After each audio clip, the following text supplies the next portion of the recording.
I'm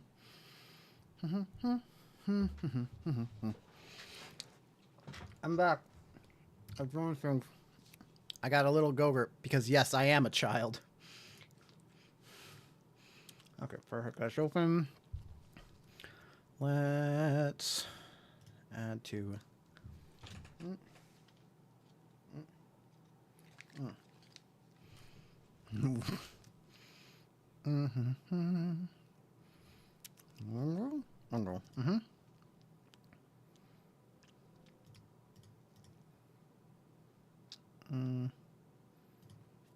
Okay.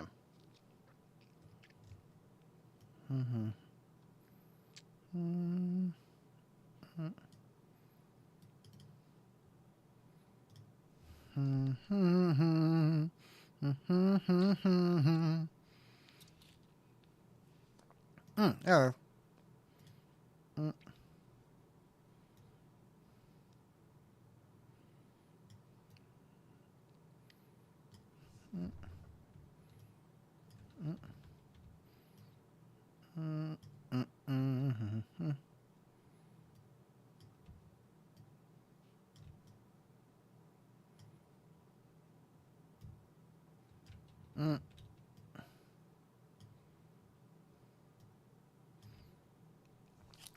All right, we have ads, but all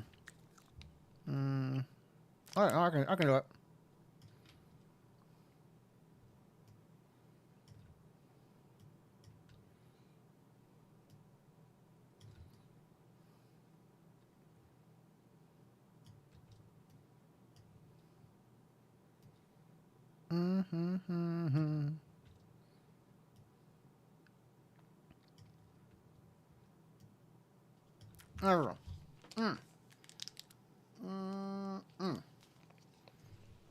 Oh, I need to change everything. Control.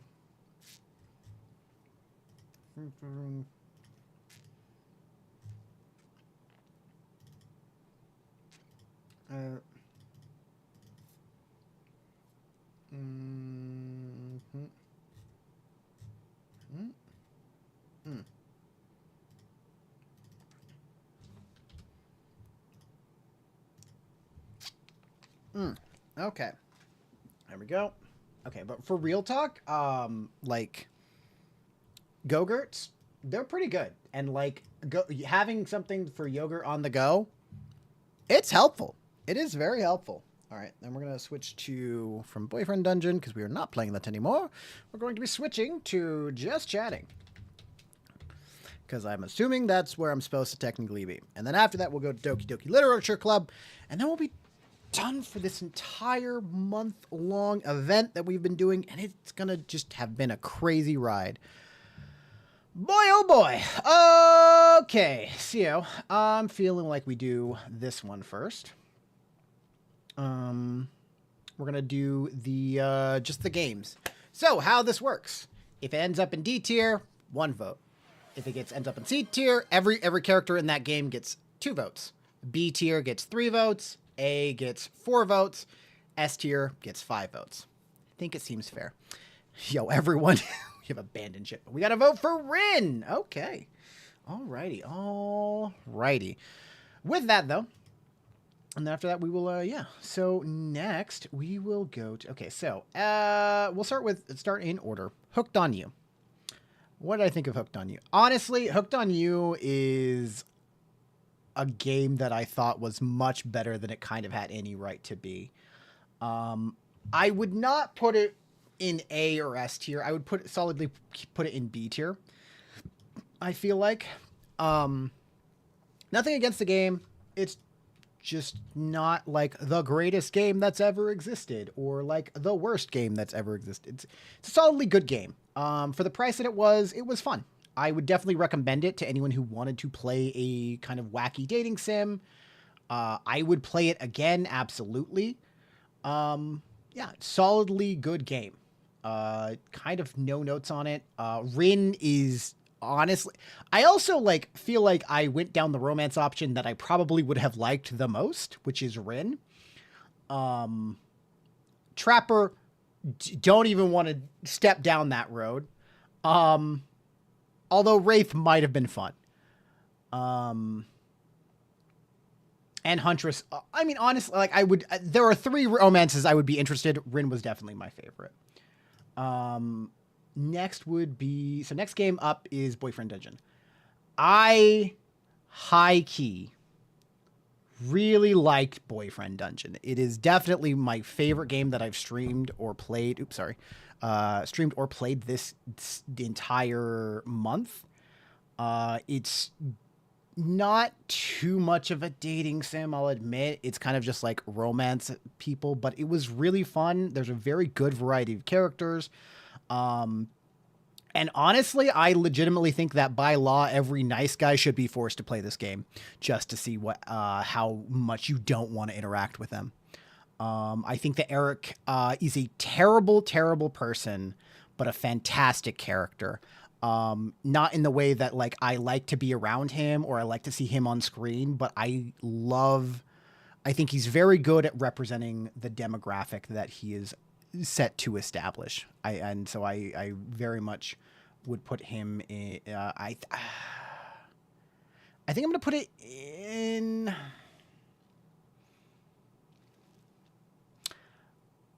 I'm honest. Okay, this is very much very biased of like, this is my favorite game. It also like has a good action feel to it.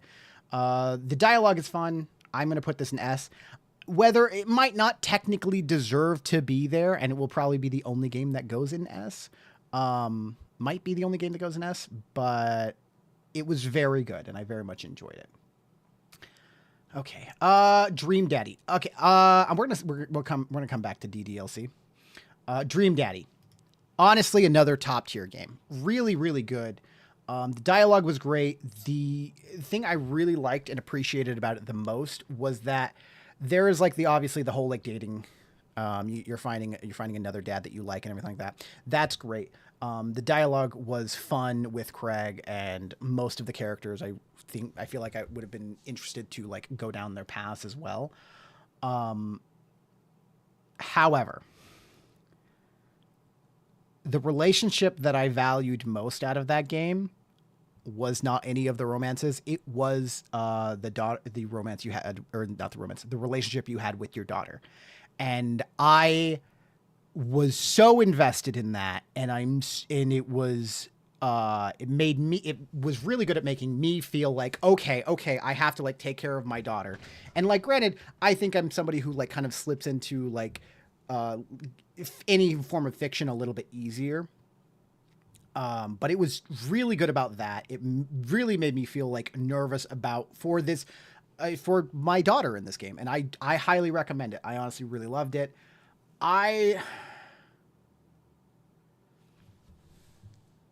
Honestly, it made me feel things. I'm going to throw it in S tier too. I think it definitely deserves that.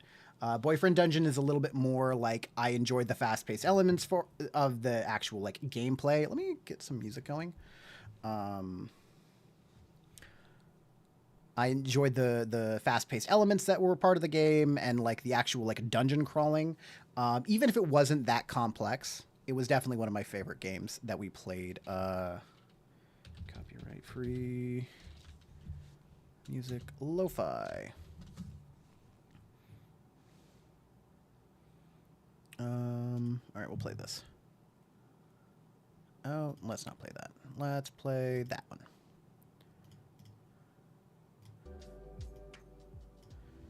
So, yeah, I'm going to throw Dream Daddy into S tier. All right. Hatoful Boyfriend. This game is a meme. This game is straight up a meme. But it's a good one. It's a very good meme. And honestly, that's kind of what I felt like with most of the games. That it was a very good meme.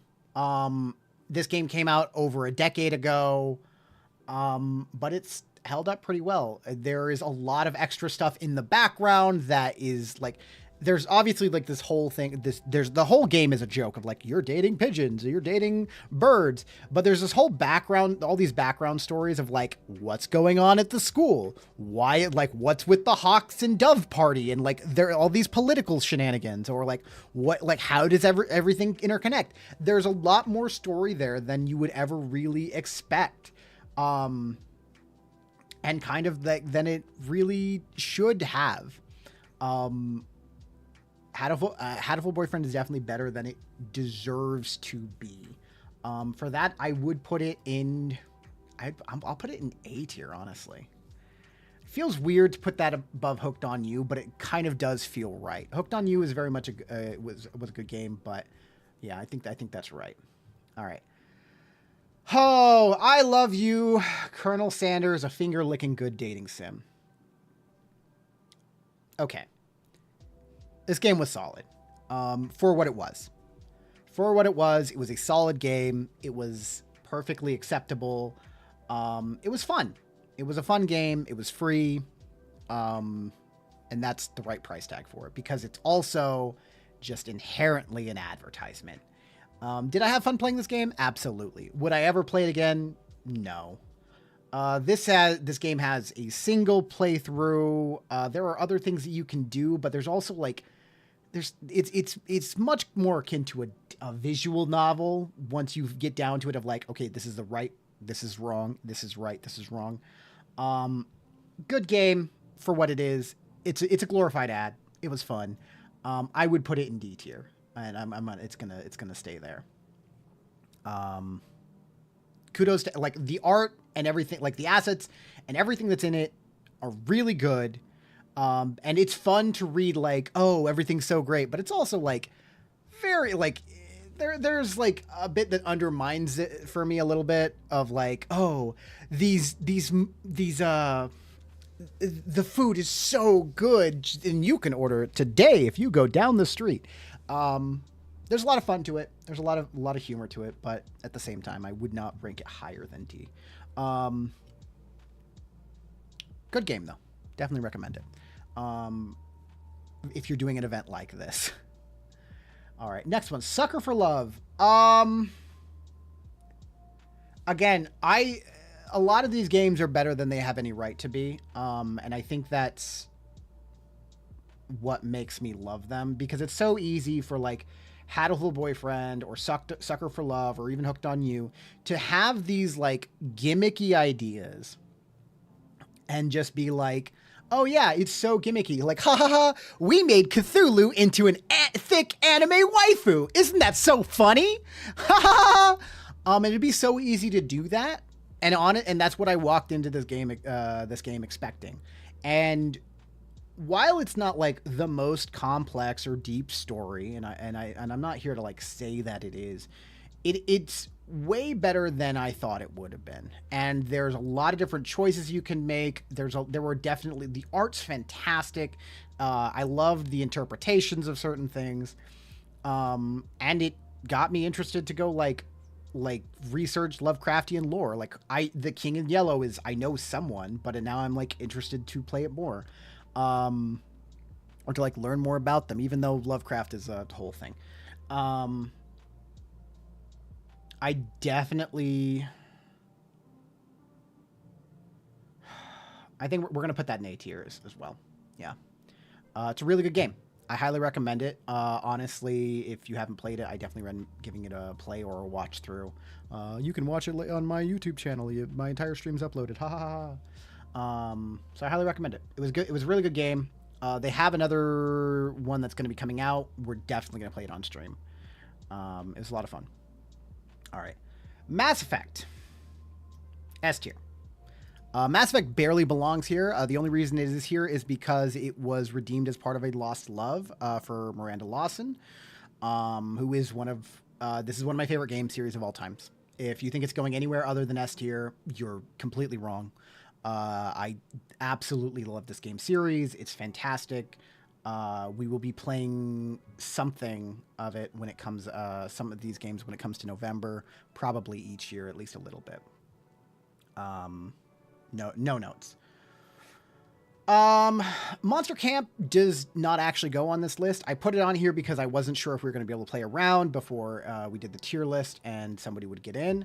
I definitely would recommend it. I'm going to throw it into, honestly, A tier.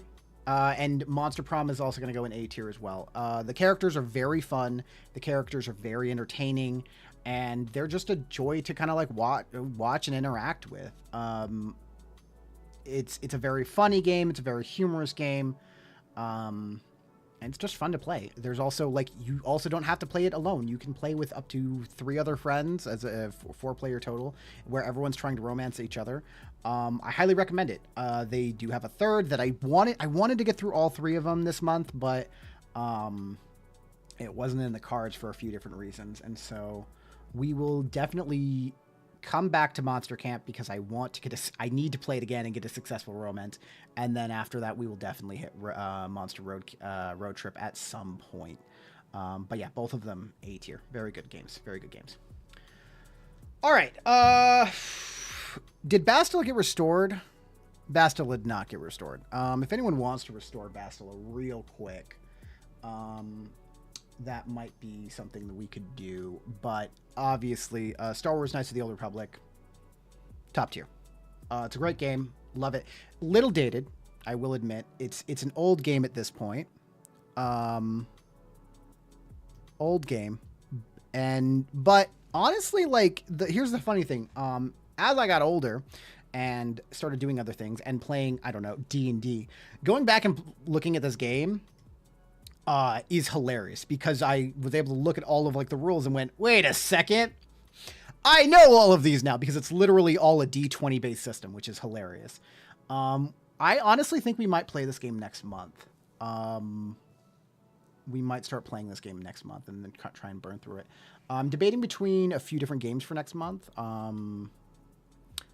Baldur's Gate is also on the list, but we might honestly do both. We'll see what happens. But yeah, Knights of the Old Republic, fantastic game. Highly recommend it. A lot of fun. Helltaker. Okay, Helltaker is a very short game. Very cute. Wasn't exactly my cup of tea. The puzzles, I'm very dumb. And I did end up cheating a little bit on some of them and looking up a walkthrough to like get some kind of a hint to learn how to do them. It definitely feels like it would have been more of a fun game to play off stream rather than where you're on stream and trying to be entertaining in any way. Would I recommend it? Giving it a play? Absolutely. It's free. Literally no reason not to play it. Also, all of the art is fantastic. The art style is very cute. The designs are all great. And it's just fun. It's a fun little story. Highly recommend it. But where would I rank it? I'd rank it C tier, specifically on the demerit of I am too dumb for the game. And that's where that is. All right. Okay. Next, we get up to Doki Doki Literature Club and the implications thereof. Okay, so Doki Doki Literature Club is a fantastic story. It is great and entertaining. Okay, so to be fair, I have not played it since I played it forever ago. I played it one time, and then I literally could never touch it again.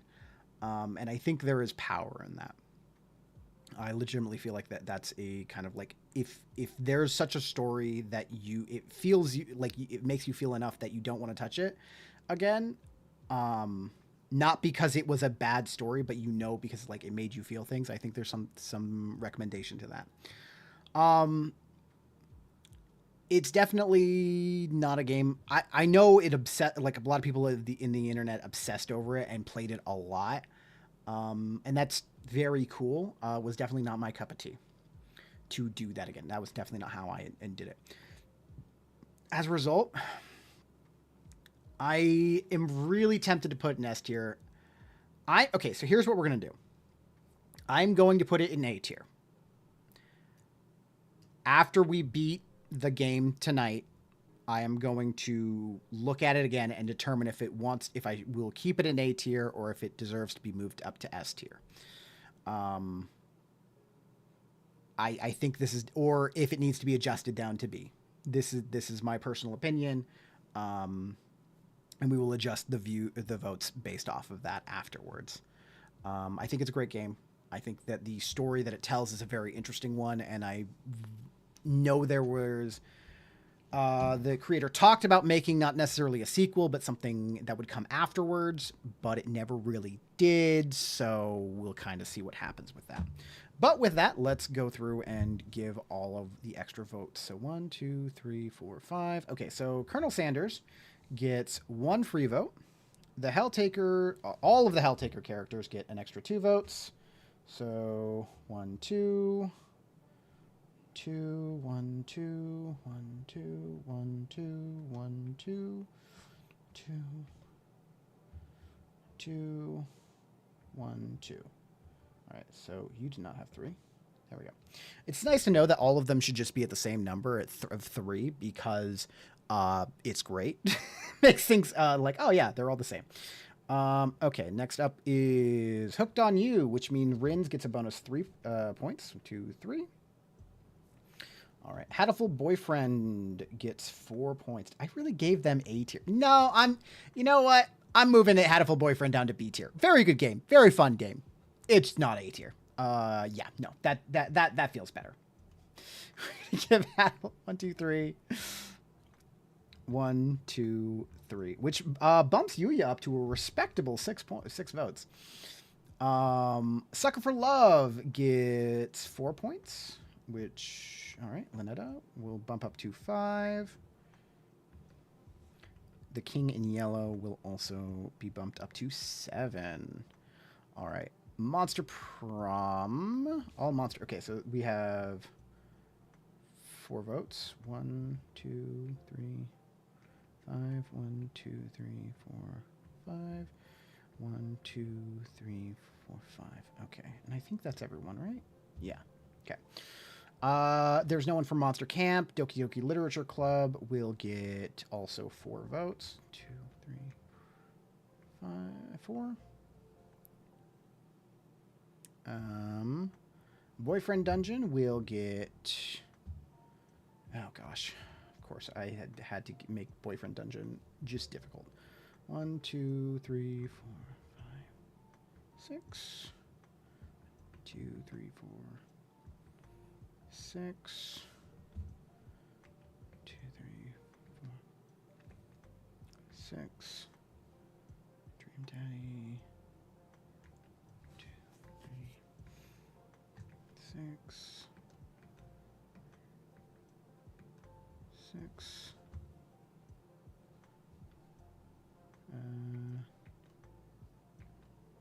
5, 6.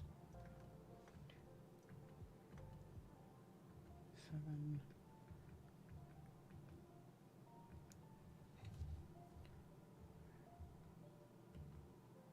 Okay. Okay, Dream Daddy, which means Craig will get a bonus 5 points, bumping him up to 9.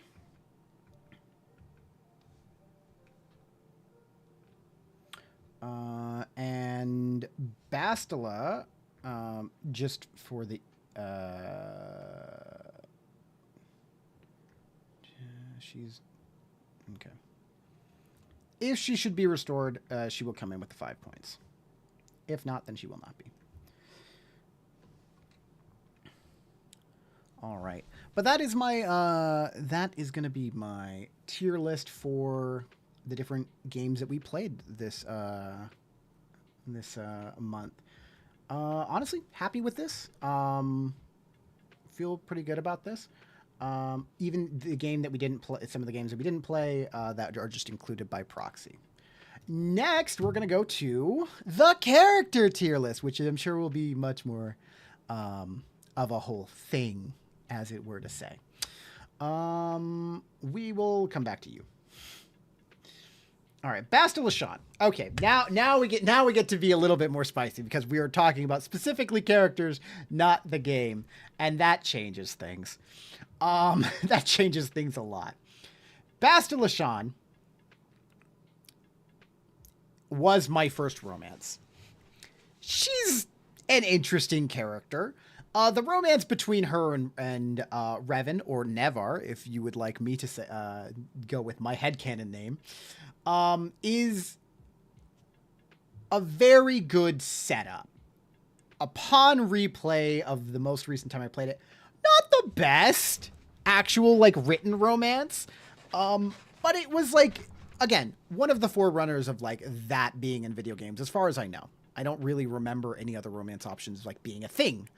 I just remember it being a thing of, like, oh, you can romance so-and-so. And BioWare would get better as these same people would go on to make, the same company would go on to make Mass Effect, which has some of my favorite romances. I will put Bastila. She's a very interesting concept, and upon reading the books afterwards, I'm going to put her in B. I think that's favoring her a little bit. I'd probably be more likely to put her in C. But that's kind of where I'm going to put her now. Okay. Colonel Sanders. The definition of a Mary Sue. But it's entertaining. It's fun. It's fun to see him. It's fun to see him like interact and just have it. He's gonna rank the same exact amount as his game. Solid D. He's an okay. He's entertaining. It's good for what it is. It's nothing more than that. Let's not like kid ourselves about that at all. All right. Let's talk about Craig. Craig's really cool. Craig's really cool, guys. He's got kids that he will do everything for. I relate to him on that level of like, nothing else matters. I have a child. I have 3 children. Nothing else matters. They are the most important thing, and fully devotes to them. There's an unhealthiness to that. The romance is not the best written. I think that the best written relationships you have are with the daughter. But Craig is entertaining nonetheless. He has a lot of depth to him. He's also like, it's really cute to kind of watch him like continually reject and like be hit on and be like, he also has like a very explained arc of like, hey, do you remember? And they just have like all these stories of like crazy things they did in college. I'm gonna throw him an A tier, honestly. I'm gonna throw him an A. Damien, he's great. He's a psychopath. I love him. He's a great psychopath. He would be he would be a great friend. I'm going to solidly put him in the B. B is not bad. B is good. B is solidly a good option. I don't really have too much to say on him other than he is just like a feral raccoon that is just always going to the next thing. And I very much enjoy whenever he's on screen. Apparently people like him so much that they brought him back as a one of like, I think the only romanceable option in Monster Camp 1 and 2. Okay. Astir. Okay. I really like Astir, honestly. And I like her so much that if I didn't feel completely terrible about just explicitly cheating on Lynetta, I probably would have like full romanced Astir right off the bat. I really enjoyed her. I really like, also when it comes to villains like and villainous aesthetics, I very much liked her like control and tsundere princess vibe. I very much enjoyed her. I will be throwing her an A tier. Fun character, great execution. Also, it's funny that she's a Eldritch horror. Isaac.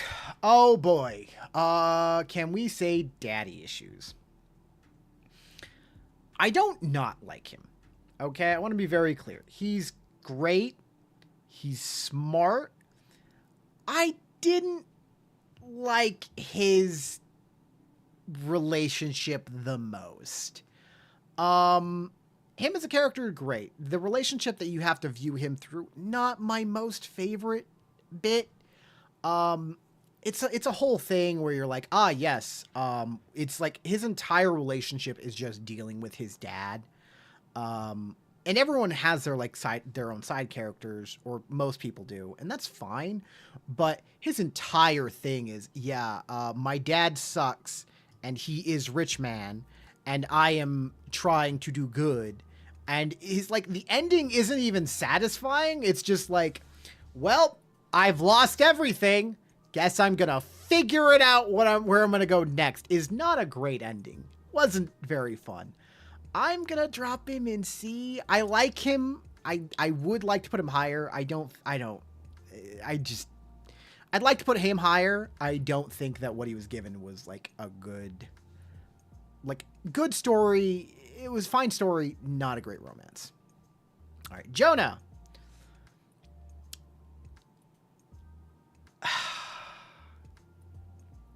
I really don't vibe with Jonah. I really don't. I try to like him so much, but I don't vibe with him at all. It's like, he just, this is going to sound like really bad, but he's just kind of like constantly depressing, but also like doesn't really want to do anything. He can't like hold down a job for like a lot of different reasons. And don't get me wrong, the job's mistreated him, and like you shouldn't stick around for that. But also like there were a lot of things that he was kind of just like already having troubles with before that, and I just didn't vibe with him. I'm sure many people do like him. He's not my cup of tea. I'm gonna throw him in D tier. Oh, I like that I'm throwing like a good person in D tier and like C and D, and then we're going back to Lynetta. Lynetta made me feel things. Very bad relationship. Very controlling person. Very unhealthy. Very toxic. But yo, did she make me feel things. She had art that stared into my soul, and I legitimately could not stare back. Very good. Also, like, the voice actress was so good. All of the voice actresses for this game, for Sucker for Love, really good. Really, really good. It's B or A for me, and I really like her, but I think I'm gonna throw her in B tier just because I like Asteer more. Nothing really wrong with her.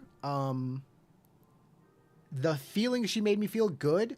I'm putting her below a rank below Asteer specifically because I like Asteer more and her relationship more, and there is no good ending for romancing Lynetta.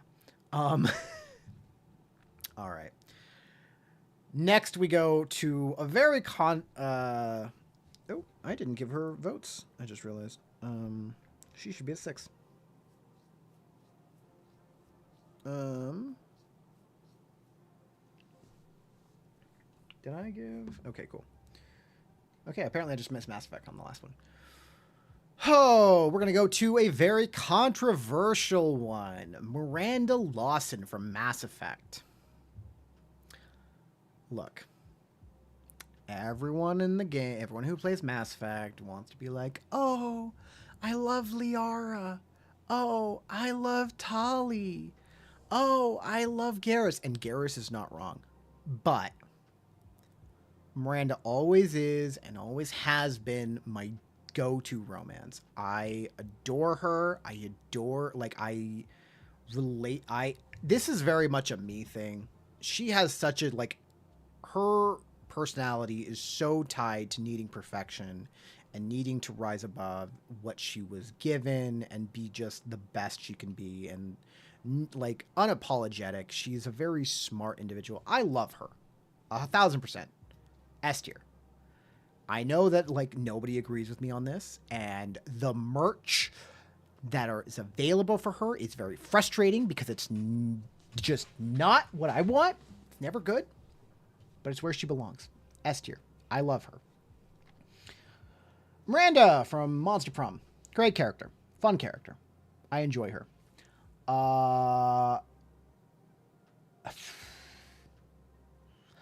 like her.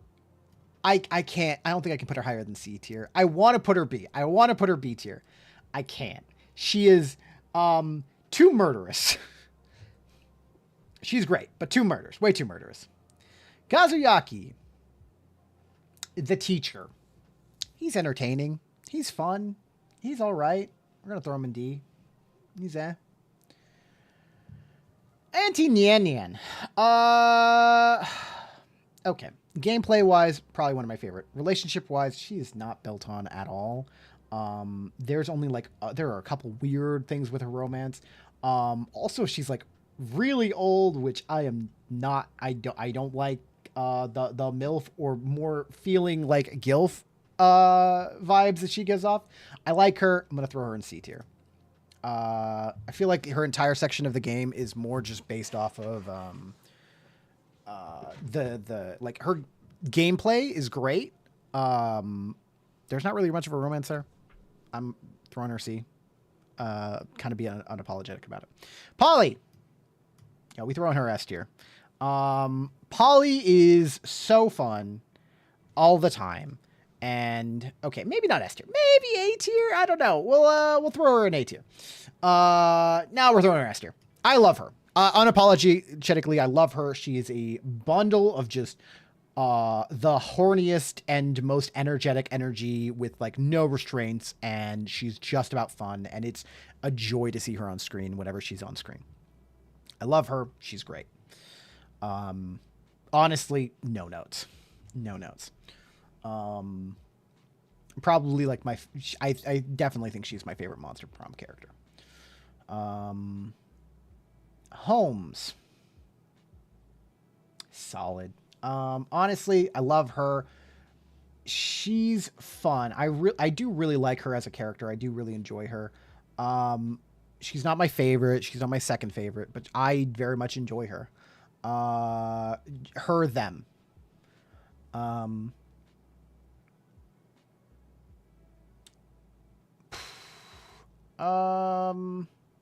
We'll throw her in B. We'll throw her in B tier. Leia. Oh my gosh, I love her story. Her story's fantastic. Most of the characters have like a secondary character that you will interact with, or like that will be part of their story. Leia is has a fantastic one. Her friend, there's no sexual tension. I think he's gay technically. Although the game doesn't ever say, but he's just like the most supportive person, and he elevates her story, honestly, so much. Just by being there. I'm going to throw her in A tier. I really like her. Valeria. Also love her. She's very rebellious, very artistic, which go figure. I like art and I like artists. I'm going to throw her in A tier with her. Rowan. Did not vibe with them at all. D.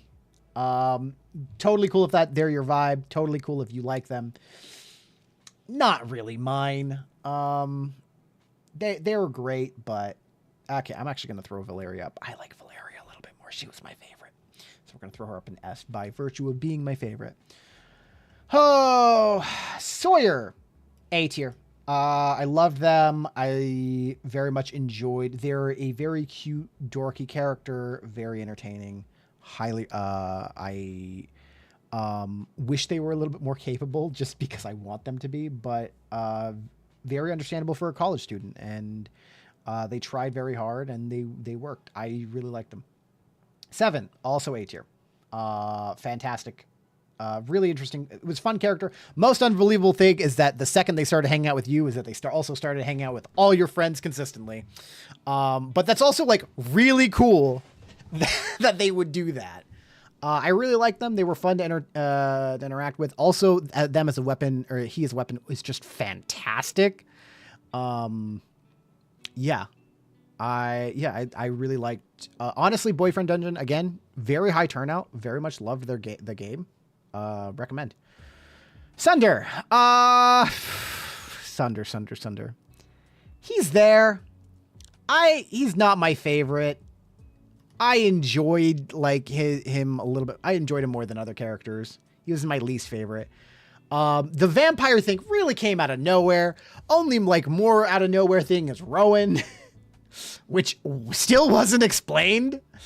I'll throw him in C tier. He's all right. I liked him more than Jonah and Rowan.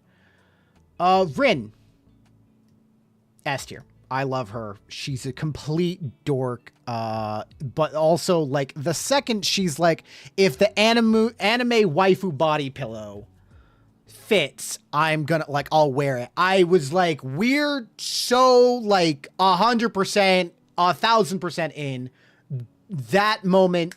Just we're on board 100%. Team vote Rin. Boop. Alrighty. All right. Next, Yuya. Honestly, definitely my favorite romance option. Top of the hour, Rin. You got it. Definitely my favorite romance option in the game of Hatoful Boyfriend. Not the most complex. Very unrealistic, or like, and that's saying something in a game about romancing pigeons. It was a very weird thing that he was in high school and then also a spy, but also the older brother, stepbrother to the rich racist kid, who was racist against his older stepbrother. Weird, very weird, but definitely liked him the most. I found him interesting. He was also like a bit of a dork. I'm gonna throw him an A tier. All right. Now we're going to go into Helltaker Girls, which is a whole thing that I'm going to be basically judging off of their design and small personal preferences. Azazel. I love her. She's A tier. Her design's great. Cerberus. Very cute. We're going to go with B tier. Justice. A tier. Quality design. Looks like it has a lot of fun. Lucifer. S tier by virtue of suit and like confidence. Which one is are they?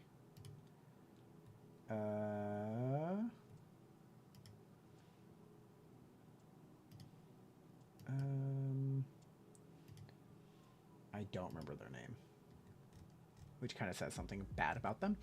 Melina. Okay, if I remember correctly, Melina is the tire demon, right? I think. Helltaker, Melina. Salty nostalgic. The sour demon. Okay. She's all right. She's kind of cute. We'll give her C tier. Modius, very cute, very cute. We can't like, I can't look at her and say anything but B tier. Like, I could not give her lower. Demons. Pandemonica, Melina. Sour, generic. Pandemonica? The Tire Demon. Pandemonica, the Tire Demon. Vibe. 100% A tier. Zadrada. I don't remember who this is at all. I remember her existing. Let's see. The Bitch Demon. Don't know. Cool. I'm gonna say C tier. All right. Okay. Let's go to Monica. I think I'm gonna reserve voting on this, or judgment on this one. Monica's a great character. She's a very interesting character. She is very fun. I don't think I feel good about ranking her any lower than A. It's a very interesting character that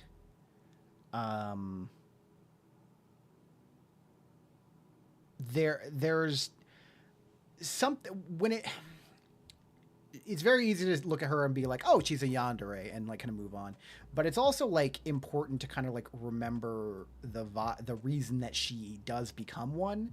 And it's not because of you. It's not even because of her or her friends. It's literally because the world conspired against her to be like, no, you don't get an option, and like there is no chance for you, and that's not like something that you can translate to the real world in any way. It's literally just no. The world says no, and she's like, "Fuck you, world. I'm gonna do what I want." So I think I will rank her A, and we will leave her there. I feel weird doing this because there are bonus points that come from that, but that's kind of just where we're at. Okay, so with that, Rin we'll start with start at the bottom. Okay, so KFC Chicken Man gets 1 bonus vote. Jonah gets 1 bonus vote.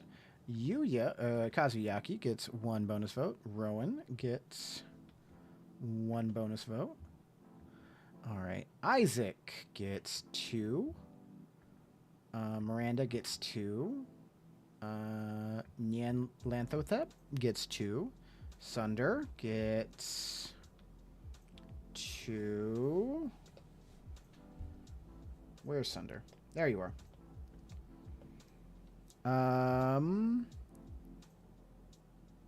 Zrada gets 2.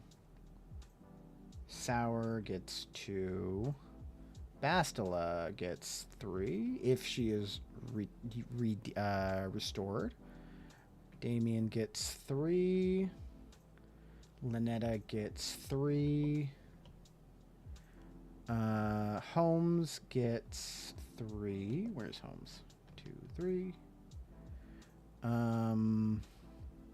Cerberus gets 3.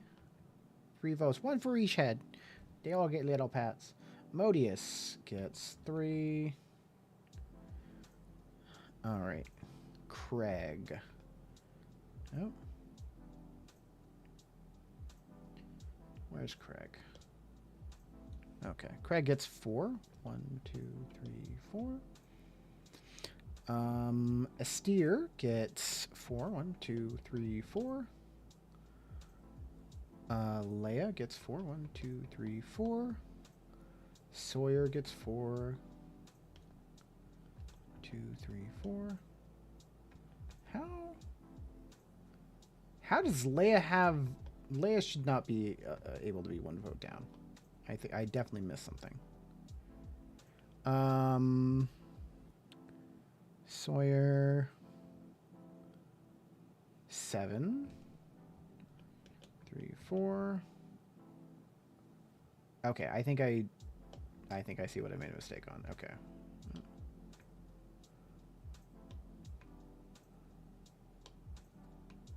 Okay, I think I gave Sawyer an extra 1. I think that's what happened. Yuya gets 1, 2, 3, 4.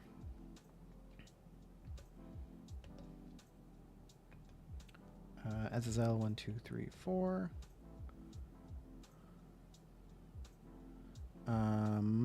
Justice 1, 2, 3, 4. Panda Monica 1, 2, 3, 4. All right, and Monica 1, 2, 3, 4. All right, my girl Miranda Lawson 1, 2, 3, 4, 5. Polly 1, 2, 3, 4, 5. Leia 1, 2, 3, 4, 5. Rin gets 5 votes. 1, 2, 3, 4, 5.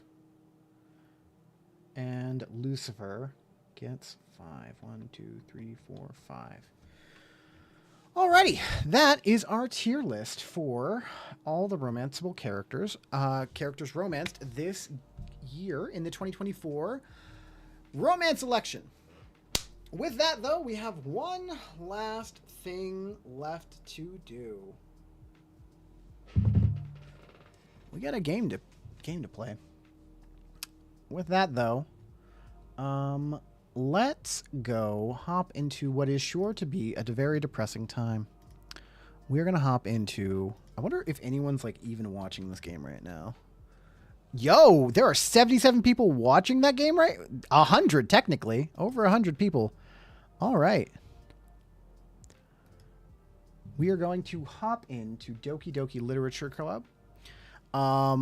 Quick reminder that this game is not suitable for children or for those who are easily disturbed. This game is a whole thing. And if you are not comfortable with topics you may be sensitive with, totally understandable that you hop out on this one. It's honestly a game that I was kind of like a little unsure if I wanted to stream or not. Do you want to work, please? Alrighty.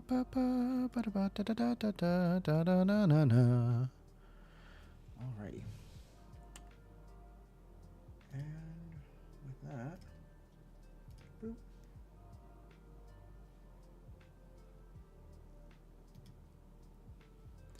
Okay. Oh, and let me also update it over on YouTube. And then we're gonna play this game. Finale stream.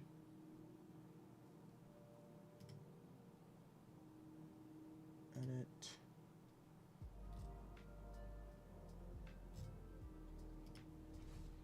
Doki Doki Literature Club.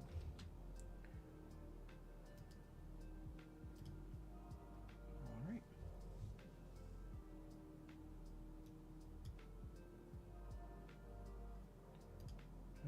Okay.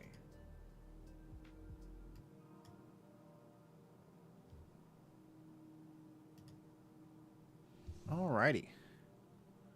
With that, let us mute this and let us hop into this game. By playing Doki Doki Literature Club, you agree that you are at least 13 years of age and you consent to your exposure of highly disturbing content. We do agree to that. I am at least 13.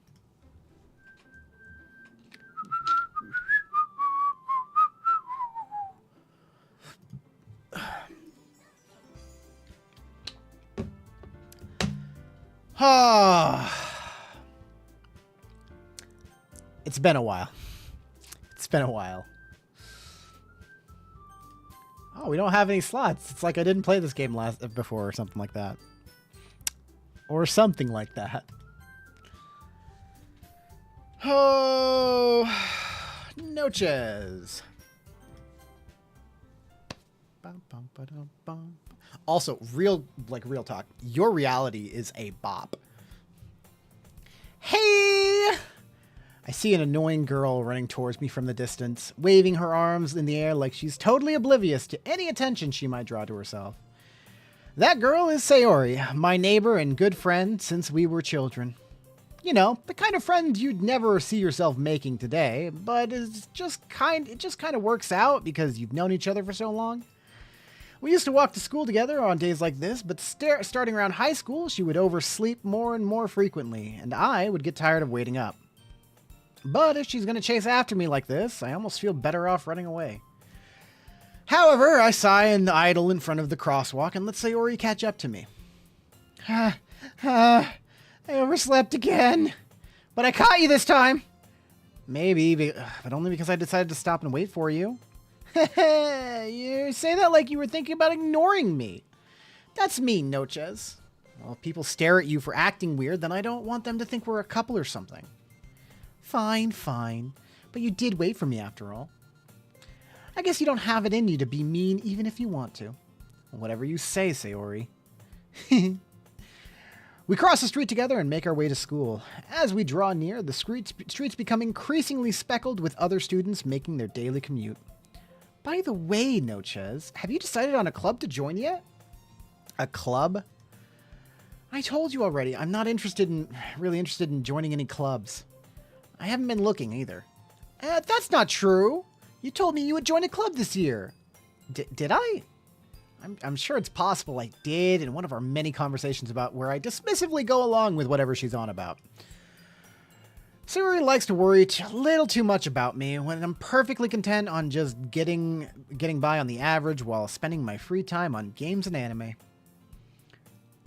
Uh-huh. I was talking about how I'm worried about that you won't learn how to socialize or have any school skills before college. Your happiness is really important to me, you know? And I know you're happy now, but I'd die at the thought of you becoming a NEET in a few years because you're not used to the real world. You trust me, right? Don't make me keep worrying about you. All right, all right. I'll look at a few clubs if it makes you happy. No promises, though. Will you at least promise me you'll try a little? Yeah, I guess I'll promise you that. Yay! Why do I let myself get lectured by such a carefree girl? More than that, I'm surprised I even let myself relent to her. I guess seeing her worry about me makes me want to ease her mind at least a little bit, even if she does exaggerate everything inside her head. The school day is as ordinary as ever, and it's over before I know it. After I pack up my things, I stare blankly at the wall, looking for an ounce of motivation. Clubs. Sayori wants me to check out some clubs. I guess I have no choice but to start with the anime club? Hello? Sayori? Sayori must have come in the classroom while I was spacing out. I look around and realize that I'm the only one left in the classroom. I thought I'd catch you coming out of the classroom, but I saw you, coming out of the classroom, but I saw you just sitting in here and spacing out, so I came in. Honestly, you're even worse than me sometimes. I'm impressed. You don't need to wait up for me if it's going to make you late for your own club. Well, I thought you might need some encouragement, so I thought, know what? Well, that you come to my club. Sayori. Yeah? There is no way I'm going to your club. Meanie. Sayori is vice president of the literature club.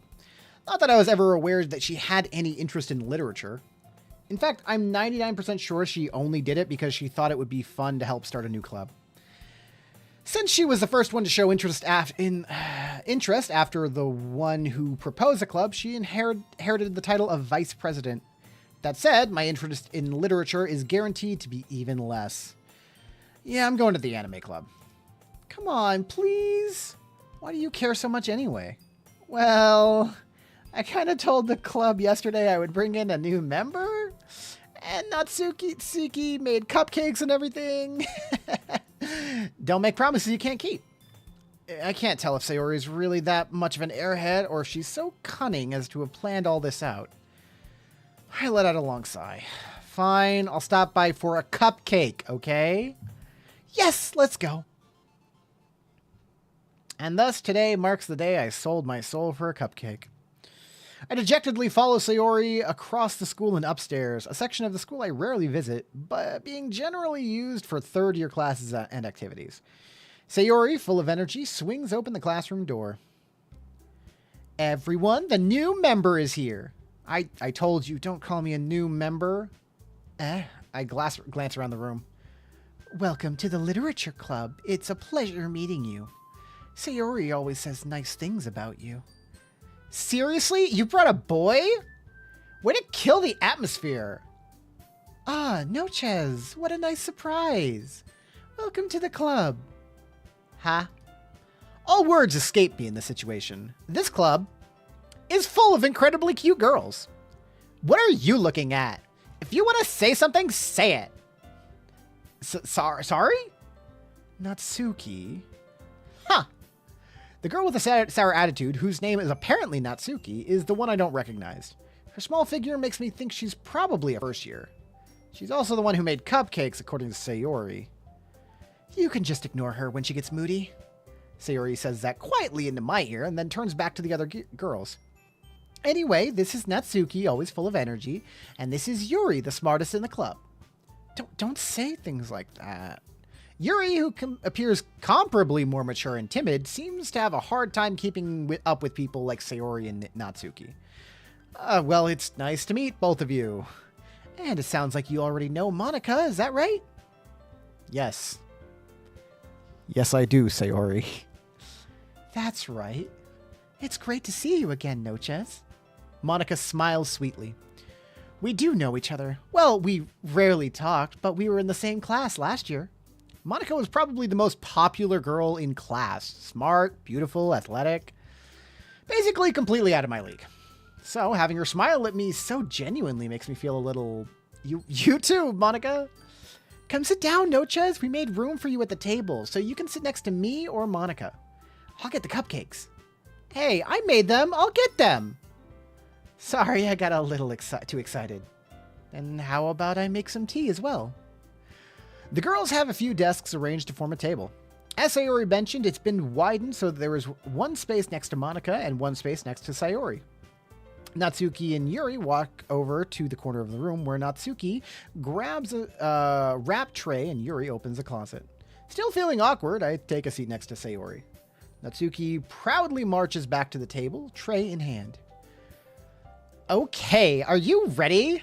Ta-da! I'm sorry, this is the best voice I can give her right now. I don't have anything better. Whoa! Natsuki lifts off the foil off the tray to reveal a dozen white fluffy cupcakes decorated to look like little cats. The whiskers are drawn with icing and little pieces of chocolate were used to make ears. So cute! I had no idea you were so good at baking, Natsuki. Well, you know. Just hurry and take one. Sayori grabs one first and then Monica and I follow. It's delicious. Sayori talks with her mouth full and has already managed to get icing on her face. I turn the cupcake around in my fingers, looking for the best angle to take a bite. Natsuki is quiet. I can't help but notice her sneaking glances in my direction. Is she waiting for me to take a bite? I finally bite down. The icing is sweet and full of flavor. I wonder if she made it herself. This is really good. Thank you, Natsuki. Why are you thanking me? It's not like haven't I heard this somewhere before? Made them for you or anything. Yeah, I thought you technically did. Sayori said, well, maybe, but not for you. No, you, dummy. All right. I gave up on Natsuki's weird logic and dismissed the conversation. Yuri returns to the table carrying a tea set. She carefully places a teacup in front of each of us before setting down the teapot next to the cupcake tray. You keep a whole tea set in this classroom? Don't worry, the teachers give us permission. After all, doesn't a hot cup of tea help you enjoy a good book? I guess. Don't let yourself get intimidated. Yuri's just trying to impress you. That's not. Insulted, Yuri looks away. I meant that, you know. I believe you. Well, tea and reading might not be a pastime for me, but at least I enjoy tea. I'm glad. Yuri faintly smiles to herself in relief. Monica raises an eyebrow and then smiles at me. So, what makes you consider the literature club? I was afraid of this question. Something tells me I shouldn't tell Monica that I was practically dragged here by Sayori. Well, I haven't joined any clubs yet, and Sayori seemed really happy here, so that's okay. Don't be embarrassed. We'll make sure you feel right at home, okay? As president of the literature club, it's my duty to make the club fun and exciting for everyone. Monica, I'm surprised. How come you decided to start your own club? You could probably be a board member of any of the major clubs. Weren't you a leader of the debate club last year? Well, you know. To be honest, I can't stand all of the politics around the major clubs. It feels like nothing but arguing about the budget and publicity and how to prepare for events. I'd much rather take something I personally enjoy and make something special out of it. And if it encourages others to get into literature, then I'm fulfilling that dream. Monica really is a great leader. Yuri also nods in agreement. Then I'm surprised there aren't more people in the club yet. Must be hard to start a new club. You could put it that way. Not many people are interested in putting out all the effort to start something brand new, especially when it's something that doesn't grab your attention like literature. You have to work hard to convince people that you're both fun and worthwhile. But it makes school events like the festival that much more important. I'm confident that we can all really grow this club before we graduate. Right, everyone? Yeah! We'll do our best. You know it! Everyone enthusiastically agrees. Such different girls, all interested in the same goal. Monica must have worked really hard just to find these three. Where did Bastila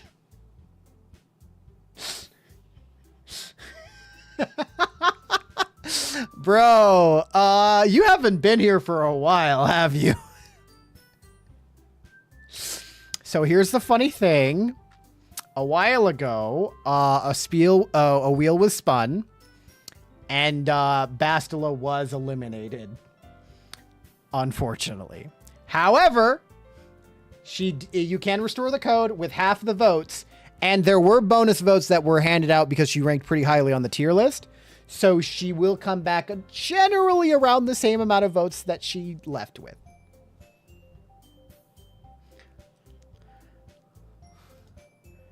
Maybe that's why they were all so delighted by the idea of a new member. Leave to eat dinner and this happens? I'm sorry! What do you want from me? I didn't control this. Maybe that's why they were all so delighted by the idea of a new member joining. Oh, I still don't really know if I can keep up with their level of enthusiasm about literature. So, Nochez, what kind of things do you like to read? Considering how little I've actually read during these past few years, I don't really have a good way of answering that. Manga? I mutter quietly to myself, half joking. Natsuki's head suddenly perks up. It looks like she wants to say something, but she keeps quiet. Not much of a reader, I guess. Completely unbelievable. Oh, that could change. What am I saying? I spoke without thinking after seeing Yuri's sad smile. Anyway, what about you, Yuri? Oh, let's see. Yuri traces the rim of her teacup with her finger. My favorites are usually novels that build deep and complex fantasy worlds. So I have 247 channel points. That means you can restore her. I really want to spin the wheel. The level of creativity and craftsmanship behind them is amazing to me. Do you, man. You do you. Also, why does everyone... okay, so... what you did miss is that I just did a tier list of all of the games and characters for everyone that was romanced, and every game that we played or that a romance character is from. And everyone got bonus votes from that, depending on where everything ranked on the tier list. Okay, we have the Monica wheel. Let's spin the wheel. Ba, ba, ba, ba, ba. Bum, bum, bum. Ba-da-bum, ba-da-bum, bum, bum, bum, bum, bum, bum, bum. Okay, free vote of your choice. The red above that. Ba-da-ba-da-da-da-da-da-da-da. That can't actually be it.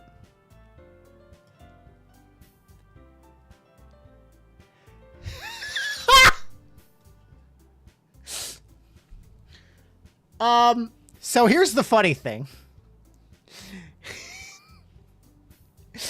The wheel you spun gives you a revive.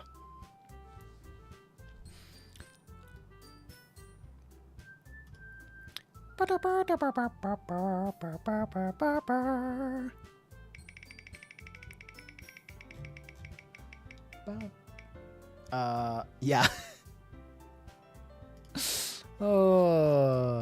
With that, Bastila is revived. Ba-da-da-da.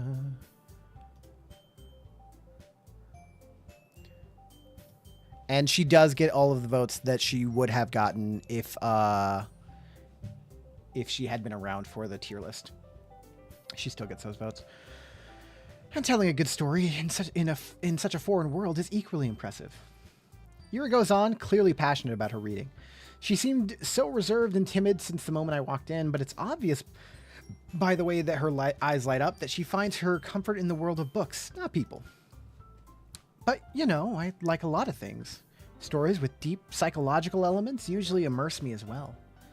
Isn't it amazing how a writer can so deliberately take advantage of your own lack of imagination to completely throw you for a loop? That's a little meta. Anyway, I've been reading a lot of horror lately. And, I read a horror book once. I desperately grasped something that I can relate to at the minimal level. The YouTube Mafia would like to vote for Bastila. Alrighty. I will need everyone to hop in, but you gotta vote, YouTube Shorts. You guys can still turn this around. We got time. At this rate, Yuri might as well be having a conversation with a rock. Really? I wouldn't have expected that, Yuri. For someone as gentle as you. I guess you could say that. But if a story makes me think, or takes me to another world, then I really can't put it down. You'll never guess what I'm about to do. I have no idea, man.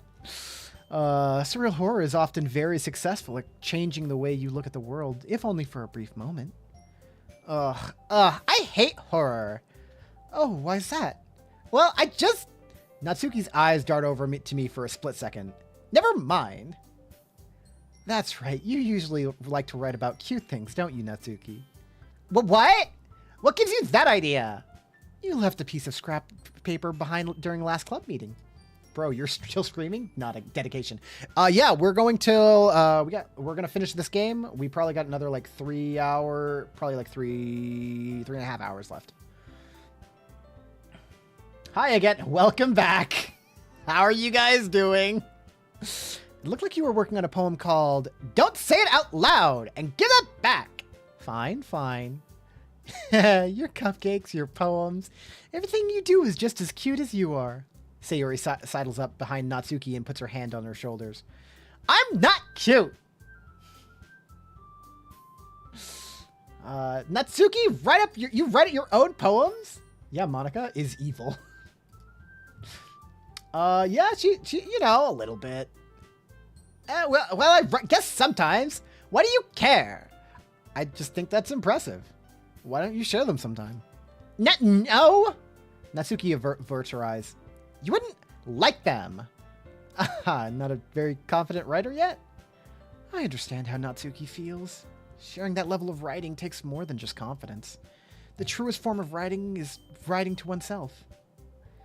You must be willing to open up to your readers, exposing your vulnerabilities and showing even the deepest reaches of your heart. Looks like you finished each other's sentences. How cute. Do you have any writing experience too, Yuri? Maybe if you share some of your work, you can set an example and help Natsuki feel comfortable enough to share hers. I guess it's the same for Yuri. Oh, I wanted to read everyone's poems. We all sit in silence for a moment. We can vote again. Yeah, once per hour. Resetting on the hour. Okay. I have an idea, everyone. Natsuki and Yuri look quizzically at Monica. All right, Bastila. We got 3 votes for Bastila. 1, 2, and 3. Alrighty. This is honestly still anyone's game. With the bonus votes we got from the tier list, this is anyone's game. Let's all go home and write a poem of our own. Then the next time we meet, we'll all share them with each other. That way, everyone's even. Yeah, let's do it. Plus, now that we have a new member, I think it'll help us get a little more comfortable with each other and strengthen the bond of the club. Might as well get on my YouTube account and vote. Isn't that right, Noches? Monica smiles warmly at me once again. Oh, hold on. There's still one problem? What's that? Now that we're back to the original topic of me joining the club, I bluntly come forth with what's been on my mind the entire time. I never said I would join this club. Sayori may have convinced me to stop by, but I never made any decision. And only 9 subs to make the funniest thing ever. This is true. I still have other clubs to look at, and I lose my train of thought as 4 very cute girls all stare at me.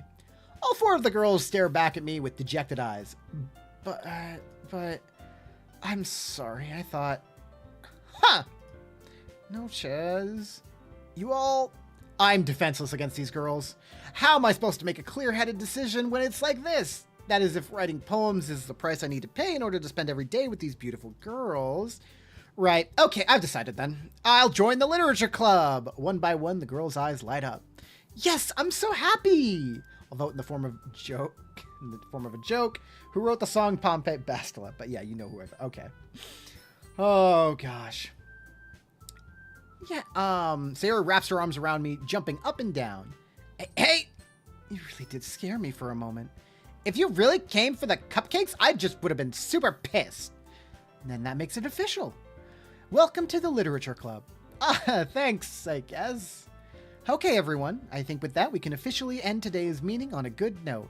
Everyone remember that tonight's assignment. Write a poem to bring into the next meeting so we can all share. Monica looks over at me once more. Noches, I look forward to seeing how you express yourself. I have a Google Doc with like 50 bad jokes. Yeah. Can I really impress the class star Monica with my mediocre writing skills? I already feel the anxiety welling up inside me. Meanwhile, the girls continue to chit-chat as Yuri and Natsuki clean up their food. What do you call the jet squirrel of fitness? Hey, Nocha, since we're already here, do you want to walk home together? That's right, Sayori and I never walk home together anymore because she always stayed for after-school clubs. Sure, might as well. Yay! Also, just like full disclosure to anyone, I know that everyone that hopped in, everyone's obviously, I want you to stay. Please stay. I want you to stay. But also, just a reminder, this is actually very dark game with very touchy topics underneath a very cute blanket. With that, the two of us depart the club room and make our way home. The whole way, my mind wanders back and forth between the four girls. Sayori, Natsuki, Yuri, and of course, Monica. Will I really be happy spending every day after school in a literature club? Perhaps I'll have the chance to grow closer to one of these girls. Alright. I just need to make the most of my circumstances, and I'm sure good fortune will find me. Wait, I'm confused. That's... I can't tell if you're joking or not, and truthfully, that's very concerning. Alright. Okay, who do we... Okay. I did think that... No! No, this is a very dark game. As long... No, the Monica thing is not a bit. It is not a bit for the stream at all. It is 100%. Like, I highly recommend watching it, but just know that there are very, very, intense topics that we will, talk about, or that will come up in this game.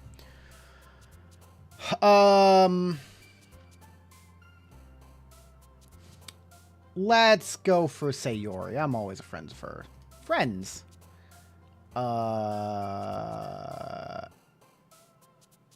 Hop. Infinite. Bunny. Oh, wait, she's cute. Okay. Massacre. Promise. Promise? Uncontrollable, frightening, shiny, agonizing. Yeah. Silly. Question, sunny. Sunny. Bouncy.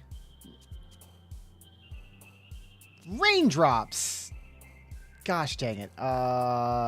Bliss? Graveyard, loud aura, flying? Flying? Flying.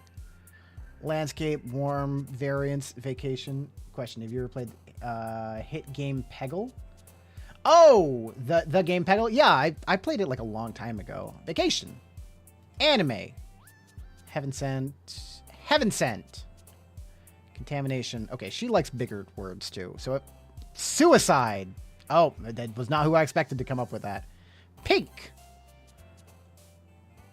Puppy. Holiday. Entropy. Whisper. Incongruent. Sweet. Rainbow. Rainbow? Extreme. Misfortune. Cute. Empty. Empty. Peace. Spinning. Jump. Anxiety. Anxiety. Me.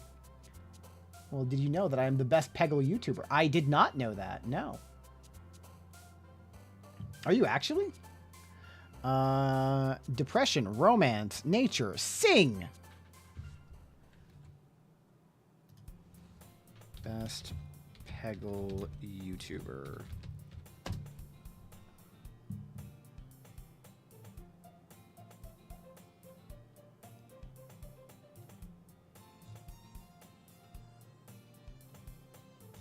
I am not getting a hard answer. But I did not know that. That's very cool. Hi again, Noches. Glad to see you didn't run away on us. Ha ha ha ha. Nah, don't worry. This might be a little strange for me, but at least I at least keep my word. Well, I'm back at the literature club. I was the last to come in, so everyone's already hanging out. Thanks for keeping your promise, Noches. I hope this isn't too overwhelming of a commitment for you. You will see, you shall see. Making you dive headfirst into literature when you're not accustomed to it? Oh, come on. Like he deserves any slack. So you already told me you didn't even want to join any clubs this year. You shall see. That is the most intimidating thing. And last year, too. I don't know if you plan just to come here and hang out or what, But if you don't take this seriously, then you won't see the end of it. Natsuki, you certainly have a big mouth for someone who keeps her manga collection in the club room. Natsuki finds herself stuck in between saying Monika and manga. Manga is literature! Swiftly defeated, Natsuki plops back into her seat. Don't worry, guys. Noches always gives his best as long as he's having fun. He helps me with busy work without even asking. Like cooking, cleaning my room. How dependable. Sayori, that's because your room is so messy it's distracting. And you almost set your house on fire once. Is that so? You two really are good friends, aren't you? I might be a little jealous. How come? You and Noches can become good friends too. Sayori? As usual, Sayori seems oblivious to the weird situation she just put me into. Oh, Yuri even brought you something today, you know? Wait, Sayori, me? Not really. Don't be shy. It's really nothing. What is it? Never mind. Sayori made it sound like a big deal when it's really not. What do I do? I'm sorry, Yuri. I wasn't thinking. Guess that's means it's up to me to rescue this situation. Just for fun, I bet. Really? Oh, nice. Hey, don't worry about it. First of all, I wasn't expecting anything in the first place. So any nice gesture from you is a pleasant surprise. It'll make me happy no matter what. Is that so? Yeah, I won't make a big deal if you don't want it to be. All right. Well, here. Yuri reaches into a bag and pulls out a book. Like, you know, this is yours. Ah, I gotcha.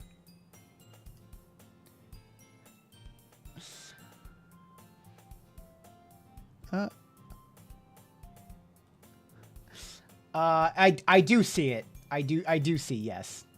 Okay, I see it on my end. Yeah, I know. All my messages were deleted. Yeah, it's because you posted a link.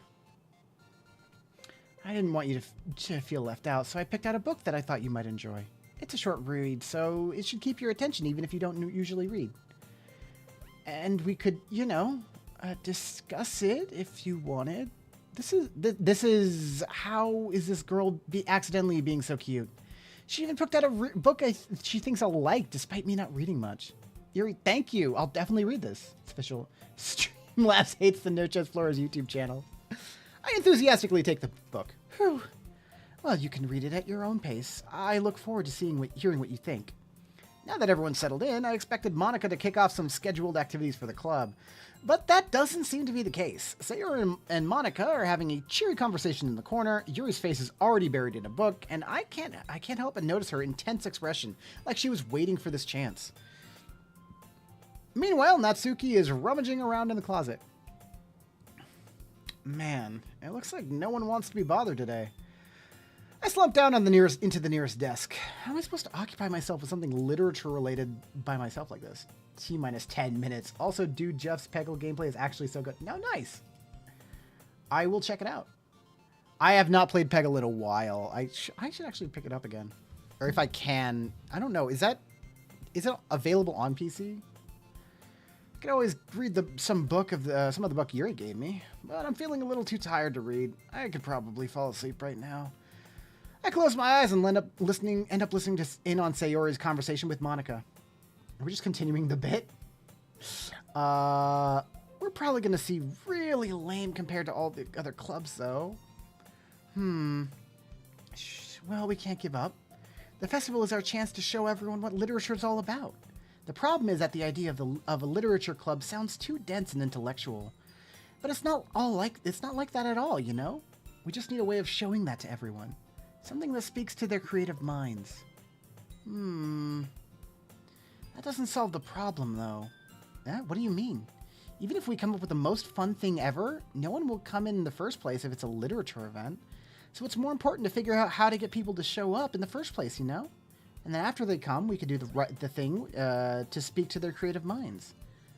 What's this? Sayori is talking really seriously. It's rare to hear her deliberating like this. Huh, that's a good point. In that case, do you think food will do the trick? what kind? Well, I guess we could... Cupcakes! Good thinking. Natsuki would love to do that. Ah, you're right! Don't listen to the others. I am a Peggle god. That works out perfectly. That wasn't why you suggested it. Cupcakes speak to my creative tummy. Cupcakes it is then. You've never seen such fantastic gameplay of any game ever. I'm hungry. Anyway, we still need to work out the details of the event itself. I find myself smiling. In the end, Sayori is still her usual self. But therein lies the unexpected reason I admire her.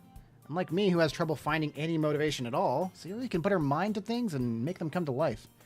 I suppose that's why I ended up letting her get on my case about things. I can't help but wonder what it would be like to see the world through her eyes. For a 6th level in the browser version of Peggle, light work for me. Alright. Did you... the additional vote. Gotcha.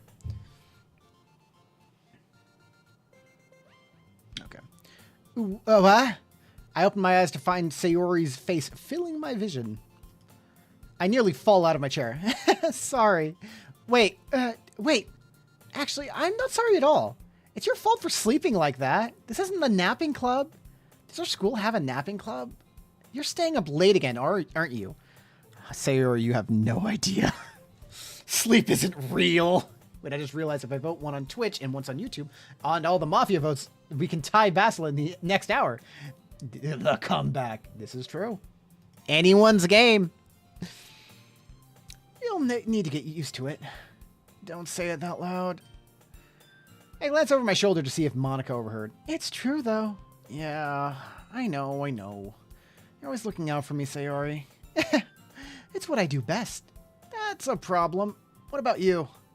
You look out for me better than you look out for yourself. You're still oversleeping every day, aren't you? Even I could beat you at Peggle. Eh? Not every day. That's not very convincing. How many days this past week have you gotten up on time? It's a secret. I know it. Come on. At least give me the benefit of the doubt. I can't even do that. Look, Sayori, it's written all over you. Eh? Sayori glances around herself. How is it written all over me? You were clearly in a rush this morning. Look, your hair is sticking out all around here. I run my fingertips down the side of Sayori's hair, trying to straighten it out. Man, you really need a brush for this. My hair is really just really hard to get right. I won't fall for that. There's more than just your hair. Look, your bow isn't straight either. And there's a toothpaste stain on your collar right there. I would try to wipe the stain off with my finger. But no one would ever notice that. Of course they would. I literally just did. Nobody's going to tell you about it because they don't want to embarrass you. Fortunately, I don't really care about that. Hey, you meanie. Like, he could just be the best in the world at Peggle, or it might just be a bit. Could be either. Could be both. Seriously, Sayori, why do you think you don't have a boyfriend yet? That's super mean. Sorry, but you'll thank me later. I start to button her blazer from the bottom. Once you see how much better it looks, you'll change your mind. This is so funny. What is? Well, I was just thinking about how weird it is to have a friend who does these kinds of things. Huh? Don't say that. You make me feel weird about it, stupid. It's okay, though. I'm happy we're like this. Aren't you? I guess. I have to see his gameplay. The button might come off. Why is this one so hard to close? I struggle to fully close the button near her chest. Does this thing even fit you properly? It did when I bought it. If you ever buttoned it, you would have noticed sooner that it doesn't fit you anymore. Okay, I do have one YouTube video. I'll show my godlike gameplay. What are you smiling about? Means my boobs got bigger again. Don't say that out loud. Anyway, yeah, this does scream of teen angst. You look so much better now, so... why does it feel strange to see Sayori's blazer buttoned up like that? But it's so stuffy. Oh, it's not worth it at all. Sayori hastily unbuttons her blazer once more. Phew, that's so much better. There's only 2 buttons. The button doesn't go there, though. There's a button there and a button there. You can't. Sayori puts her arms out and twirls around. So if I keep it unbuttoned, then I won't get a boyfriend, right? What kind of logic is that? And why are you saying it like it's a good thing? Because if I had a boyfriend, then he would never even let you do things like this. And you take care of me better than anyone else would anyway. So that's why I'm keeping it unbuttoned. Stop saying these embarrassing things. Okay, I can't tell if this video is a parody or if he's clinically insane. Eh? I didn't say anything embarrassing. Jeez. Well, anyway, just focus on trying to wake up a little earlier. Only if you focus on going to bed a little earlier. Fine. Fair. It's a deal. I guess we really are better at taking care of each other than we are at taking care of ourselves. Yeah, I guess so, huh? So maybe you should come wake me up in the morning. You're doing it again, Sayori. Aw, but I was joking that time. Man, it is impossible to tell with you sometimes. Okay, everyone! Yeah. Monica suddenly calls out, why don't we share the poems we wrote now? Right now! Now! Yay! No, it's just I can't wait to read yours. Yeah, same. Like, I feel like this game is subtly telling you to go to bed. It is. I won't listen. I do what I want, and I don't sleep ever. I fail to sound enthusiastic, but Sayori still trots away to retrieve her poem. By the way, did you remember to write a poem last night? Yeah. My relaxation ends. I can't believe I agreed to do something so embarrassing. I couldn't really find much inspiration since I've never really done this before. Well, now that everyone's ready, why don't you find someone to share it with? Okay, so far this game is what I thought. Yeah, yeah. Subtract a vote from Bastila. Well, now that everyone's ready, why don't you find someone to share with? No, I can't wait. Sayori and Monica enthusiastically pull out their poems. Sayori's on a wrinkled sheet of loose leaf torn from a spiral notebook. On the other hand, Monica wrote hers in a composition notebook. I can already see Monica's pristine handwriting from where I sit. Natsuki and Yuri reluctantly comply as well, reaching into their bags. I do the same myself. I'm just laughing because, like, whoever wins is going to drastically change the tone of the video that I have to animate and make. And I legitimately don't know what I'm going to be doing yet. And that's kind of funny. Bastila, top of the hour, getting on white YouTube to do the same. All right. Let's hang out with Sayori. I'm definitely most comfortable sharing it with Sayori first. She's my good friend after all. Rin. All right. Redeem vote. Points. Oh my goodness. This is so good, Noches.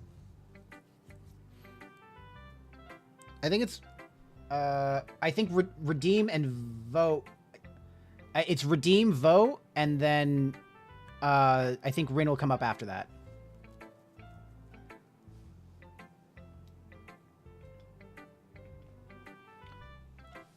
Yeah. I love it. I had no idea you were such a good writer. Let us listen, Bastila. 1, 2, 3. 29.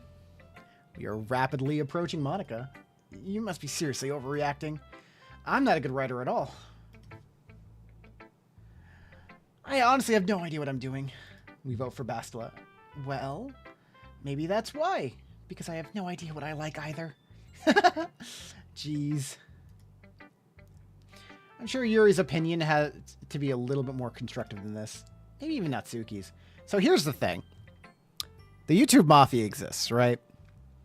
And they're getting really close to getting Bastila in first place. I am not entirely convinced that at the last vote they're just gonna turn and just hard vote for Monica again, or like anyone else. Should be 30, right? Because there was 24, then 6 total. 4 from Mafia. Yeah, we're at 30. Mm-hmm. Maybe even Natsuki's. Are you sure you don't like it just because I wrote it? Eh? What? That's so fast, no chase. No. Do such a thing? No.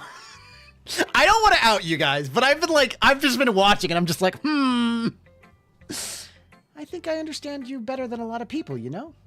So when I read your poem, get the president out of here. Abort mission. It's not just a poem. It's a Noches poem. And that makes it feel extra special. Like I can feel your feelings in it. Sayori hugs the sheet against her chest. You're so weird. Scatter! Scatter! I really hope that I didn't actually just step on your guys' plan. You're so weird, Sayori. I'm really happy that you wrote one. It reminds me of how you're really a part of the club now. Not to mention the fact that I'm standing in front of you in the classroom. Well, of course.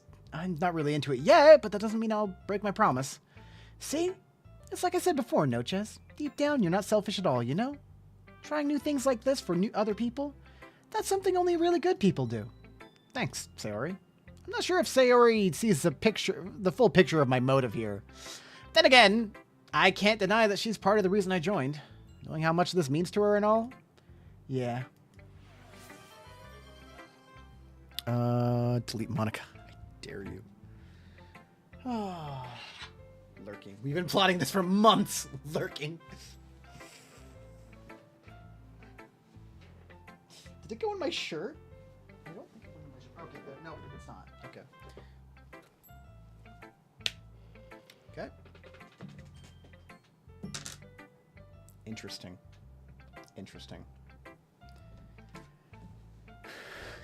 Even before you announce this, all to be ruined by a casual joke. No, it's an important question. I'm going to make sure that you have lots of fun here, okay? That'll be my way of thanking you. Basically, I'll be streaming till midnight. Yeah, I will be finishing this game tonight. We will probably be wrapping up at midnight. How the hell y'all got her back? Okay, so she bumped and then she got a boost from ranking pretty high using the tier list. Same way as everyone did, kind of. Also, yeah, 4 people voting helps a lot. That'll be my way of thanking you. All right, I'm gonna hold you to that then. Yay! So at this point, is the winner what point? At the end of the stream. At the end of the stream, I will call it and I'll be like, okay, we're gonna do this, and I will set a deadline.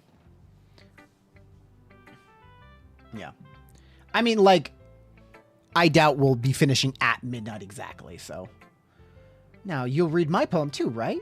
Don't worry, I'm really bad at this. We'll see about that.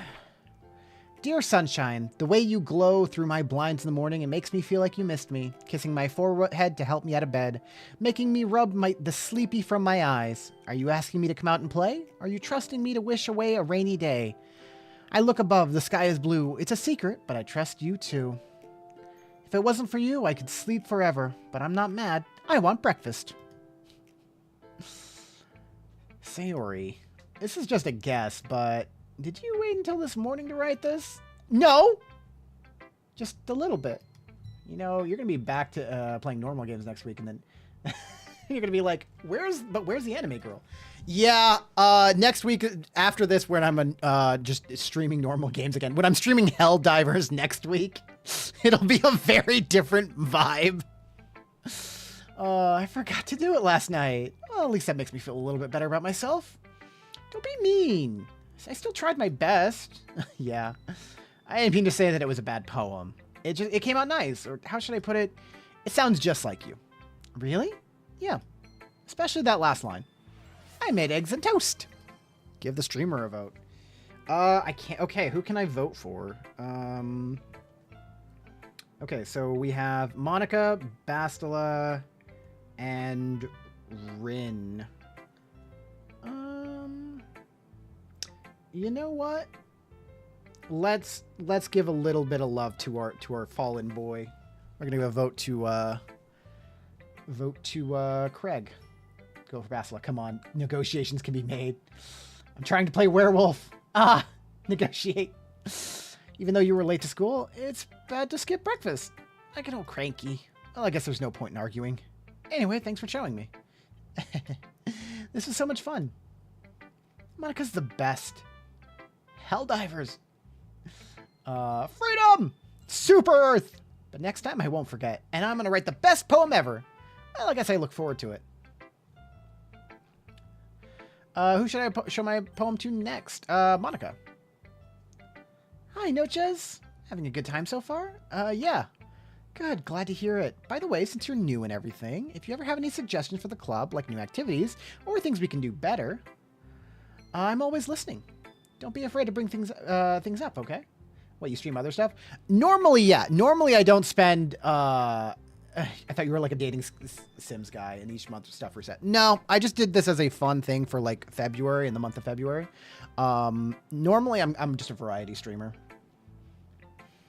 To be honest, I thought that too. No. I wish I could do that. I'm like, well, I don't really wish I could do that. This month has been fun, but there are other games I like to play, yeah. Although the dating sims have been fun, I'll probably be doing this again next year. All right, I'll keep that in mind. Of course, I'll be afraid to bring things up. I'm much better off just going with the flow until I'm more settled in. Anyway, want to share your poems with me? It's kind of embarrassing, but I guess I have to. Don't worry, Noches. If you want to play together, let me know. I honestly probably will. Yeah, I'll need a fire team. We're all a little embarrassed today, you know, but it's that sort of barrier that we'll all learn to get past soon. Yeah, that's true. So, like, can we, like, request games? Sure. I have a thing set up over on Twitch where you can vote. But, if there are games that you want to see me play, yeah, absolutely. It all, like, comes down to, like, still money of, like, affording some games, but... I had Monica my poem. I like this one. It makes me think of something Sayori would like. Is that so? You and Sayori are really good friends, right? I wouldn't be surprised if you had those sorts of things in common. Oh well. We may be good friends, but Sayori and I are actually really different. The YouTube Mafia does not cross into throws up Twitch. Well, don't worry. I'm simul streaming probably forever now. Well, that may be the case, but maybe there are some other similarities that you wouldn't expect. The way she talks about you, it's like it sounds like the two of you will really care about each other's well-being. Even if you show it in different ways, it ends up being more similar than you'd think. Oh no, this big with D&D. We might get back into streaming some D&D. Okay, so there is an idea for D&D that I do kind of want to do. I kind of want to run like once a month, just take some inspiration from XP to level 3 and just run D&D using just homebrew from like the lowest rated stuff in D&D Beyond. And just, like, run a one-shot with that. Look, you don't want to betray the family. Look, you don't want to betray the family. I had to read it right. So I think that's kind of the vibe I get when reading your poem. You sure you're not reading into this too much? I could be. Oh, gosh, I sound like Yuri. But in any case, Sayori's writing has a kind of gentle feel to it. I can tell that she likes exploring with emotions, like happiness and sadness. Who knew that someone so happy would enjoy sad things, too? Yeah, that's totally unexpected. Well, to each their own. Have you seen The Muppets, Mr. Flores? Yes? Which The Muppets? And you shouldn't be afraid to experiment a little bit, either. I'm sure I'll end up trying different things a lot. It could take a little while before I'm feel comfortable doing this. That's okay. I'd love to see you try new things. That's the best way to find the kind of style that suits you. Everyone else might be a little biased towards their own kind of styles, but I'll always help you find what suits you the most. So don't force yourself to write the way that everyone else wants you to write. It's not like you have to worry about impressing them or anything. Anyway, did you want to read my poem now? Don't worry, I'm not very good. You sound pretty confident for someone who claims to not be very good. Well, that's because I have to sound confident. Doesn't mean I always feel that way, you know? I see. Well, let's read it then. Hole in the wall. It couldn't have been me. See the direction the spackle protrudes? A noisy neighbor? An angry boyfriend? I'll never know. I wasn't home. I peer inside for a clue. No, I can't see. I reel blind like a film left out in the sun. But it's too late. My retinas. Already scorched with a permanent copy of a meaningless image. It's just a little hole. It wasn't too bright. It wasn't too deep. Stretching forever into everything. A hole of infinite choices. I realize now I wasn't looking in. I was looking out. And he, on the other side, was looking in. You get cool. The door is this way. It's fun over here on Twitch. I think of the stream as me and Purple fighting while you.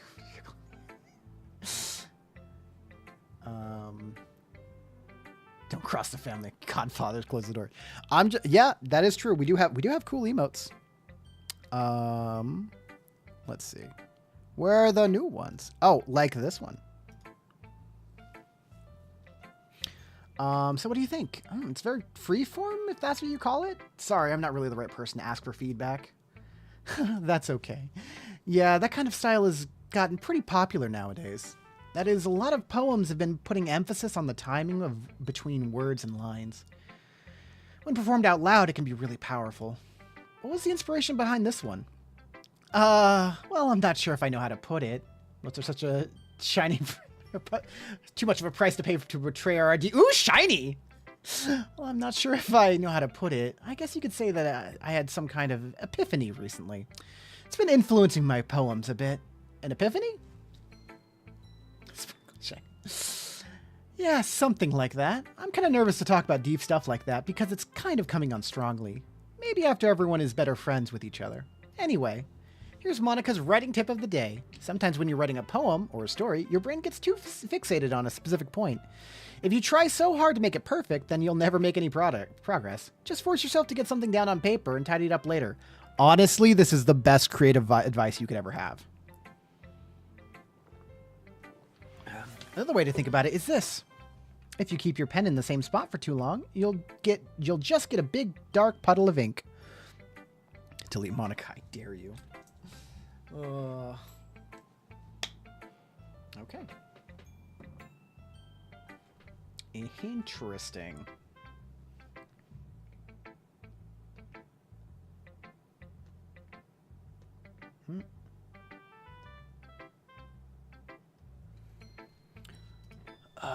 So just move your hand and go with the flow.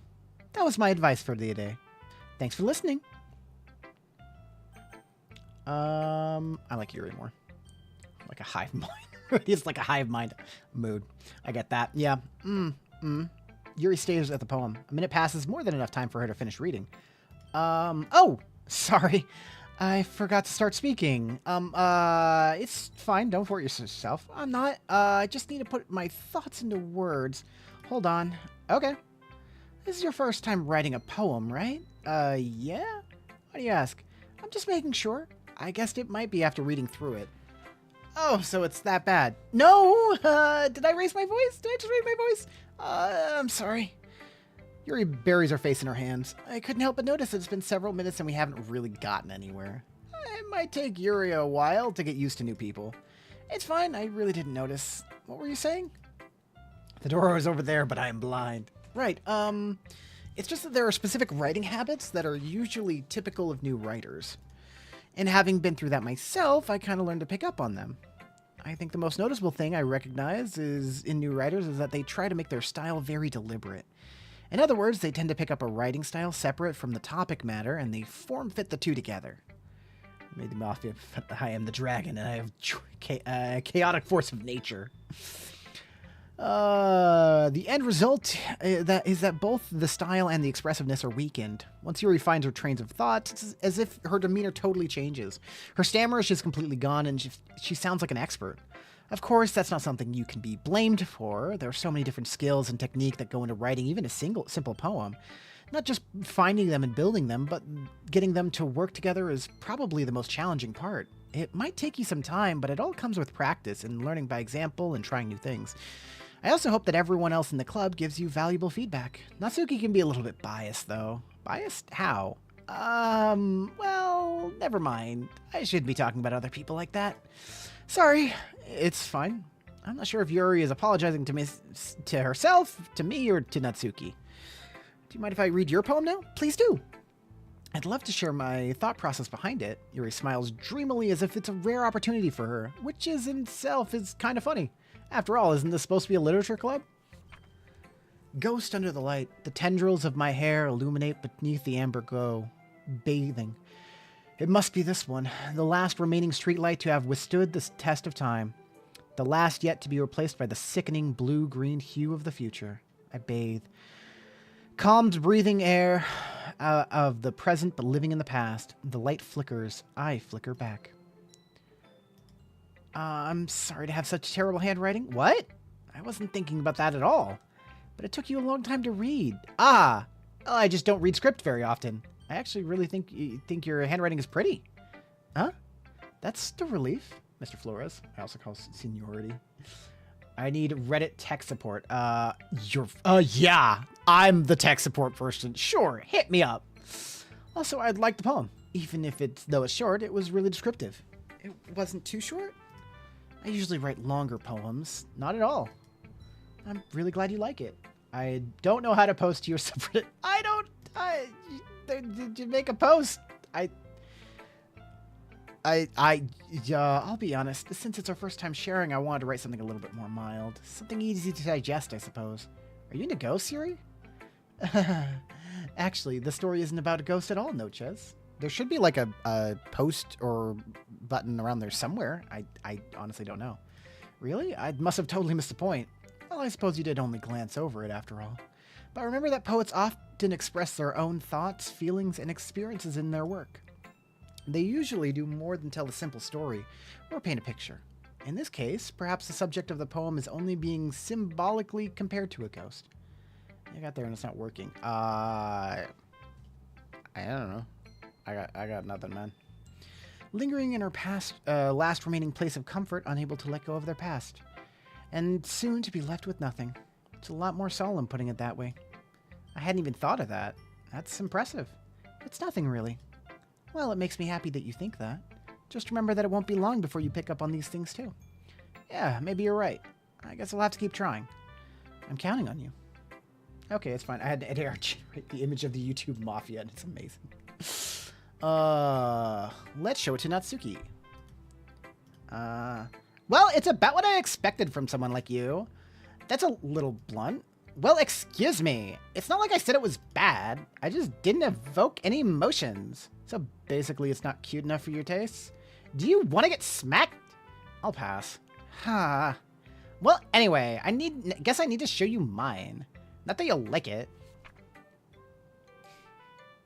Eagles can fly, monkeys can climb, crickets can leap, horses can race, owls can seek, cheetahs can run, eagles can fly, people can try, but that's about it. I love the switch in the music.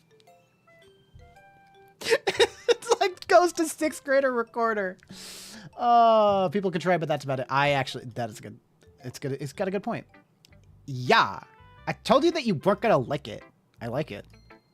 What? Just be honest. I am? Then why are you so convinced that I wouldn't like it? Well, because everyone in high school thinks that writing has to be all sophisticated and stuff. So people don't even take my writing seriously. But isn't the point of poems for people to express themselves?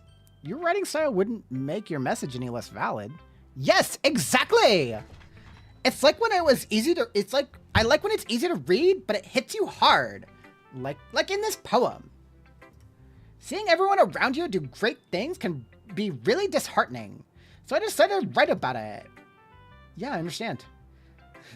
But the other nice thing about the simple writing is that it puts more weight on the wordplay. I do have a subreddit that Hero Brian created, like, last week. I think we have me and him as a member, and that's it. Like, I set up for a rhyme at the end, but it then made it fall flat on purpose. It helps me bring out the feeling in the last line. So you did. I guess more went into it than I realized. That's what it means to be a pro. I'm glad you learned something. Didn't expect that from the youngest one here, did ya? Yeah, I guess not. Hundreds of posts in an hour. It's like 100k members. It's gigantic. Yeah, I guess not. I decided to humor her with that last comment. The criticism. I don't really care how old everyone is, but if Natsuki is feeling proud, then I won't take that away from her. I feel really bad about the voice I gave Natsuki, but it's the only one that I can, like, I need it to be distinct. Whew. I guess that's everyone. I glance around the room. That was a little more stressful than I anticipated. It's as if everyone is judging me for my mediocre writing abilities. Even if they're just being nice, there's no way my poems can stand up to theirs. This is a literature club after all. I sigh. I guess that's what I ended up getting myself into. Also, 75% of the Mafia has subscribed. Thank you! I appreciate that. Across the room, Sayori and Monica are happily chatting. My eyes land on Yuri and Natsuki. They gingerly exchange sheets of paper, sharing their respective poems. As they read in tandem, I watch each of their expressions change. Natsuki's eyebrows furrow in frustration. Meanwhile, Yuri smiles sadly. What's with this language? Huh? Did you say something? Oh, it's nothing. Natsuki dismissively returns the poem to the desk with one hand. I guess you could say it's fancy. Thanks. One of us doesn't subscribe to YouTube channels, but he is in witness protection, so I'll give you 3 to guess who it is. P.S. It's not me. Aren't you a DM? Lol, can't you do voices? Yeah, but I can only do so many female voices, okay? And they all gotta match, and Natsuki's is kind of matches. Yours is cute. Cute? Did you completely miss the symbolism or something? It's clearly about the feeling of giving up. How can that be cute? I know that. I just meant the language, I guess. I was trying to say something nice. Eh? You mean you have to try that hard to come up with something nice to say? Thanks, but it really didn't come out nice at all. Well, I do have a couple of suggestions. Huh. If I was looking for suggestions, I would have asked someone who actually liked it. Which people did, by the way. Sayori liked it, and Noches did too. So based on that, I'll gladly give you some suggestions of my own. First of all, excuse me, I appreciate the offer, but I've spent a long time establishing my writing style. I don't expect this to change anytime soon, unless, of course, I come across something particularly inspiring. Which I haven't yet. Ah! And Noches liked my poem too, you know. He even told me he was impressed by it. Natsuki suddenly stands up. Oh? I didn't realize you were so invested in trying to impress our new member, Yuri. On stream, otherwise it doesn't count. Oh. That's not what Yuri stands up as well. Maybe you're just jealous that Noches appreciates my advice more than he appreciated yours. Huh? And how do you know he didn't appreciate my advice more? There was context. So my messages are deleting, and there's context there. I'm sorry. Are you full of yourself? Huh? No. If I was full of myself, I would deliberately go out of my way to make everything I do overly cutesy. Delete Monica, I dare you.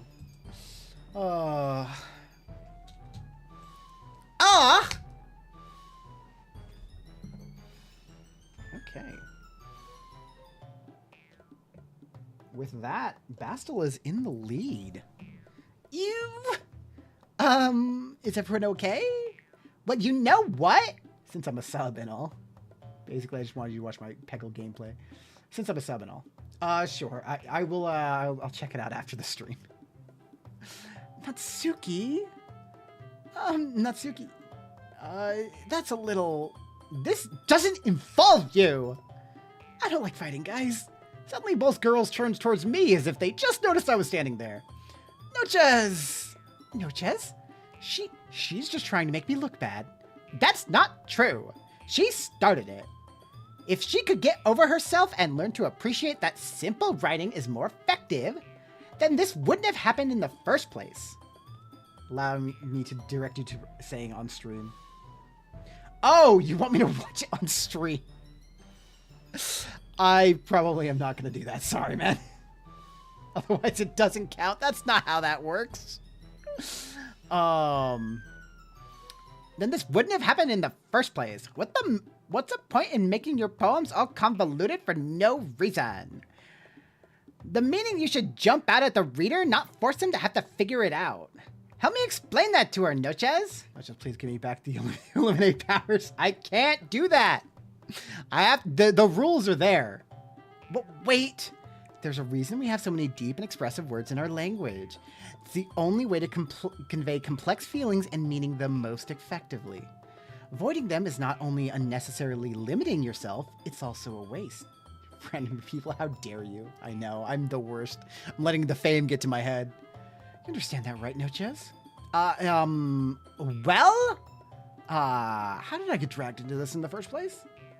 We're basically close friends. I call on the powers of Monica. But whoever I agree with, they'll probably think more highly of me. So, of course, that's gonna be... I'm gonna get invited to your wedding to Bastila. Help me, Sayori. Help me, Sayori. Natsuki. Natsuki glares at me, drying up any words I had in my mouth. So instead, I turn to Yuri. Yuri. But Yuri's expression is so defenseless that I can't bring myself to say anything to her. Sayori. Yeah. Everyone's fighting is making Sayori uncomfortable. How can the two of you keep fighting when you know that you're making your friend feel like this? Noches? Well, that's her problem. This isn't about her. I agree. It's unfair for others to inject their own feelings into our conflict. Yeah, unless Sayori wants to tell Yuri what a stuck-up jerk she's being. She would never. It's your immaturity that's made her upset in the first place. Excuse me? Are you listening to yourself? They definitely won't pull out at the last second. I can't even do spins. I have the Mafia on my side.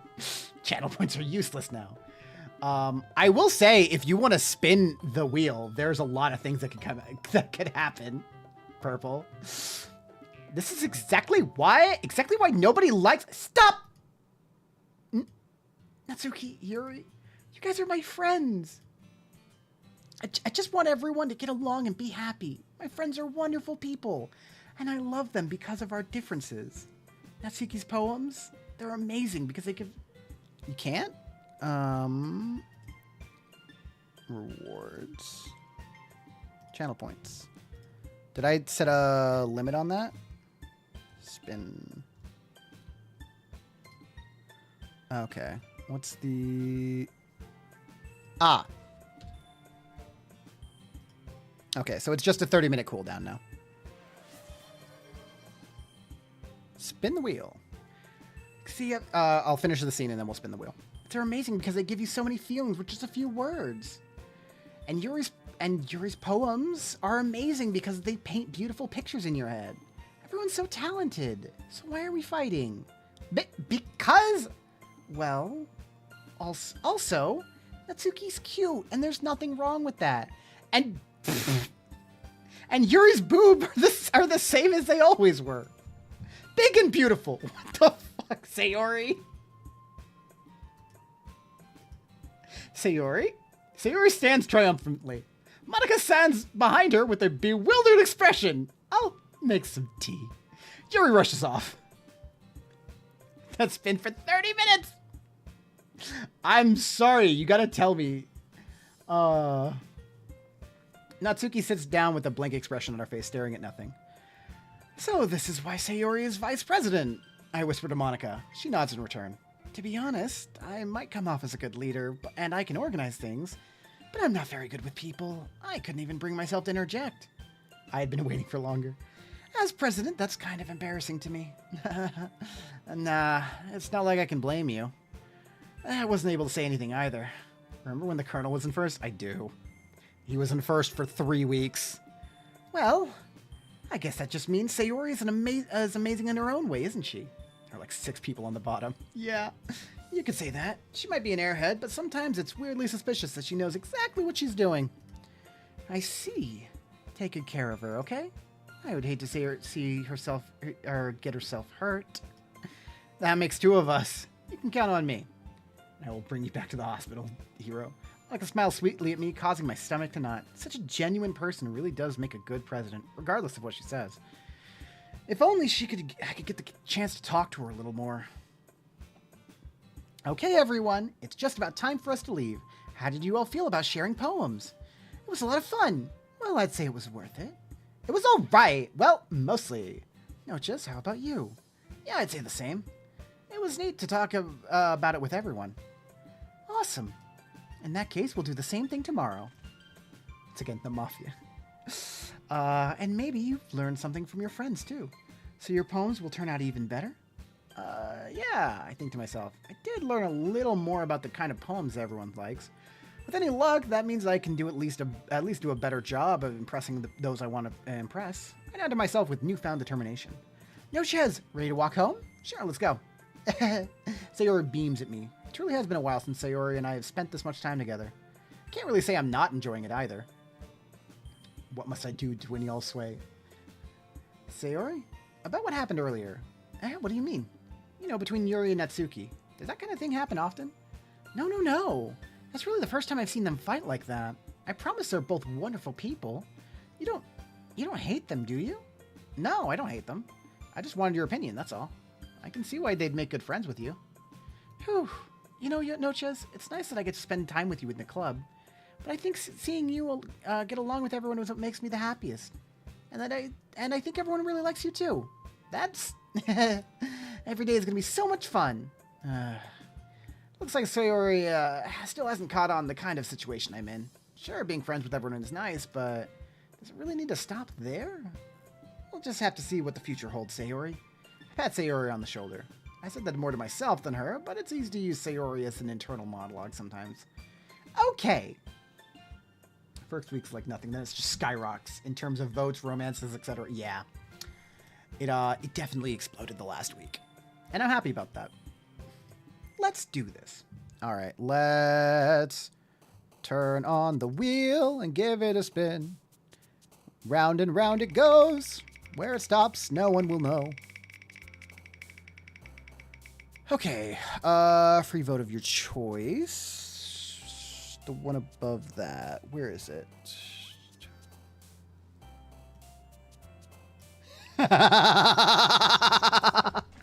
Oh!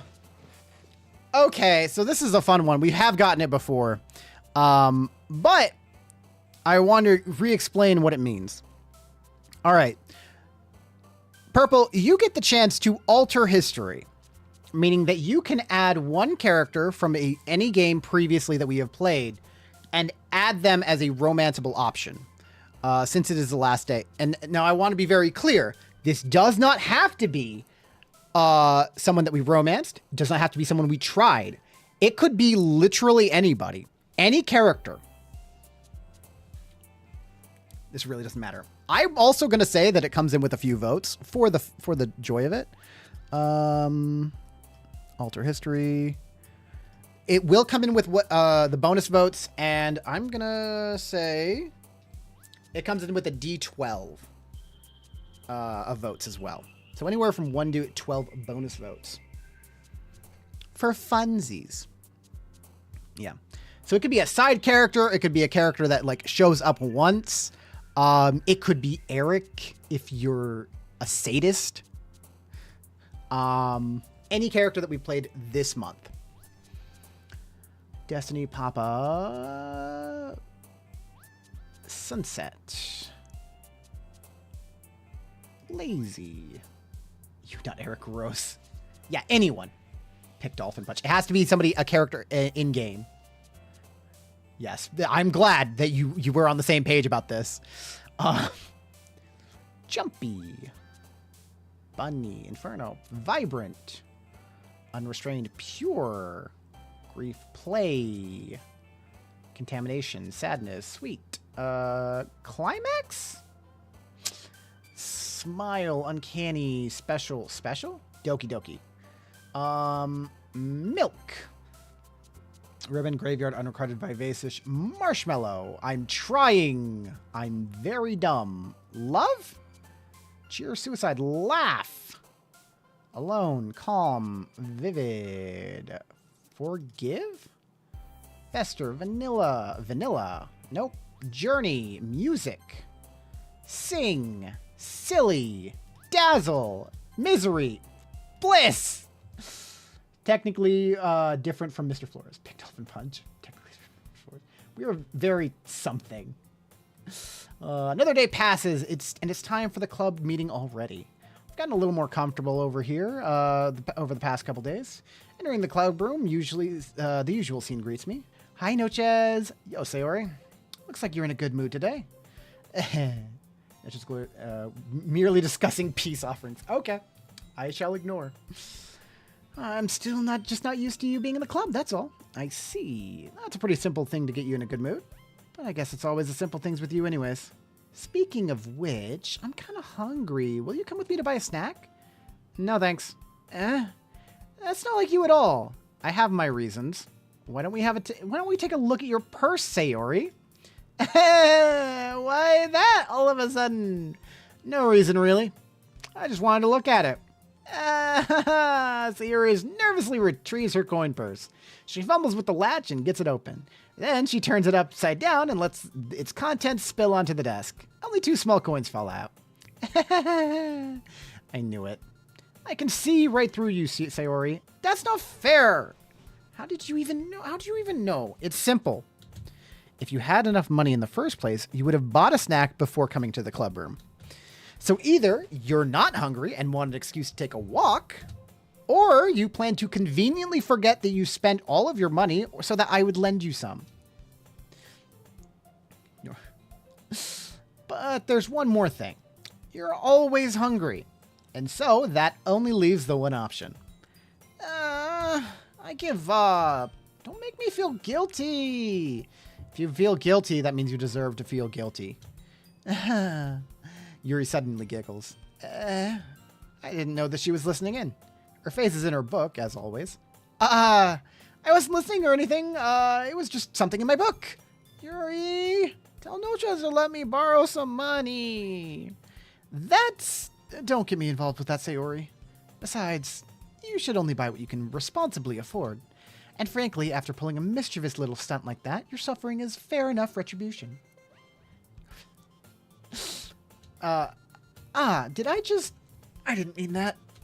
I got too absorbed in my book. I really like when you speak your mind, Yuri. It doesn't happen much, but it's a fun side of you. There's no way you could think that. You were right, though. I did something bad, and now I have to accept the revolution. Retribution. That. Still, coming from you, Sayori, I guess there's a little devil inside all of us, isn't there? Don't let her fool you. Sayori knows exactly what she's doing. After all, she told you guys she was bringing me to the club before she even told me. But hey, you wouldn't have come if it weren't for the cupcakes. So I had to trick Natsuki into making them. Come on, give me more credit than that, Sayori. Out of nowhere, something smacks Sayori in the face and tumbles onto the desk. Ow! What was... a cookie? Sure enough, it's a giant cookie wrapped in plastic. I think negotiations may be turning hostile. That would be case. Sure enough, that's a... Sayori glances around. Is this a miracle? It's because I paid my restitution. Retribution. Actually, that one almost worked.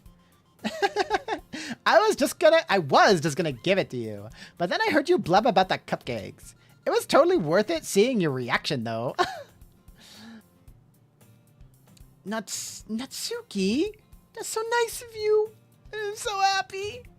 Sayori hugs the cookie. Jeez, just eat it. Sayori rapidly tears open the wrapper and takes a big bite. We only live in the digital world. Digimon, digital monster, something junction. So good. Sayori suddenly claps her hands over her mouth. I bit my tongue.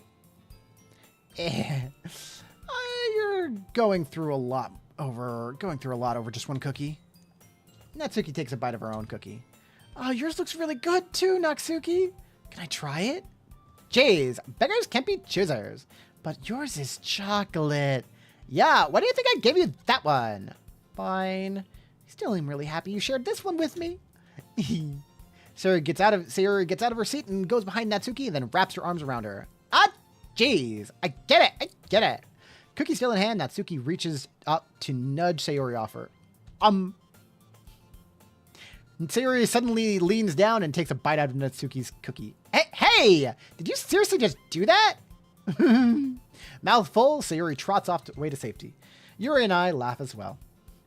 It demands now the mafia would like control.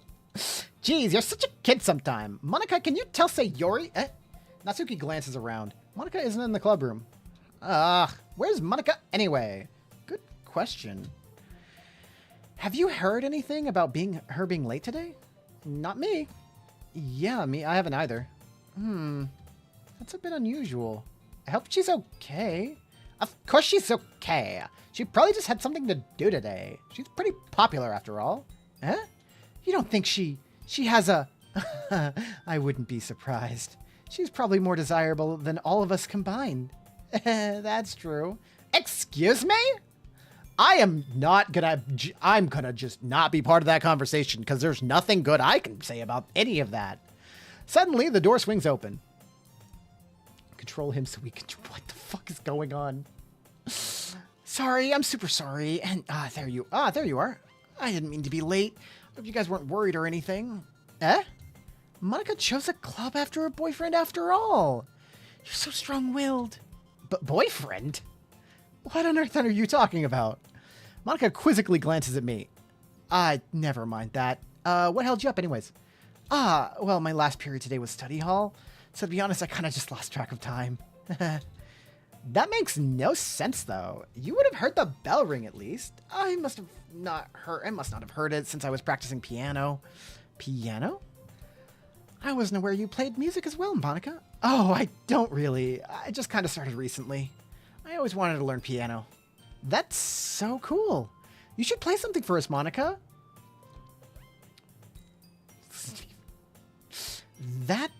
That's... Monica looks at me. Maybe once I get a little bit better, I will. Yay! That sounds so cool.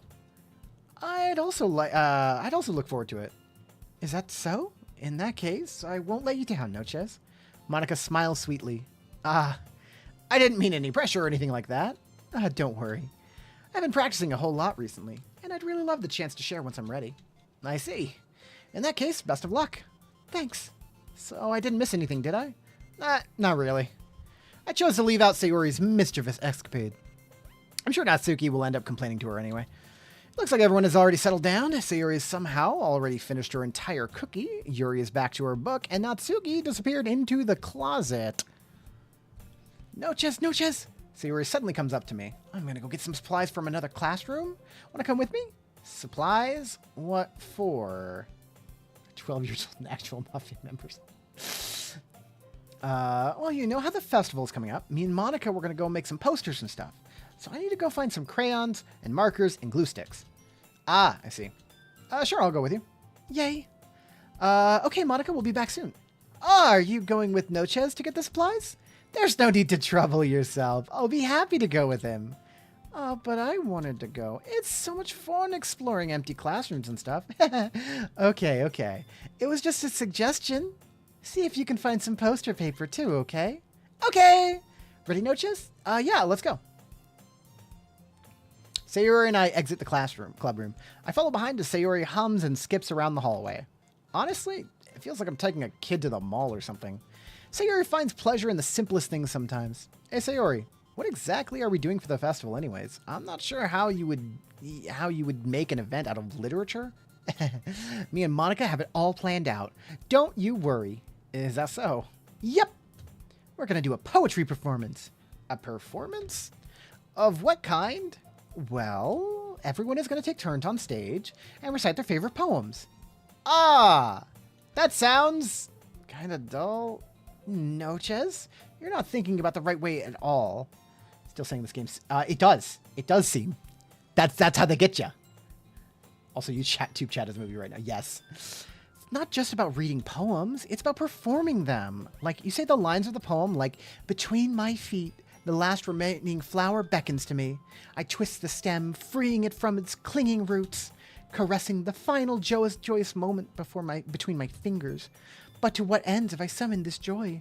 For now, when I look in every direction, the once prosperous field before me is but a barren wasteland. Like that. Sayori, how do I put this? I'm sure it's just me, but it's impossible for me to take you seriously when you talk like that. You meanie. I worked super hard on this, you know? I know. I just meant that it's a pretty unordinary contrast to your cute self. Don't say that. It's embarrassing. I know, Chaz, you should play the demo for Tavern Talk because it's a cute RP. Oh, haven't we, like, legitimately talked about that, Like, we have legitimately, like, that's the game you sent me in TikTok, right? But I guess that means I'm doing a good job. Yeah, I guess so. I'm so excited. The festival is going to be so much fun. Sayori spins herself around in the hallway again. Hey, Noches, this classroom over here is empty. Let's begin the mission. The mission, It's probably been a long time since I've spent time with Sayori like this. But in the end, she hasn't changed a bit. She's nothing but a ball of sunshine, drawing happy vibes from the world around her. It's a pretty nostalgic feeling for me. And as the years went by, I began to hole up myself in my room more and more. So going on adventures with Sayori brings about a special sort of feeling I had forgotten in me. The two of us enter the classroom. Sayori heads straight to the closet, and I follow. Let's see what we have in here. Crayons! Sayori pulls a box of crayons off the shelf. They're the best brand, too. They're kind of dirty, though. Sayori starts putting various crayons out of the box, reading the color names. All right, that's one down. I don't remember goldfish memory. No, that's fair. Don't get distracted. We still need to find... Wait, I'm looking for my favorite color. Fine. Then at least move aside so I can look for poster paper. I dropped one by accident. Smack. Yeah! Sayori bends over and smacks her forehead right onto the shelf. She falls onto the floor and crayons spill all over her lap. Ow, ow, ow, ow. You okay? My forehead. Sayori clutches her forehead. Geez, Sayori, that's just like you, isn't it? Come on, let me see. Request, Atrio the Dark Wild next. Also Minecraft? I mean, okay. I don't know what Atrio the Dark Wild is, but I will look into that. Don't read YouTube chat. Since Sayori is sitting on the floor, I grab her by the waist and pull her out of the closet. Secret. You have to move your hand, Sayori. But it hurts. Just do it for a second. Sayori slowly releases her hands from her forehead. I gently brush her bangs to the side. Ow. Sorry. There's a huge red mark in the center of her forehead. A bump is starting to form as well. Man, that's going to swell up. I should find you some ice. No, Ches? Where would I even find ice around this time? I guess a cold drink would do. You don't have to. I'm fine with looking like a unicorn. Even wincing from the pain, Sayori makes a silly joke. What are you saying? I'll be right back, okay? Okay. Suggested a few months ago. You did? Oh.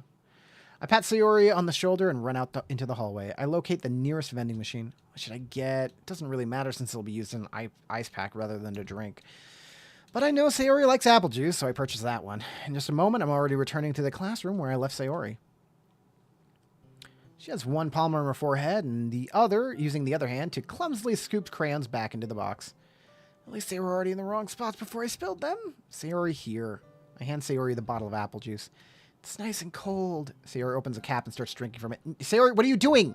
It's for your forehead, idiot. Ah, sorry, I forgot. How hard did you hit your head? Sayori places the bottle against the bump on her head. It stings. Just bear with it. It'll feel better soon. Looks like you cleaned up most of the crayons, so that's good. Hey, Noches. This kind of reminds you of growing up, doesn't it? Control. The control the game? I actually do want to play that. What do you mean? You know how we used to play outside all the time? I'd always try to keep up with you. You were kind of oblivious in some ways. Like, I usually fell behind or had trouble climbing on the things you did. But sometimes when I tried to do things I couldn't, I would get myself hurt. I'd fall and scrape myself or get a bump, and I would start crying really hard. And you would rush over as quick as you could. You would try really hard to get me to stop crying. It was almost like you blamed yourself and were afraid of getting in trouble for if someone found out. Even though it really wasn't your fault at all, you know? Did I really do that? Sort of keep things, guys, I think he bought it. Come to think of it, maybe I do remember a bit. I guess I was always focused on my games and that I didn't pay enough attention to you. So in a way, it was my fault. Kind of like this time too. If I wasn't rushing you out of the closet, you probably wouldn't have hit your head. No, Ches, I don't think you really realize it, but you're always thinking about other people. Even after all these years, you're rushing to help me, even though I'm just being clumsy. You're really a sweetheart. Don't call me that. And I don't really do this kind of thing all the time. I guess when it comes to you, it just feels natural. It's again, I think Purple had a game request. Before I even know it, I'm treating you like that. I guess that's what happened when you've been friends for so long. Really? Maybe you're right. No, Chaz, I'm so glad nothing's changed between us. Do you think it'll be like this forever? Forever? If I'm honest with myself, there's no telling where we'll each end up for college or after that. So it wouldn't be fair for me to make any promises. But, well, I hope so. It's been this long already, right? I can't imagine you ever changing, so my hopes are up. I'm so happy. Sayori has a whimsical expression in her eyes. We remain silent for a moment. She's so silly and clumsy on the outside that when I see her deep in thought like this, it makes me not want to disturb her. I guess we should go back. I don't want to worry Monica, you know? Good luck with that. She's going to see your forehead either way. Not if I hide it under my bangs. Sayori hops to her feet. She clutches her forehead again. Don't stand up so fast after you're hurting yourself. Oh, well, I guess it's too late now. Anyway, let's go. I follow Sayori out of the classroom. Sayori plays with her bangs to try and hide the bump, but without much success. In a moment, we make it back to the club room. Ah, you're back. Good timing. I was just about to start with, ready to start sharing our poems. Sayori, your forehead. She's fine. Don't worry about. I was playing with some crayons and smacked my forehead into the shelf. Well, anyway, were you able to find everything we needed? Uh-huh. I have it right. Sayori frantically glances around herself. I forgot all the stuff. Calm down, Sayori. I have it all right here. I found the poster paper, too. Sounds like you ended up doing all the work, no, Chaz? Well, Sayori... I failed to come up with an excuse for Sayori. I made it an adventure. Yeah, that. Okay. In any case, good work. I'll start working on the posters tonight. Me too. Okay, everyone. Are you ready to share your poems? Guess I should grab mine. After making sure the crayon box is closed tightly, I return to my seat. Who would I show? We'll show it to Sayori. No, Chaz. I really love your poems. I can't believe you've been hiding these from me. I'm not hiding anything, but your poems are so good. Yesterday's and this one's too. You can't tell me you haven't done this before. I mean, you're really the only one who feels that way, so... Huh? No way! Not even Natsuki? Well, I guess Natsuki is least likely to admit how much she likes something. But I don't think it's that. What do you mean? Well, I guess I'll be honest about it. It's a lot easier to write poems when I'm thinking about you. Stop thinking weird things, idiot. I just meant that you're a really expressive person, I guess. Yes, all of the suggestions, those are the suggestions I have, Noches. As a friend and community member, I believe they would make good games that are also entertaining to those here. What is it? Control, the Atrio, the Dark Wild, and Minecraft, and Enshrouded? Oh, I scroll up. Also Minecraft, also Enshrouded. Okay, I missed that original chat. How am I supposed to write poems about my own stupid life? But you somehow make everything in your life an adventure, even the little things.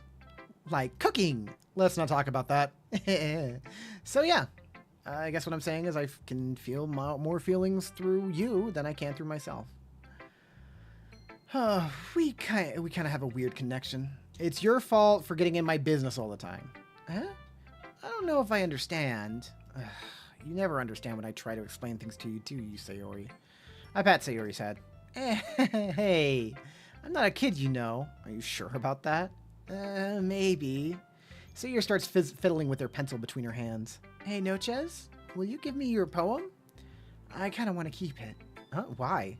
Because, well, it's the first time you've written something for me. Sayori, you completely misunderstood. I didn't write this for you. Are you even listening anymore? Well, whatever. I'll give it to you when we go home. Really? Snap. I broke my pencil. Sayori hastily bends down to pick up the piece she dropped. But being inattentive to her surroundings, she bumps right into me. Sorry. It's fine. I'll get it for you. I bend down and pick up the broken pencil. Sayori clutches the desk beside her to support herself, knees shaking. I'm a little clumsy today. Let's sit down, Sayori. Yeah. I grab Sayori's arm and help her sit at the desk. Anyway, I still haven't read your poem. Oh, sorry, I forgot about that. But it's not as good as yours. Jeez, don't worry. I'm sure I'll like it.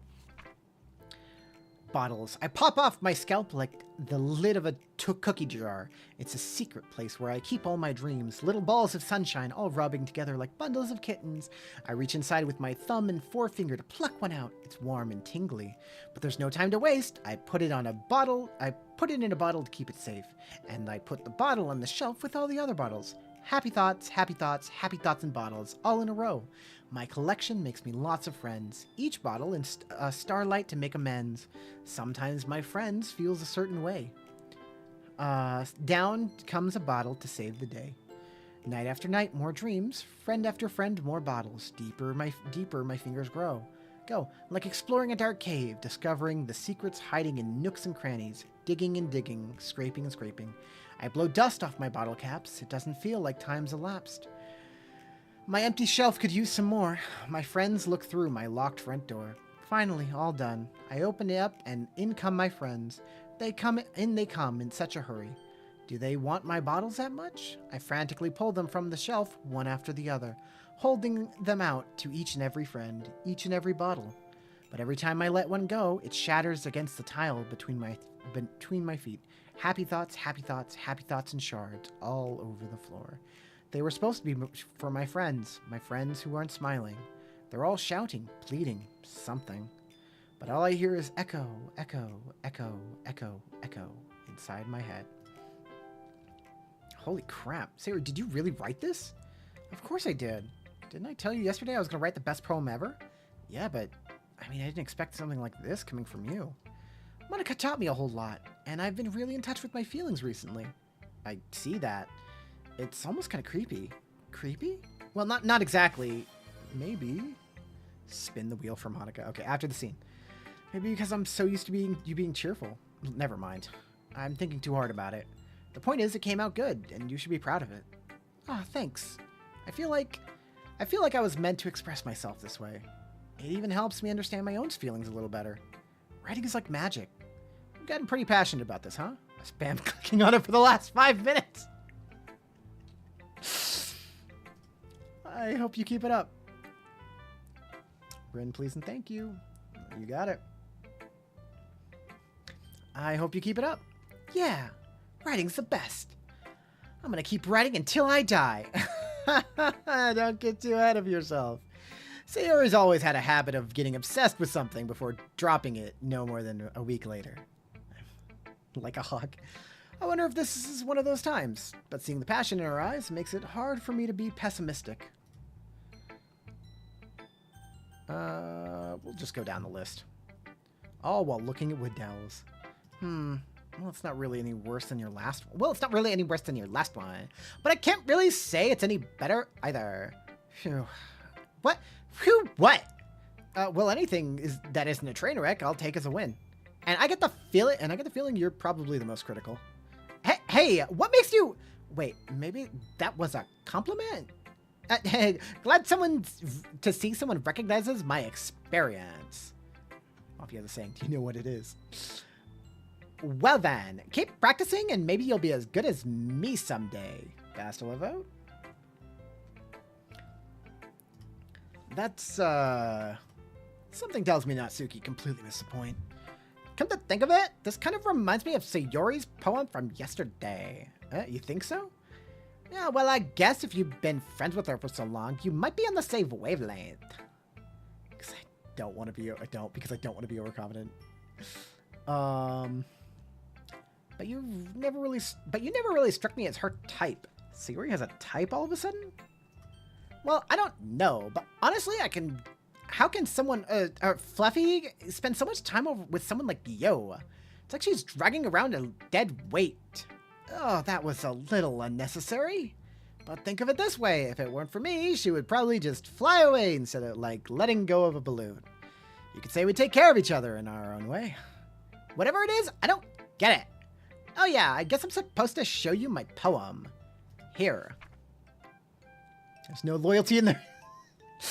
There's no loyalty and there are no rules. Oh, the foul gentleman, the Falcon has escaped. Fastula, 2, 3, 4. Okay, 1, 2, 3, 4. It has happened. They have betrayed. It's all a question of who they're gonna betray. It's never a question of are they going to. It's a question of who. Amy likes spiders. You know what I heard about Amy? Amy likes spiders. Icky, wriggly, hairy, ugly spiders. That's why I'm not friends with her. Amy has a cute singing voice. I heard her singing my favorite love song. Every time she sang the chorus, my heart would pound to the rhythm of the words, but she likes spiders. That's why I'm not friends with her. One time, I hurt my leg real bad. Amy helped me up and took me to the nurse. I tried not to let her touch me. She likes spiders, so her hands are probably gross. That's why I'm not friends with her. Amy has a lot of friends. I always see her talking to people. She probably talks about spiders. What if her friends start to like spiders too? That's why I'm not friends with her. Doesn't matter if she has other hobbies. Doesn't matter if she keeps it private. Doesn't matter if it doesn't hurt anyone. It's gross. She's gross. The world is better off without spider lovers, and I'm going to tell everyone. Okay, Noches, I don't recommend True on Mindscript. I still recommend Enshrouded, though. Don't play those two games. The Mafia will be finding you. Had a signal. Not bad, right? It's quite a bit longer than yesterday's. Yesterday's was way too short. I was just warming up. I welcome you. I hope you didn't think that was the best I could do. No, of course not. Anyway, the message is pretty straightforward in this poem. I don't have to explain it. Sometimes you can explain complicated issues with much simpler analogies, and it helps people realize how stupid they're being. Like, anyone would agree that the subject of this poem is an ignorant jerk. Do you know people like that? Of course. It's how everyone thinks about my... That doesn't matter. It could be about anything. I wrote it to be easy to relate to. Everyone has some kind of weird hobby or guilty pleasure. Something that you are afraid if people find out, they'd make fun of you or think less of you. Barring no more viewers joining, has Bastila mathematically won? You could try anything, but there's a reason that my friend text knife is high school. Rin, please. Anything can happen, but that just makes people stupid. Who cares about what someone likes as long as they're not hurting anyone and it makes them happy? I think people really need to learn to respect others for liking weird things. For it works. Well, you're definitely right. Water shots. At least I can relate to that, and I'm sure a lot of other people can too. It's what I do best. It's what I do best after all. Also hydrate, please, priest. Fine. I don't like writing unless there's a good message to take away from it. They call me Bard because I kill dragons. That's not... okay. I mean, fair? Guess? Like, conveying emotions is important, but I want to make people think, not just feel. Believe Monica, I dare you. Oh. Interesting.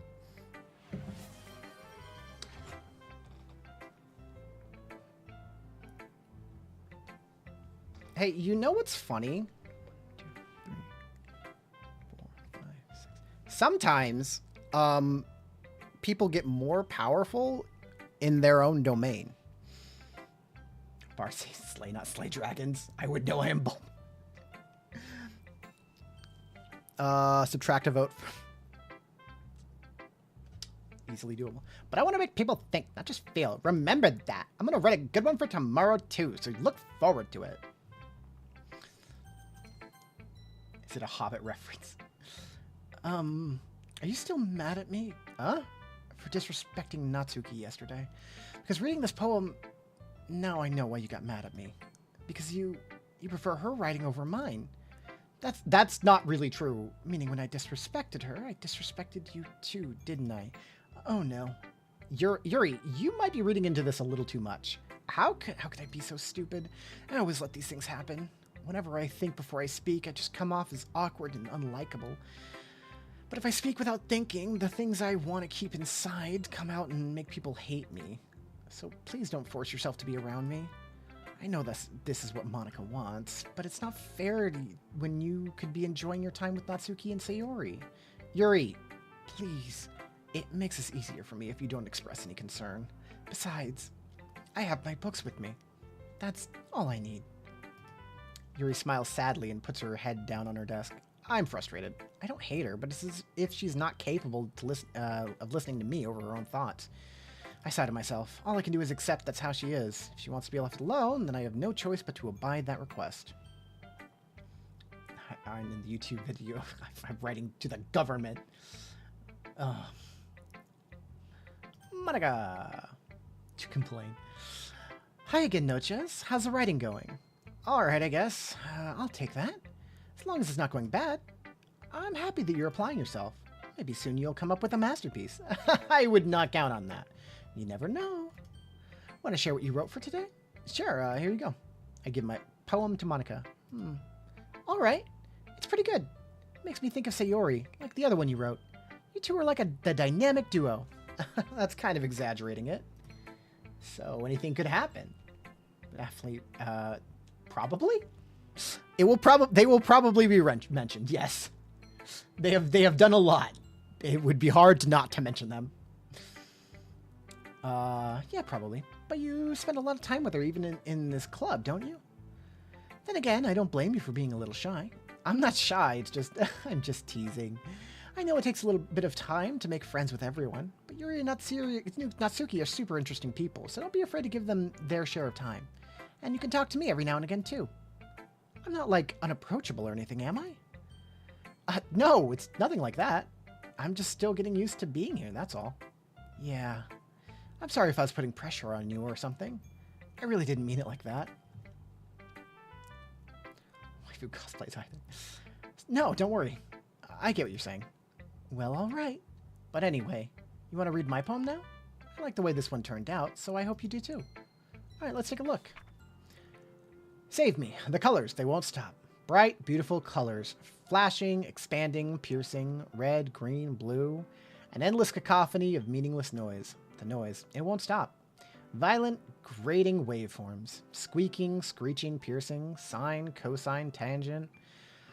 Like playing a chalkboard on a turntable. Like playing a vinyl on a pizza crust. An endless poem of meaningless. Load me. Huh.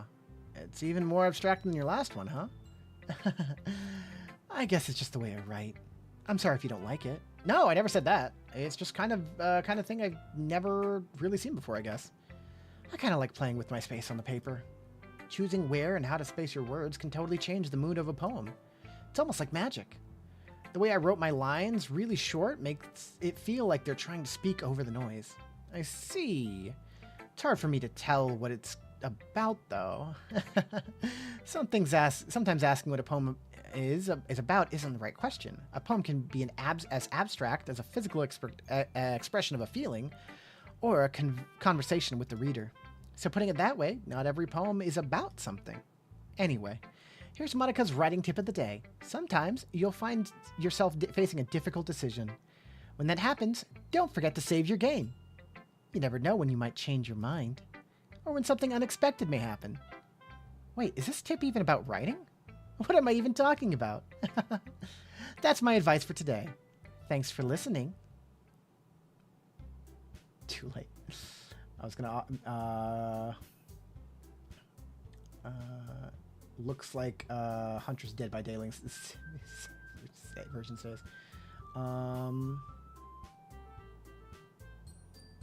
Okay. Oh, so did you figure out who you wanted to, redeem for your last, for the role?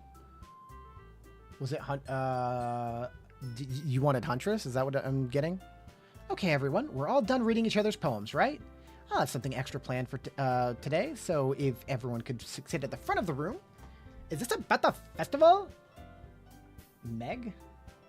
Well, sort of. Ugh, do we really have to do something for the festival? Meg. Oh, that's a lost love, but I will allow it. Yeah, sure. I said that forever ago. I didn't see that. Apologies. All right. Okay. Oh gosh, but she didn't. Okay.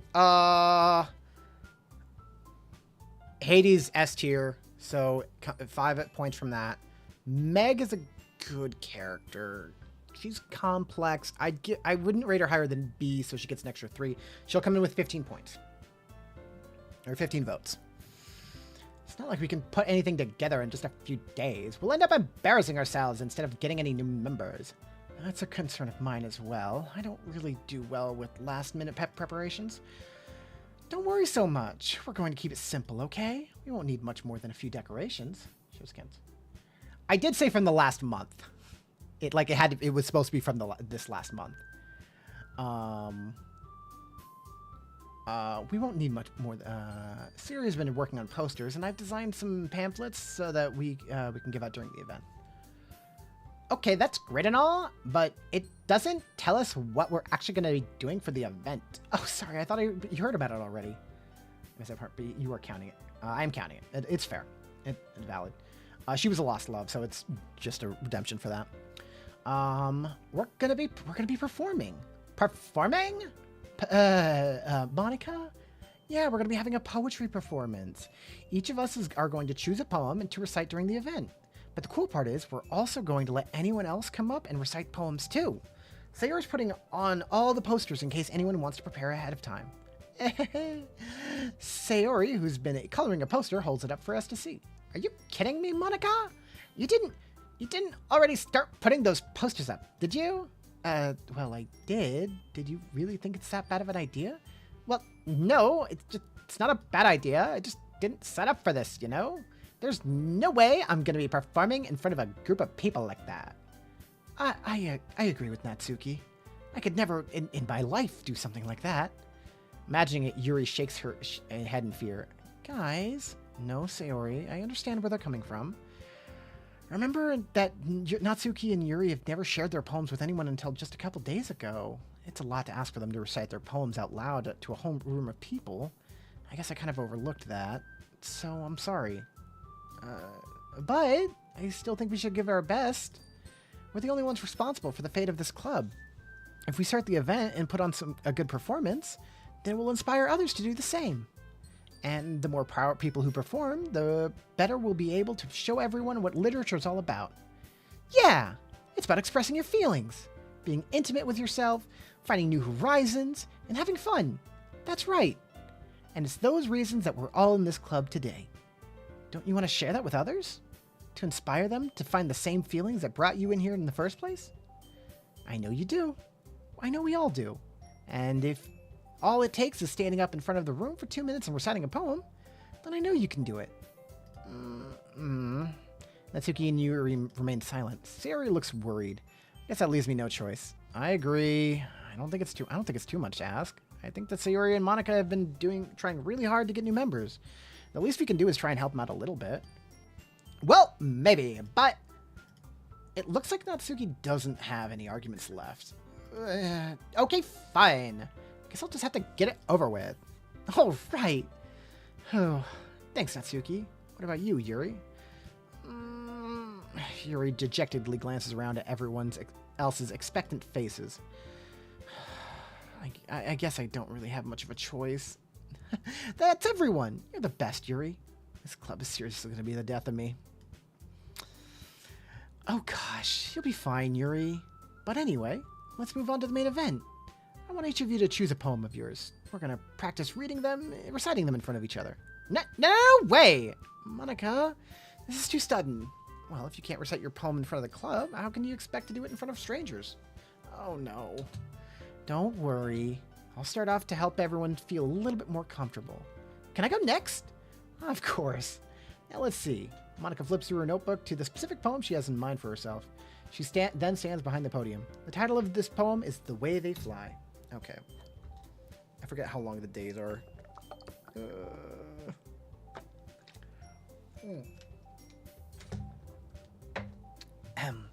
Monica begins reciting her poem. Her clear, confident voice fills the room.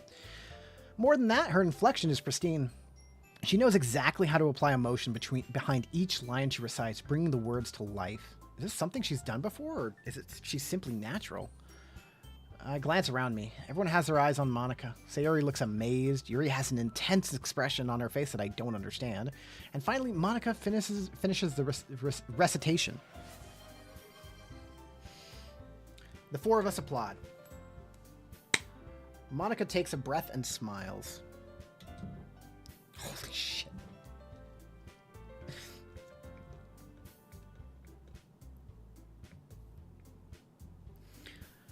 That was so good, Monica!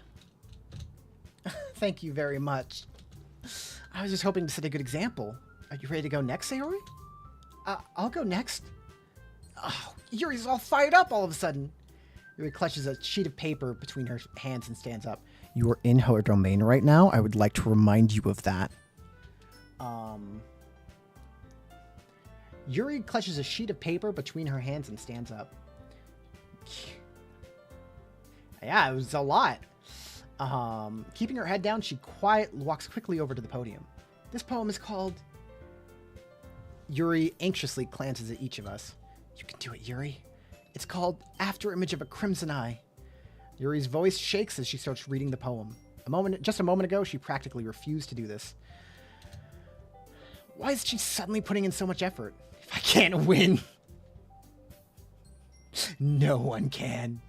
It's almost like what happens when Yuri gets absorbed into her books. Her quivering words transform into the sharp syllables of a fierce and confident woman. It's just Monica. The poem is full of twists and turns in its structure, and she enunciates with perfect timing. This must be a rare glimpse into the whirling fire Yuri keeps concealed inside her head. Suddenly, she's finished. Everyone is stunned. Yuri snaps back to reality and glances around her as if she's bewildered even herself. Give the streamer a vote. All right, you know what? I'm gonna keep throwing it at Craig. It's up to me to save the situation. I'm the first to start applauding. Everyone joins me afterwards, and we give Yuri the recognition she deserves. It's not that we didn't want to applaud for her, but we were just so caught off guard that we must have forgotten. As we applaud, Yuri holds the poem to her chest and rushes back to her seat. Yuri, that was really good. Thank you for sharing. Looks like Yuri is down for the count. Okay, I guess I'm next then. Sayori hops out of her chair and cheerfully walks to the podium. This one's called My Meadow. Sorry, I giggled. Sayori, it's a lot harder than I thought. How did you guys do it so easily? Try not to think of it like you're reciting to other people. Imagine you're reciting it to yourself, in front of a mirror or in your own head. It's your poem, so it'll come out in the best that way. I see. Okay then. Sayori begins her poem. Somehow it feels like her soft voice was made as a perfect match. The poem isn't aimlessly cheery like Sayori is. It's serene and bittersweet. If I were to read this on paper, I probably wouldn't think too much of it. But hearing it come from Sayori's voice almost gives it a whole new meaning. Maybe this is what Sayori meant when she said she likes my poems. It's like I get to reach more deeply into someone I thought I knew through and through. Sayori finishes and we applaud. I did it. Good job, Sayori. Even Noches liked it. I guess that's a good sign. What does that even mean? It came out nicely, Sayori. The atmosphere of this poem fits you really nicely. But it might be that other poems wouldn't work quite as well with that kind of delivery. I don't really understand. In other words, I've seen poems of yours where that sort of gentle delivery wouldn't work as well. They might need a little bit more force behind them depending on what you're reading. Oh, I know what you mean. I've been practicing that kind of thing. It's just embarrassing to do it in front of everyone. Next time, I'm going to make you pick a poem that challenges you a little more. We don't have much time before the festival, you know? Okay. Now who's next? Natsuki? Don't make me go before Noches. It's not like I can compare to you guys anyway. Might as well let Noches lower everyone's standards a little bit before I have to do it. Natsuki, it's fine. Might as well get it over with. But it's not like I have much of a selection of what to read. I'll just have to go with what I wrote for today. I stand up and step in front of the podium. Everyone has their eyes on me, making me feel terribly awkward. I recite my poem. Since I'm not exactly confident in my own writing, it's hard to put energy into it. Despite that, once I finish, I receive applause anyways. Sorry, I'm not really as good as everyone else. Don't worry about it so much. Also, don't downplay yourself when you do that. just say thank you. Don't do that. Don't undercut yourself like that. Don't worry about it so much. I think it's less about your abilities and more about your lack of confidence in your writing. That's something that'll improve over time, though. Yeah, maybe. All right, then. It just leaves you, Natsuki. Yeah. I'm going. Natsuki begrudgingly gets out of her seat and makes her way to the podium. Don't use my own words against me, Purple. How dare you? This poem is called... It's called... Why are you all looking at me? Because you're presenting. Huh. Anyway, the poem is called Jump. Natsuki takes a breath. Once she starts reciting the poem, her sour attitude disappears a little. While she's still a little unenthused, her poem has rhythm and a rhyme to it. It's Natsuki's trademark style, and it works surprisingly well when spoken aloud. The words feel like they bounce up and down as if giving life to the poem. Natsuki's finishes, and everyone applauds. She huffs back to her seat. That wasn't so bad, wasn't it? Easy for you to say. You'd better not make me do that again. Well, you at least prepared enough to recite a poem in front of other people? I mean, doing it in front of other people will be way easier. I can put on whatever face I want for other people, but when it's just my friends, it's just embarrassing. That's a surprise, Natsuki. I think it would be the other way around for me. Well, that's just how it is, so... Well, I guess in that case, you won't have much to worry about it for the festival. That said, I want to thank everyone for coming through. It might be hard, but I hope that you all have an idea of what it's like now. I always will. Make sure you pick a poem and get enough practice before the festival, okay? I'll be making pamphlets, so let me know ahead of time what you will be reciting. Jeez, I should probably find some other poem to recite instead. That's fine too. It doesn't have to be your own. I'm already pleasantly surprised that you're putting all this effort for the club. Makes me really happy. Yeah, no problem. Okay, everyone. I think that's about it for today. I know that the festival is coming up, but let's try to write poems for tomorrow as well. It's been working out really nicely so far, so I'd like to continue that. As for the festival, we'll finish planning tomorrow, and then we'll have the weekend to prepare. Monday's the big day. I can't wait. I can do this. All right. I stand up. There's no way I'll be able to find the same enthusiasm as Sayori and Monica, but I'll do my best to get through it. If it's for the sake of the club and impressing Monica, then I'll have to do my best. Ready to go, Sayori? Yep. Look at you two, always going home together like that. It's kind of adorable, isn't it? Jeez, guys, don't make such a big deal out of it. It must be a little nice, though. Well, how am I supposed to respond to that? It's okay, Noches, you don't have to say it. Whatever, let's just go already. I walk home with Sayori once more. Even though it's only been a few days, a lot of things have already changed. But today, Sayori is being a little quieter than usual on the way home. Hey, Sayori. Huh? Sorry, I was spacing out. No wonder. I was thinking about something from earlier. I like how we get to... I mean... Sayori fumbles with her words. So let's just say that, like, one day, Yuri asked to walk home with you. Huh? What would you do? What kind of question is that? You're kind of putting me on the spot here. I'd still walk home with you. Sayori, you really think I would ditch you for Yuri? Huh? But, she's so beautiful and smart. Jeez, I already see her in the club every day.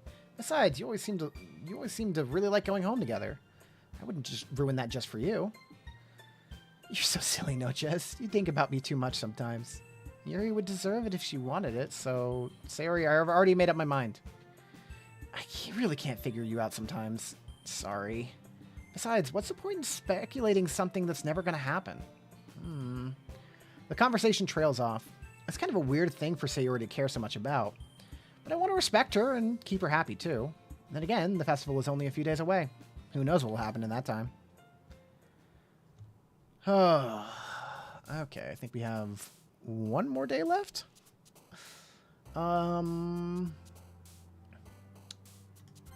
Suicide. Misery. Determination. Imagination. Cute. Candy? Hop. Laugh. The smile. Bouncy. Damn. Skirt. Adventure? Heart. Cry. Anger? Vivacious nightgown. Love. Vivid. Play. Music.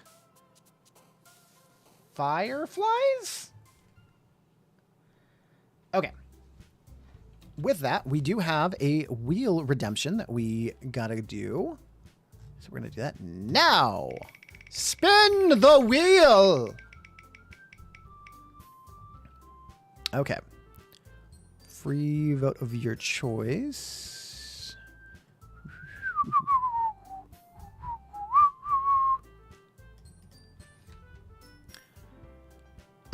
Okay, you can choose any contestant to lose a vote.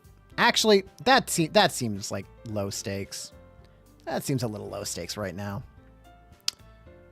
Choose a contestant to lose 1d4 votes.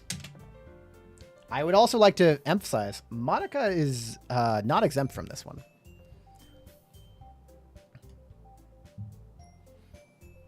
That is purples, by the way.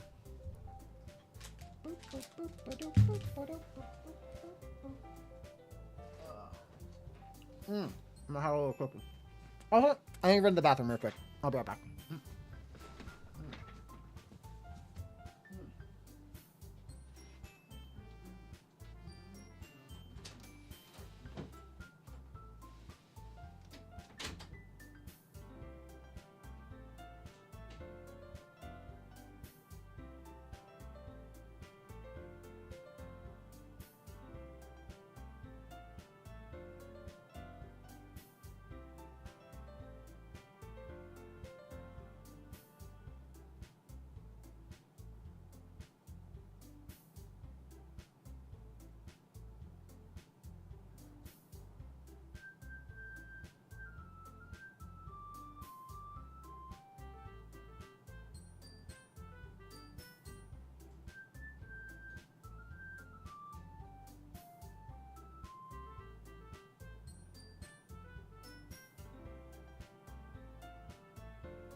Okay.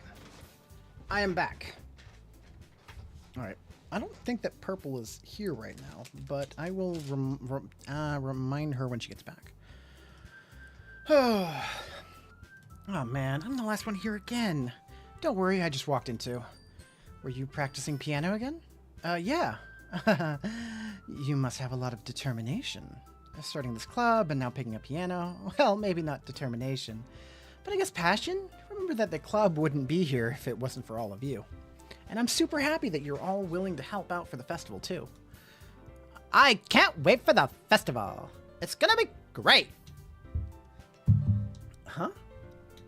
Weren't you complaining about it just yesterday, Natsuki? Well, yeah. I'm not talking about our part of the festival. But it's a whole day of school where we get to play and eat all kinds of delicious food. You sound a bit like Sayori all of a sudden. Can I open this, please? There we go. I had to go from the other side. Monica, do they usually have fried squid? No! Idiot. Idiot. Idioto.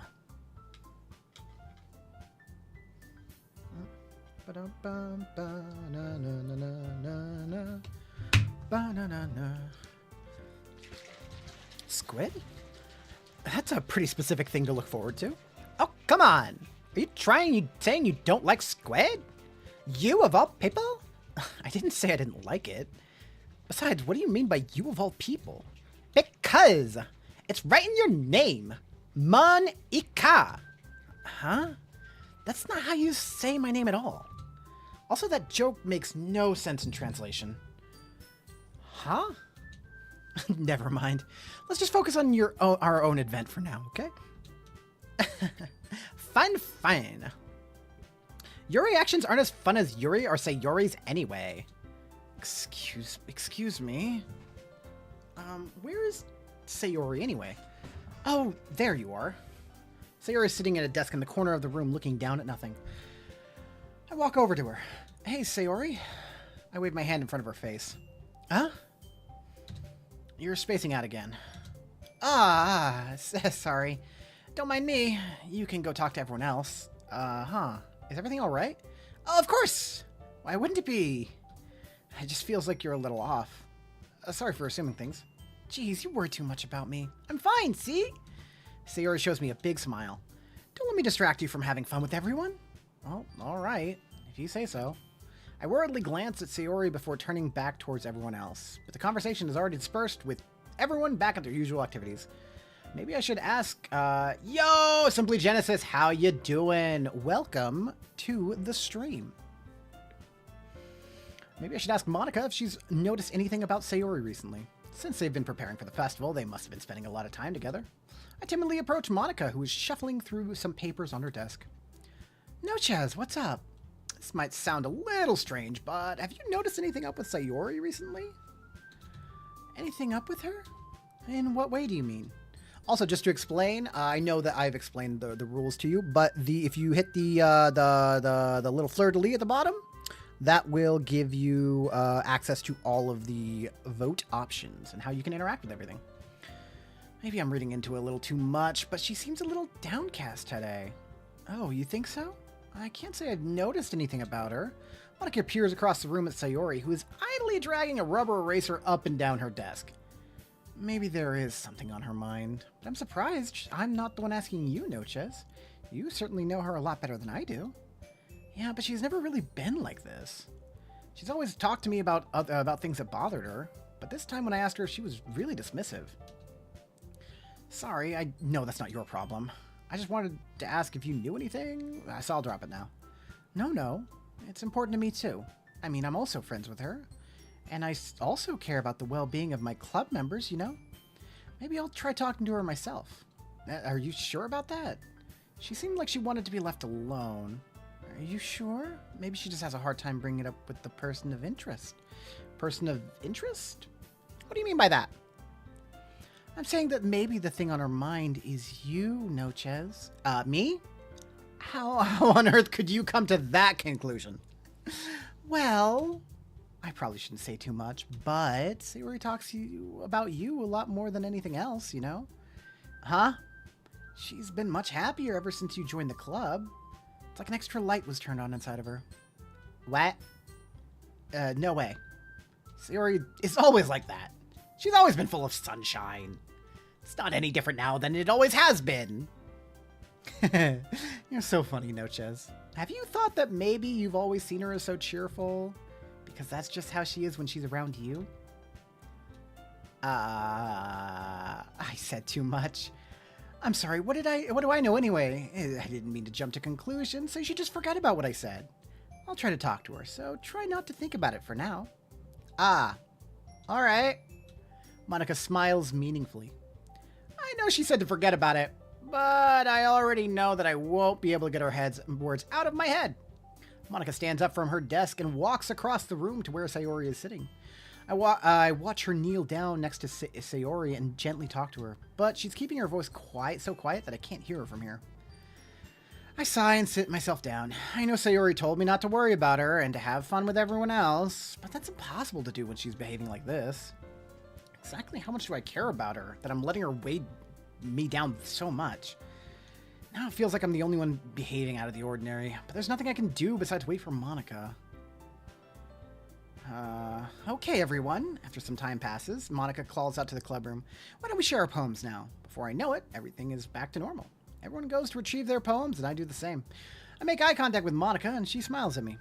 I wonder what she was talking about with Sayori. Let's do Sayori last. Hi, Noches. Have you thought about what you want to perform at the festival? No. Being in this club is one thing, but performing in front of a bunch of people, I'll have to give some more thought. Okay, no pressure. But whatever you do, I'm sure it'll turn out great. It would also make me happy to see. If only you would. Anyway, let's take a look at today's poem. Sure. I let Monica take the poem I'm holding in my hands. It's kind of funny. How so? No, not the poem. I mean, it's funny how your poems and Sayori's poems have been getting more and more similar to each other every day. I'm surprised you're so in sync with her. Then again, you've been spending a lot of time together lately, haven't you? I guess you could say that. Although we kind of grew up as best friends, and I haven't been seeing her as much this past year. But since I joined the club, we've been spending a lot of time together again. I see. That reminds me about how Sayori's been a little bit off today. Yeah, did she tell you something? Well, Noches, you haven't been flirting with her, have you? Of course not! I've been treating her like I always do. All right, just making sure. I know how much you care about her. It would be terrible if something bad happened to her, so keep an eye on her. Sayori's been acting so much happier ever since you joined the club. What could have happened all of a sudden? Well, never mind. This really isn't the time to be talking about this. Anyway, I'll share my poem with you now, alright? Alright. The Lady Who Knows Everything. An old tale of a lady who wanders Earth, the lady who knows everything. A beautiful lady who has found every answer, all meaning, all purpose, and all that was ever sought. And here I am. A feather. What do we got here? Spin the wheel for Monica again. Gosh, dang. Okay, reminder that you need to redeem... you can choose... Okay, I don't know if you heard it, but since you're here officially now, you can use... on the last wheel you got, you can reduce any contestants, any, Monica included, votes by 1d4. All purpose, here I am a feather, lost adrift in the sky, a victim of the currents of the wind. Day after day I search with little hope, knowing legends don't exist. But when all else has failed me, and all others have turned away, the legend is all that remains, the last dim star glimmering in the twilight sky. Until one day, the wind ceases to blow, I fall, and I fall, and I fall, and fall even more, gentle as a feather. All reduced basilisk. Vengeance. One, 2, 3, 4. I'm pretty sure 3 was at 36, so didn't hear I stepped away. Yeah, I assumed you didn't. At the end of the day, we'll redeem the wheel. Gentle as a feather, a dry quill, expressionless. But a hand catches me between the thumb and forefinger, the hand of a beautiful lady. I look at her eyes and find no end to her gaze. The lady who knows everything knows what I'm thinking. Before I speak, she responds in a hollow voice. I have found every answer, all of which amount to nothing. There is no meaning, there is no purpose, and we seek only the impossible. I am not your legend. Your legend does not exist. And with a breath, she blows me back afloat, and I pick up a gust of wind. Delete Monica? You can certainly try. You know, I feel like learning and looking for answers are the sort of things that give life meaning. Not to get too philosophical or anything, but it was kind of on my mind, so that's what I wrote about. I see. I never really put much thought into it. In a way, it's almost paradoxical. Because if we had all the answers, wouldn't the world start to lose its meaning? You fool. Okay.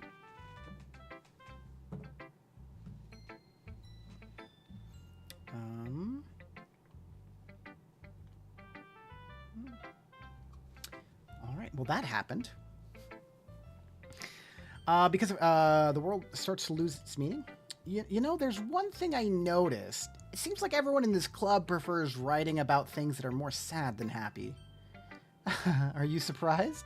I mean, if everything was okay, we wouldn't really have anything to write about, would we? Humans are two-dimensional creatures. I think you'd know that better than anyone. You mean one-dimensional? Yeah, that. Anyway, here's Monica's writing tip of the day.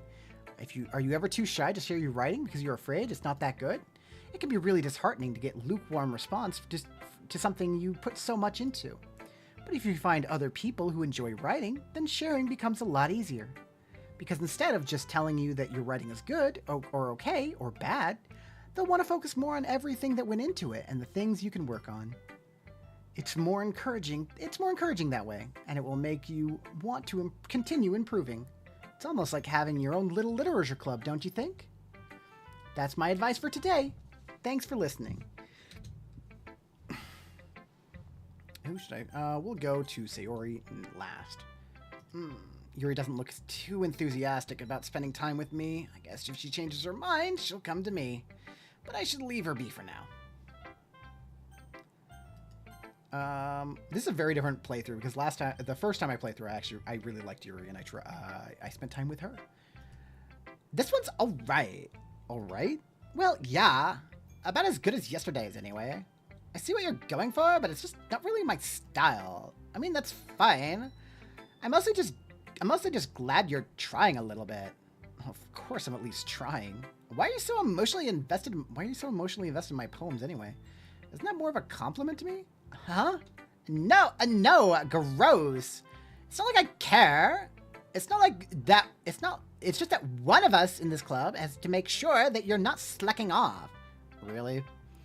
Well, that's what you ended up, what if you ended up just scaring me away? That's, it's not like you would actually do that. Yeah, you're right. It's kind of fun to hang out here, even if I have to put up with you. Gah! Natsuki's elbow connects with my stomach. Oh, maybe I won't mind scaring you away after all. I was just joking. Oh, I know. Don't worry, I was too. How the hell do you call that a joke? That seriously hurt. Well, maybe it was funny to her. I guess that's kind of the point. The point, like the elbow point, get it? Oh, I should really just watch my mouth around Natsuki. Anyway, Natsuki holds her poem out to me like nothing even happened. I'll be your beach. Your mind is so full of troubles and fears that diminished you wander over the years. But today, diminished your wonder over the years. But today I have a special place, a beach for us to go, a shore reaching beyond your sight, a sea that sparkles with brilliant light. The walls in your mind will melt away before the sunny glow. I'll be the beach that washes your worries away. I'll be the beach that you daydream about each day. I'll be the beach that makes your heart leap in a way that you thought had left you long ago. Let's bury your heavy thoughts in a pile of sand, bathe in sunbeams and hold my hand. Wash your insecurities in the salty sea and let me see you shine. Let's leave your memories in a footprint trail. Set you free in my windy sail. And remember the reasons you're wonderful when you press your lips to mine. I'll be the beach that washes your worries away. I'll be the beach that you daydream about each day. I'll be the beach that makes your heart leap in a way that you thought had left you long ago. But if you let me be by your side, your own beach your own escape, you'll learn to love yourself again. Yeah. I felt like I kept writing about negative things, so I wanted to write something that had a nice message for once. Besides, the beach is awesome. Kind of hard to write anything negative about the beach. So you decided to write about the beach first, then came up with a message later? Yeah, well, it's only because of what happened yesterday. I mean, after Yuri and I realized we kind of wrote about the same thing, she wanted to pick a topic that both of us have both of us read about it or whatever. I see. I don't really have much to contribute here since I didn't actually read Yuri's poem. Ugh.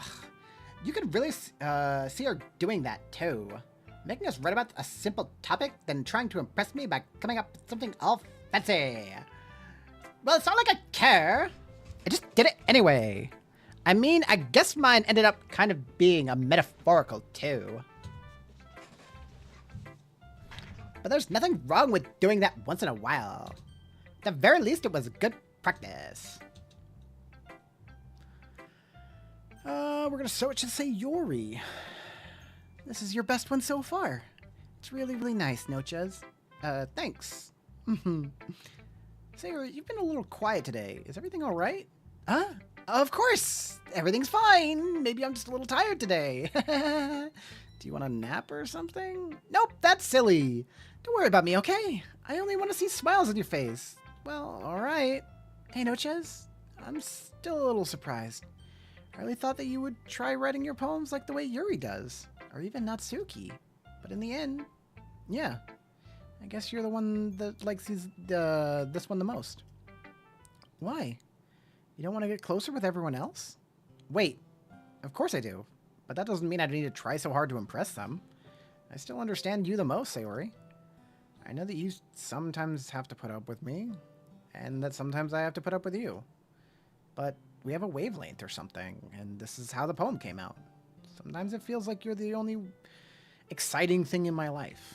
So sometimes it's easier to write when thinking about you. Sayori? Noches? I don't deserve this. You're too nice to me. Why are you doing this? Sayori has trouble keeping her voice steady all of a sudden. If you had fun with everyone else instead, this would be so much easier. Sayori, I glance around the room to make sure no one else has noticed this. Sayori, I've probably never said this before, but I don't understand what you're feeling right now. Tell me what will cheer you up. Sayori shakes her head. She sniffles and keeps shaking her head. Finally, she gathers herself and puts on a smile. It's nothing, Noches. It's just a little rain cloud. I'm sorry you had to see that. I promise it won't happen again. Just smiles from everyone, okay? That's all that matters. Go play with everyone else. I'm gonna go home a little bit early today. Sayori, tell Monica I wasn't feeling all well, okay? I'll see you tomorrow. Before I can say anything, Sayori cheerfully walks out of the classroom, humming to herself. Red flags. This should trigger red flags for everyone. Just saying.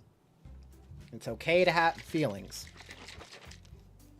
Okay, you three. We're all done sharing poems, right? Why don't we start figuring out... Hold on a second. Is it just me, or did you say something strange right now? Huh? Something did sound a bit unusual. That's right. You deviated from your normal catchphrase when addressing the club. Catchphrase? I don't have a catchphrase. Jays. How Monica? On 40.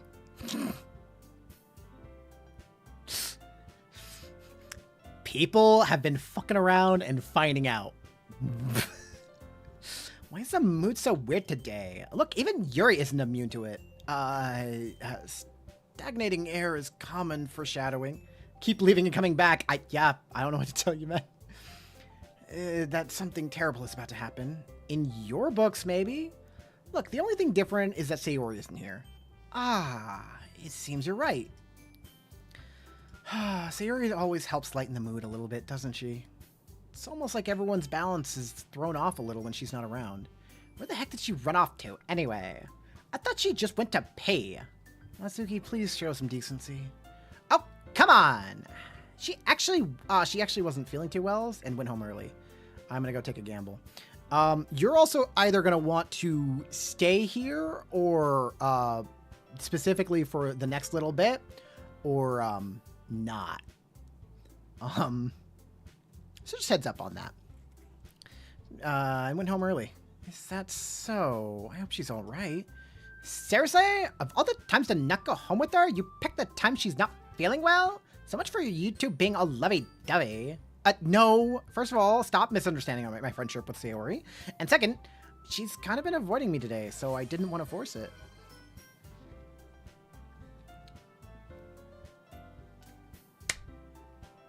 Okay.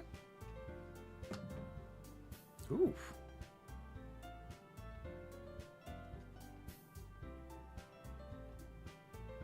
It did indeed work. So I didn't want to force it. Oh, that's a curious expression coming from Yuri of all people. Calm down, guys. I talked to her earlier and everything's fine. What did she say? Anyway, we need to figure out the rest of the festival preparations, so... And should I not leave because of the votes? No, that's not why. Has the game. The council awaits the votes. You got 8 minutes. Let's decide. Let's decide what everyone will be doing this weekend. Don't forget you have a spin. Yes, when the day is done. I already know what I'm doing. That's right. Natsuki will be making cupcakes, but we might need a lot of them and different flavors. Can you handle all of that by yourself, Natsuki? Challenge accepted. And as for myself, yeah, the game's extremely normal. As for myself, I'm going to be printing and assembling all the poetry pamphlets. Sayori will be helping me design them. And as for Yuri, you can, guys, can you help me come up with something for Yuri? I'm useless. No, that's not it at all. You're the most talented person here, you know. Now Natsuki's pounding too. Geez, even I can tell how now. I guess I never gave Sayori enough credit, but I can tell things are getting even harder when she's not around. Otherwise, I'm probably fine. Arachnophobia. It's not arachnophobia. It has nothing to do with spiders. That may not be the case, but I also can't be a leader on my own, and then I won't grow in person. So Yuri, you have beautiful handwriting, you know? So you should make some banners and decorations to help set the atmosphere. Atmosphere? About that, I love atmosphere. Yuri's expression suddenly changes as she stares at her desk in focus and starts nodding to herself. Your mind is already racing, I see. That's great. You'll be a wonderful help, Yuri. But anyway, that just leaves you, Nochez, the one who is truly useless. Don't say that. In fact, both Natsuki and Yuri have some pretty heavy tasks to handle. It would probably go a long way to give one of them a hand. You could always help me out as well. I'd be really appreciative of that. Is Monica suggesting I spend the weekend with one of my club members? How on earth are they going to respond to a suggestion like that? 6 minutes. I suppose I wouldn't mind a bit of help. Well, even if you don't know how to bake, there's always some dirty work I could give you. It's not like Monica's going to give me a choice, and you shouldn't be sitting on your butt anyway. Natsuki tries to mumble a bunch of excuses like that. If I recall, Natsuki, you mentioned that you would like to handle the baking on your own. Nochez may not like to be around if you only make him out to be a nuisance, so therefore he may be more suited to assisting with the decorations. Hold on, I never said that. How could it be so hard? How hard could it be to make a few decorations anyway? Sounds like you're more making excuses for Nochez too. What are you saying? It would be extremely meticulous work. And baking, as in? At the very least, Craig will lose. Craig's has not... I have been giving votes when given to me to Craig, because he's not even in 3rd place. Just, what do you think? Guys, let's settle down for a moment. In the end, I think it's up to Nochez to decide how we'd like to contribute. Besides, he hasn't really gotten the chance to spend any time with me yet, you know? So I'm sure he's interested in... You literally just said... I'm surprised as well. Sorry. I was just saying, though... Jeez, can we just settle this already? Yeah. Nochez, you're okay with this, right? In the end, it's up to you. Of course. Very well. In that case, everyone looks straight at me. I feel like Sayori probably... I mean... This is not the... There will be a midnight round of votes as well. But what happens if there is tie? That's a great question. I will solve that bridge when I get to it. If it's going to be anyone, I'd prefer help Sayori. I mean, we're already neighbors, but Monica said Sayori was helping her. Jeez, do you really hate us that much? No, that's not what I said. Sorry, I didn't mean for this to be so difficult. Just think of the club, okay? Then I guess I can help Monica. I should probably be helping Monica. Yeah, you picked me. Hold on 1 second. Yeah. Monica, you're the one who needs the least help out of all of us. But I agree with Natsuki. Not only is your work already most suitable for one person, but you already have Sayori as well. Can we put it in a hospital and lights out time mode? I make no promises, but Noches was the one who... that doesn't matter. You're the one who scared him into picking you in the first place. You're the club president, Monica. You're supposed to make responsible decisions for the club. Monica, you shouldn't let any ulterior motives interfere with this decision. Ulterior motives? Mafia, prepare your votes! What are you saying, Yuri? In fact, it sounds like you guys are the ones with ulterior motives. Gotta vote for Rin. Excuse me? Otherwise, this wouldn't have been made into such a big deal in the first place. That's completely false, Monica. And make it double.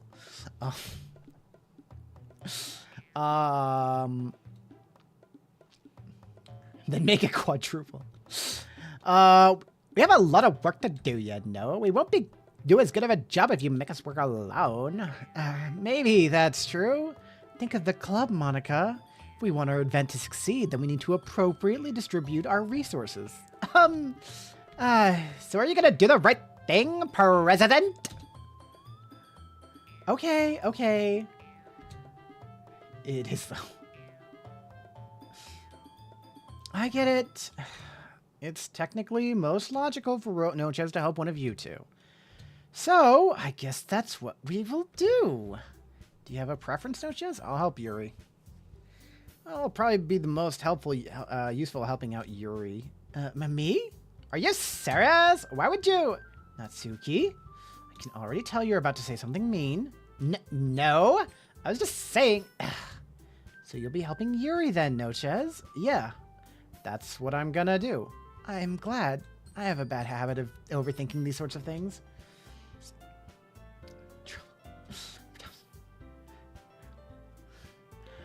So I think your assistance will be very useful.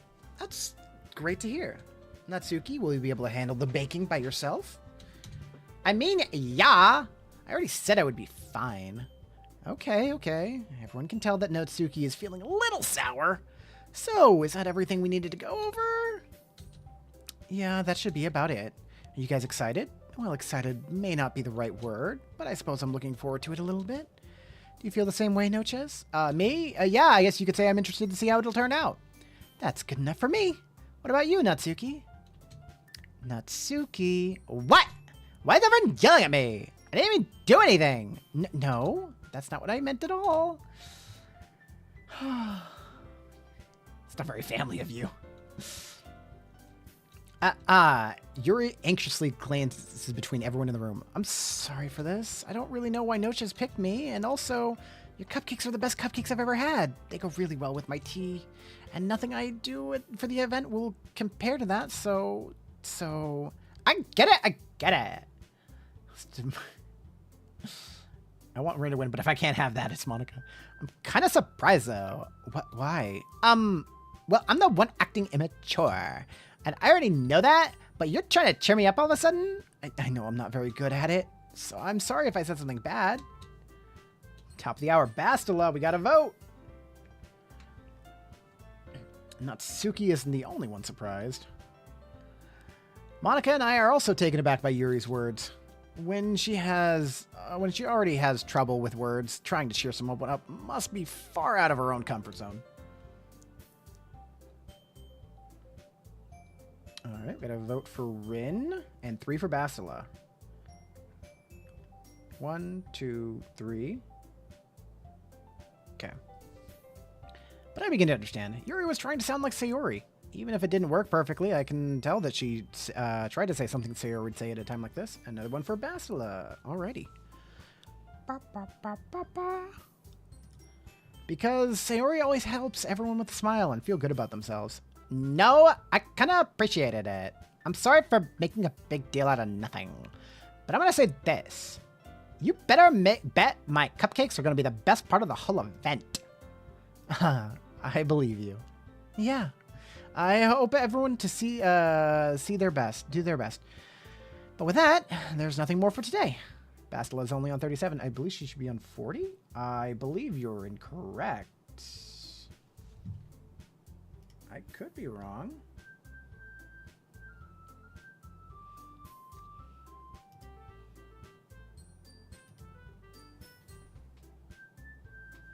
One, two. No, 40. How? 39. I think 39 is correct, yeah. No, she was at 32. I think 38. She was at 32. 1, 2, 3, 4. 5.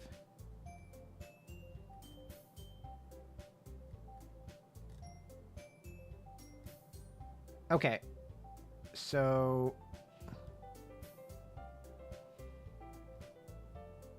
1, 2, 3, 4. Oh, I miscounted. Yeah, 38. Yeah. I was still wrong. It's okay. So I guess it's time for us to head out. All right, let's get out of here then. Yes. I do need help with Simple Edition, thank you. Everyone packs up their things. I start to follow Monica and Natsuki at the door as they chat between each other. Yeah. I turn around. It all comes down to this. Okay.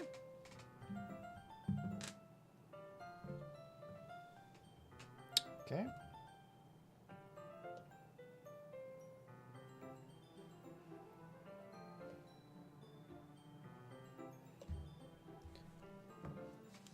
Alrighty.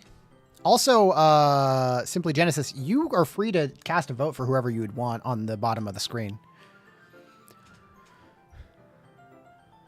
You do realize I am here. And I have a wheel spin. Yes, the day has not ended. I know. Sorry, I realize that I don't have any way of contacting you this weekend. Oh, you're right. I can't believe that slipped my mind. Should I give you my phone number? I think that would be the best way, yes. Let's negotiate. Bastila takes the lead. All right, then. Yuri and I exchange phone numbers. Okay. Please vote for Rin. I'm all alone here. Then I'll be stopping by your house on Sunday. My house? Is that a problem? No, not at all. I just thought I'd be the one going to your house since I'm the one helping you. I suppose that makes sense, but if you don't mind, I think I'd prefer going to your house. All right. In that case, it won't be a problem. Mafia's on no one's side but itself. Its own. I decided not to press Yuri for a reason. It's not like it should matter much either way, so I'll just need to make sure my room is clean. I hope I managed to make myself useful in some way. I'm not nearly as creative as you are. Don't underestimate yourself, Nochez. I think that we'll make a very productive team. Even if you only chose me because you felt bad or something. Wait! You don't actually think that, do you? I don't know. It's difficult to come up with any other reason you would have chosen me.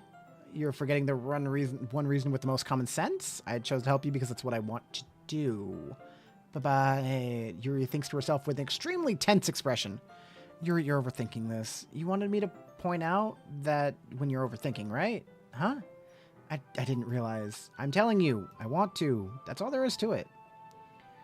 Gotta take a shower so my vote before I go.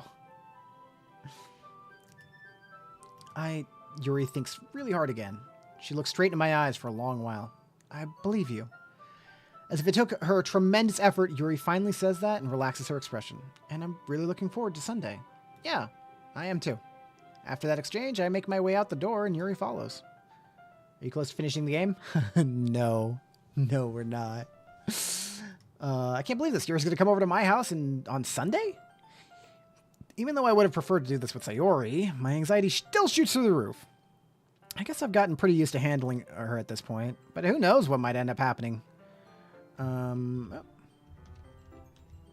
even told me she was looking forward to it. I shake my head. Why do I feel nervous about that Sayori finds out about this? Are we finishing it tonight? Yes, we will. Well, the end of this stream is the end. Day doesn't really matter. It's not like I feel that way. We feel that way about each other. Besides, like Monica said, this is about the club. I have nothing to worry about. If I just go with it, then I'll have a good time. It's already Sunday. I'll give it to you. One more vote for Rin. Can we end it now? No game for spin. Oh, right! Spin! We gotta spin. Trying to quit while you're ahead? How dare. The competition, at least. Free vote of your choice.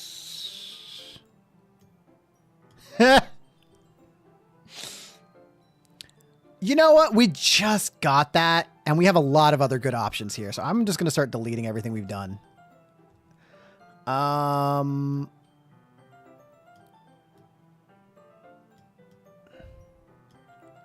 a soda.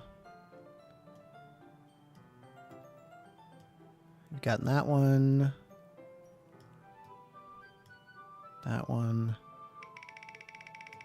Give a vote to... Okay, free vote. Gotten that one. Done that one.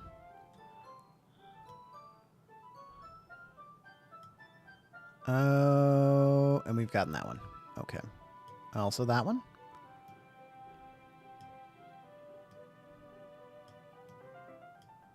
Okay. And save. All right. Let's spin the wheel again. For funsies.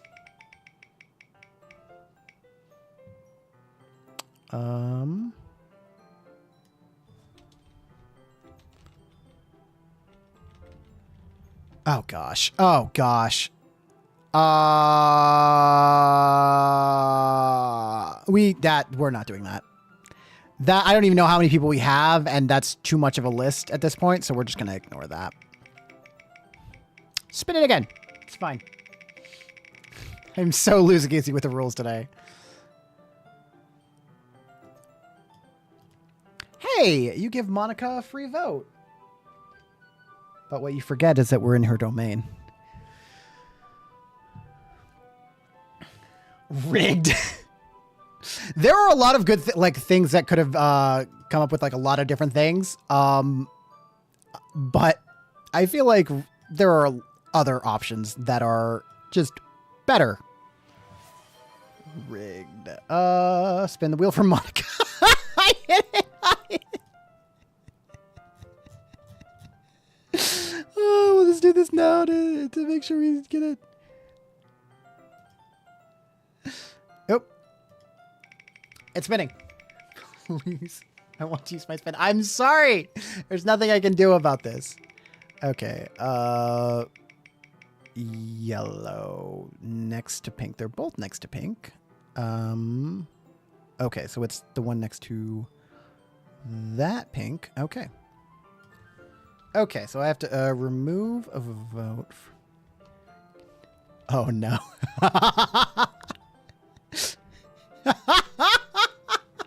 This one is so fucked right now.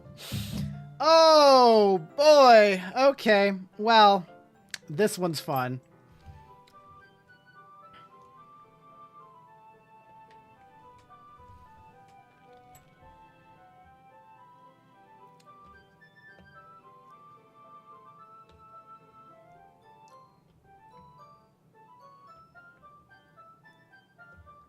This one's mean, actually. Okay,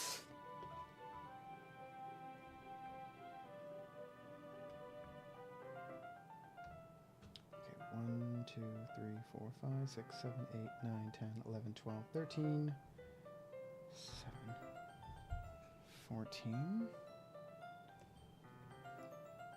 15, 16, 17, 18, 19, 20, 21, 22, 23, 24, 25, 26, 27, 28, 29, 30, 31.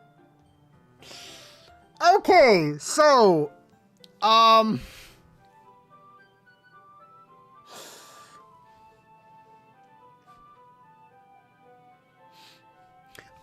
gonna roll for something real quick.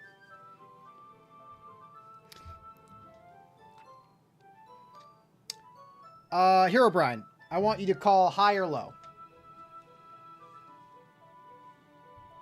Call high or low.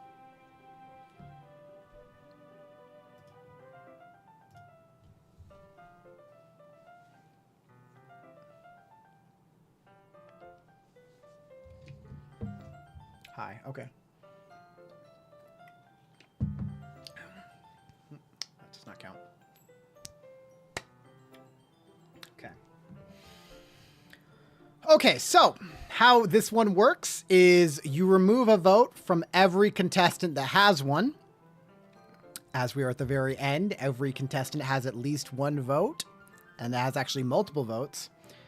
And then you give Monica half of the votes lost, rounded down. 2, 6, 7, 8, 9, 10, 11, 12, 13, 14, 15.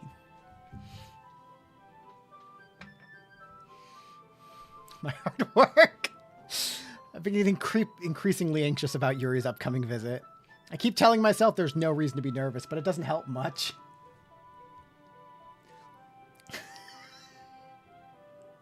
That was the second spin. The first spin, I don't remember. What did we get for that? It was something else. Why high or low? If you called correctly, it was going to be a quarter rounded down. If you called incorrectly, like you did, it would have been. It was going to be the original ruling of half rounded down. I would like to spin. I'm sorry. It's on a. Okay, purple. I'm going to ask that you do not redeem a spin for 30 minutes. Okay? 30 minutes from now. So he will have 4 minutes to try and redeem and not be not have issues with ping. Yuri is clearly an introvert and also an intimate person in general. There's no doubt that she'll open up a little bit when it's just the two of us. What do I get in return? I think you're winning. You're winning by a lot. I think that's fair. Meanwhile, we've even been texting occasionally. She was extremely apprehensive at first, but it wasn't long before I was already learning more about her. I have like 5 minutes while it's still on screen. Oh. I'll tell you what, Purple. If you do that, where's Rin at? Where's Rin at? Okay. I will give you a D12 roll of ads for a character of your choice. Assumedly Rin. I haven't heard a thing from Sayori since she left club early the other day. It's not like we text each other all the time or anything, but I've been worried about her in the back of my mind. My hope, my pain. Is it really okay for me to put Sayori's feelings aside when she might need me? My months of work. Deal. I'll tell you what. I'll roll at advantage for you too on the D12. I decide to visit Sayori before Yuri comes over. Rather than asking, I simply tell her I'm coming over, much like we've done in the past. Once I reach Sayori's house, 1,000 messages with Restream. Woo! Once I reach Sayori's house, I knock on the door before entering myself. Again, we used to play so often that we've made it a habit of simply entering each other's houses like we're family. The house is quiet. Sayori isn't anywhere on the first floor, so I assume she's up in her room. It's already strange of her not to run out and greet me. I head up to her bedroom where I finally find her. Sayori? Hi, Noches. I sit down in her room. Sayori forces a smile, but it's easy to tell that she's different. There's a minute between us. You haven't come over like this in a long time, have you? I guess you're right. It has been a long time. Not much has really changed, has it? A salute in the face of Monica for I need to leave. I surrender. Okay, yeah, I'll give you, you know what, I'll give you the one wheel now. I didn't realize you have to leave, like, right now.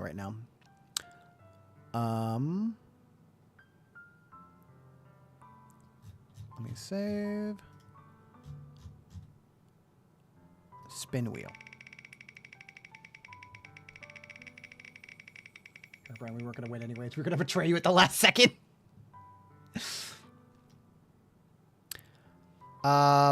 You get to, Hero Brian, if you're still there, you may choose any character to lose 1d4 votes. Not really much has changed, has it? Sayori's room is as messy as it's always been. I also recognize the same stuffed animals in the wall decorations she's had for years, man. Oh, gee, thanks, Mafia. I am still here. If you come over more often, I wouldn't be such a mess. That's because I ended up cleaning it for you. How come you suddenly want to come over today? I can't take down Monica. Also, you're like, I'm sorry that you have to leave because we're about to get into the Rin 1d4 damage of Rin. We're about to get into the meat and potatoes of the game. I rolled a 2.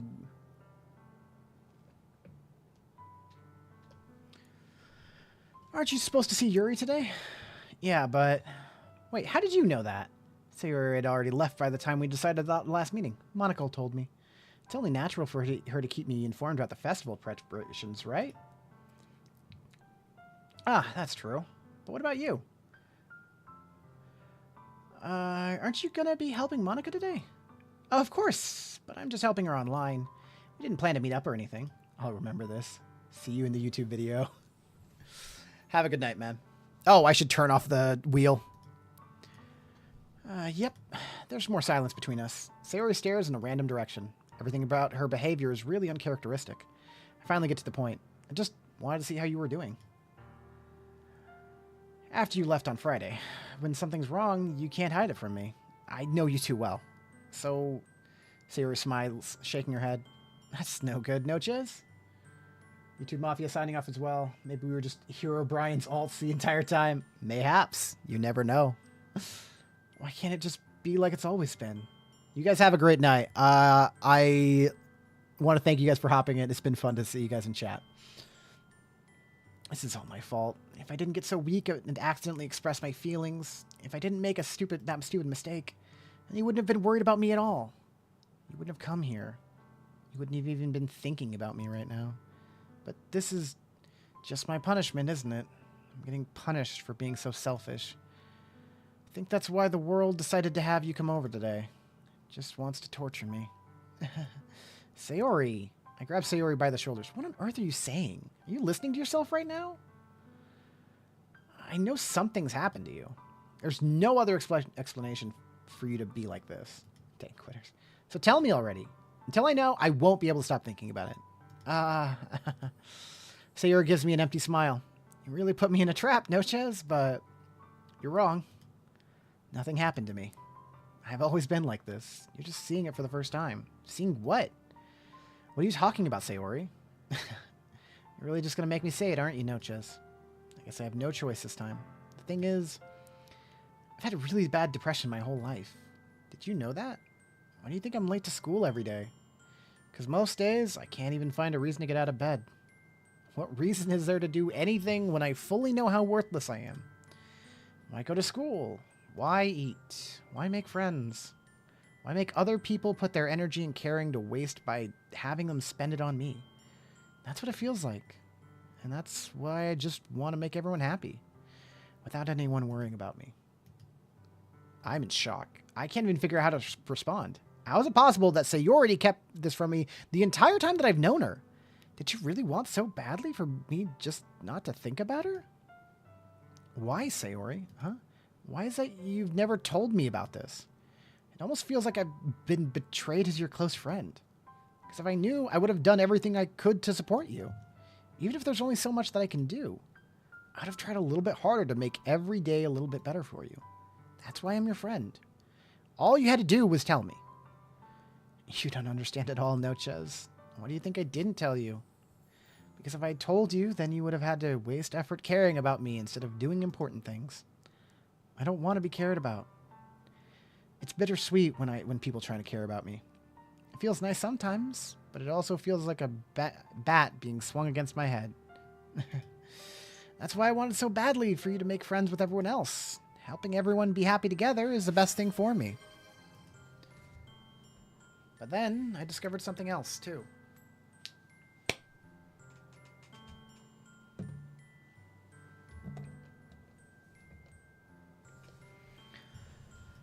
Seeing you make friends and get closer with everyone in the club, it feels like a spear going through my heart. So that's why I decided the world just wants to torture me. Every path leads to nothing but hurt. You're right that I don't understand. I don't understand your feelings at all, Sayori, but I don't need to understand Whatever it takes for me to help you stop hurting, that's what I'll do. No, Noches, there's nothing. Nothing at all. The only thing that could have helped is if everything could be like it always was. But I was selfish. I finally showed you what a horrible person I am. Tear streaks down Sayori's face. I made you join the literature club because I was selfish. And I was punished by my heart hurting in a way that I couldn't understand. And now you came here and I made you hurt too. I'm just weak and selfish. And that's all I am. And that's why I'm going to accept these punishments. Because I deserve every last one. Without thinking, I once again grab Sayori's shoulders. This time, I pull her into a tight embrace. No, Shez. Sayori, I don't care if you feel selfish. I'm really happy that you convinced me to join the club. Seeing you every day makes it worthwhile enough. If I make friends with everyone else, then that's just a bonus. But please, never underestimate how much I care about you. I wouldn't have it any other way. No, Chez. Sayori isn't hugging me back. Despite my arms being wrapped around her, Sayori's arms remain at her sides. She starts sobbing next to my ear. No. Don't do this to me. Please don't do this. No, Chez. Sayori barely manages to speak between her sobs. I don't know if I'm doing the right thing, but all I want is for her to know that I care. If you have it in yourself to call you, if you have it in you to call yourself selfish, then you have to let me be selfish too. No matter what it takes, I'll figure out what needs to change. I'll make these feelings go away. And if there's anything you need me to do, then you better tell me. I'll get mad if you don't. I don't know. Gently, Sayori finally puts her arms around me in return. I don't know anything. It's all really scary, and I don't understand any of my feelings, Noches. The only time I'm not feeling nothing is when I'm feeling pain, but your hugs are so warm, and that's really scary too. Sayori lets me go, and as she does so, I let her go as well. The festival is tomorrow. Yeah. It's gonna be fun, right? Yeah. And how would you like me to spend it all with you? It's what I want. I promise. I think that would be nice then. Yeah. Sayori wipes her eyes. If I could spend the whole day here, I would. Of all days, this has to be the one where I have other plans. Maybe I should cancel. No, don't. Please don't. If you did that, then I really wouldn't forgive you. But it's almost time for Yuri to meet me at my house. At the very least, do you want to come along and help out? It'd be fun. To my surprise, Sayori shakes her head. I'm sorry. I don't know if that would be very good for me today. You understand, right? It's kind of hard for me to fully understand, but I'm trying my hardest. It's okay. Don't worry too much about it. I'll see you tomorrow, okay? All right. I look forward to it. I say goodbye to Sayori and exit her house. On the way home, I find myself still feeling uneasy, but it's hard for me to keep thinking about it when Yuri is about to come over too. I think Sayori's right. I shouldn't be worrying too much, and we're definitely going to have a great time tomorrow. I should just focus on what's ahead of me. As I approach my house, I see something that makes me feel a moment of panic. Yuri? Thank goodness. You're a little early. I'm sorry I wasn't home yet. Were you waiting for a long time? No, I just got here. But I started to get really nervous when nobody answered the doorbell. You always could have texted me. If I had known, I would have reassured and hurried more on my way home. I suppose that's true. I didn't think of that for some reason. Should be common sense to do that, but I decided to ignore it. Anyway, let's go inside. I see you brought a lot of stuff with you. That's right. And did you manage to find everything I asked you to buy as well? Oh, yeah, pretty much. At least I hope I got everything right. I'm sure it'll be fine. I take Yuri to my room. The first thing she does is glance around curiously, which makes me feel anxious. It's so clean. I cleaned it before you came over, so that's very considerate of you to do. No, it would be really embarrassed for my room to be a mess while you were here. Well, I do enjoy cleaning. I would have gladly helped you clean. That would have been even more embarrassing. Wait, don't look at there! I snatched Yuri's wrist, which was in the process of opening a desk drawer of mine. I'm sorry. I wasn't thinking for some reason. I was just spacing out. It's fine, it's fine. I let go of Yuri's wrist. She puts both of her hands firmly in her lap as if she's making sure she's keeping track of them. So, should we get started? Yes. I have a few things planned that I could help you with. Decorations and other atmospheric enhancements. Atmospheric enhancements? You know, mood lighting, aromatherapy candles. Oh, wow. I didn't know you planned on taking it that far. Of course. I want to help our guests out to help take our guests to a faraway place. Although many will just stop by out of curiosity and for cupcakes, I guess. I'm determined to provide an experience that will leave them wanting more. That's great. It's easy to forget that you're a pretty intense person. Intense? I guess that's the best way to put it. Is that a bad thing? No, not at all. It's something that I really like about you, actually. Is that so? That makes me feel relieved and kind of happy. Yeah, no need to be so anxious. You can relax a little. Relax. I brought some things for relaxation. I was going to use them during the poetry event. Oh yeah, like what? Let's see. Yuri rummages through her bag. She pulls out a few candles and a wooden cylinder-shaped object. I did some shopping on my way here, so I happen to have these in my bag. I plan to cover the windows in black paper and use the candles to light the room. I think that would be amazing, don't you? Yeah, that'd be really neat. What's that wooden thing, though? Oh, this? It's a diffuser for essential oils. How familiar are you with aromatherapy? Not familiar at all. Is that so? It's one of my favorite contributors to a positive atmosphere. Depending on oils or herbs you choose, you can change the mood of the air itself. You can even feel it permeate through your body. Relaxation, positive energy, romance, reflection. It's almost like magic. Yuri takes a cylinder and pushes a switch on the bottom. In just a moment, a thin ray of vapor begins to sprout through a small hole on the top. Wow, that smells wonderful. What kind of mood is that one for? This is jasmine essential oil. It smells like a sweet and flowery, right? Yeah, that's a very good way to describe it. I chose jasmine for the event because it provides more than relaxation. Jasmine enhances your emotions and helps you feel them flow through your body. You feel warmer and your heart pounds more heavily.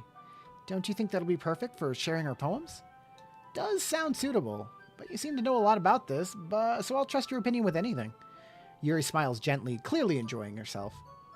She again reaches into her bag and pulls out several spools of ribbon. What are those for? Well, did you purchase the origami paper I asked you to get? Yeah, I have it over here. We won't be using the paper for folding origami. What I'd like to do is write a different word on each paper. We'll need about 100 of them. Oh yeah? What will those be used for? Well, I'm going to cut pieces of ribbon to hang from the doorway of the classroom. Then we can fasten the paper onto the ribbons to create a doorway curtain. Wouldn't that be beautiful? It would also catch the eye of those passing by the room. It may attract some to peek inside. That's really creative. I had no idea you're so good at this, Yuri. Is that so? Well, I suppose I do get a little intense, as you'd put it. Yuri giggles with red cheeks. Is it just me, or is she more relaxed when it's just the two of us? Or maybe it's the excitement she feels from sharing something that she enjoys. Here's a marker, Nochez. You can write any character you want. I'll help you once I finish cutting the ribbons. All right. Sitting on the floor together, the two of us get to work. I carefully draw a different character on each paper, doing my best to manage my bad handwriting. Yuri unravels a long strand of red ribbon to her desired length, and then she reaches into her bag once more and pulls out a pocket knife. The knife is strangely beautiful. The silver handle has an intricate pattern of waves etched onto it. The blade itself is gently tinted blue. That's no ordinary pocket knife. It looks really fancy. Well, embarrassed, Yuri looks away. What is it? You're gonna think it's weird. Yuri, whatever it is, I have no reason to judge. To each their own, you know? If you promise you won't be weirded out. Yeah, I promise. All right. The thing is, I'm kinda into knives. They're just so pretty. I can't help it. I don't know what that is. The combination of craftsmanship and the feeling of danger, maybe? What am I saying? Please don't think I'm weird for this. You're laughing at me. No, I'm not laughing at you. It's just funny how nervous you got about sharing. It's an interesting thing to be into, I guess. But I think it kind of suits you. Suits me? Yeah, it's kind of intense. Besides, it's a really cool looking knife. I can't deny that. It is, isn't it? Yuri relaxes into her expression once again. Would you like to hold it? Sure, I'll check it out. Yuri carefully hands me the knife with the handle facing me. I take it and turn it around in my hands. It feels heavy and extremely solid. Where do you even get a knife like this? Curious of its sharpness, I feel the point of the knife with my index finger. Ow! Nochez, why did you do that? I didn't expect it to be so sharp, because I'm a dumbass. I barely touched it at all. It's my fault. I should have warned you. This knife is extremely sharp. It can cut through skin like paper. Oh no. A small drop of blood trickles down the side of my finger. Yuri takes my hand and gives the wound a closer look. Ah, she stares at it and noticeably fidgets. If you're squeamish, I'll go wash it off now. Without warning, Yuri puts my finger in her mouth and licks the wound. I feel her tongue curl around my finger. Startled, I instinctively pull my hand back. Please forgive me. I wasn't thinking. Yuri lowers her head, her face burning up. Yuri, that's the most embarrassing thing I've ever done. How could I do something like that? I'm sorry. Sure, it was a little weird, and it took me by surprise, but I guess she was just trying to help, right? Yuri, I think you're overreacting a little. She doesn't lift her head. What if she doesn't recover from this point for the rest of the afternoon? All right, you know what? This might be a stupid thing to do, but I do it anyways. I take Yuri's hand and I lick her index finger in return. Nochez! Did you really just do that? Now we're even. Yuri just looks at me like I did something wrong. I knew that would be a bad idea. If not for the sweet aroma of the jasmine oil, the air would be extremely heavy right now. You're so weird, Nochez. Yuri giggles shyly. Yuri calling me weird? I have no response to that. Where do you keep your bandages? Aha, I don't think I need one, actually. It was a tiny cut. Look, it already stopped bleeding. I see. That's relieving. The tension is quickly lifted.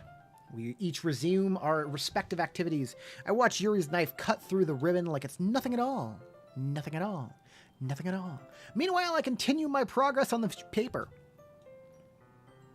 After we finish attaching the paper to ribbons, we lay them all out side by side. It looks better than I expected, and it will be very effective as a door curtain. It looks great. Good thinking coming up with this, Yuri. Thanks. Just something I saw online, really. Are you ready to move on to the next task? Yeah, let's do it. What do you have in mind? I'd like to create a banner.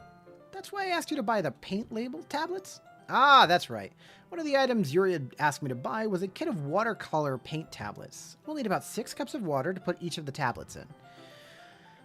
Do you mind fetching those for us? Of course not. 6 cups of water. I'll be right back in a minute. Thank you very much. Oh, and just a little bit of water is okay. If you fill the cups up too much, it'll be too diluted.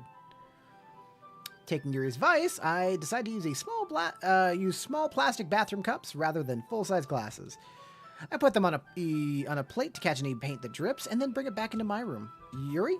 Yes. I come to see that Yuri quickly unrolling her sleeve, pulling it back over her arm. Nothing. Your face is a little red. Is it too hot in here or anything? No, not at all. There's nothing wrong, so let's mix the paint. Yuri hurriedly dismisses me and takes it upon herself to unwrap the tablets, dropping them into the cups. So, I thought we could do something simple that would look very nice. I'd like to paint a gradient across the banner, starting with the colors for sunrise, then daytime, then sunset and nighttime. Once it dries, I'll write an inspirational quote across the banner. You can hang it on the wall behind the podium at the front of the classroom. Neat. What are you gonna write? Well, it will be more fun to surprise you. Yuri smiles at me. If you say so.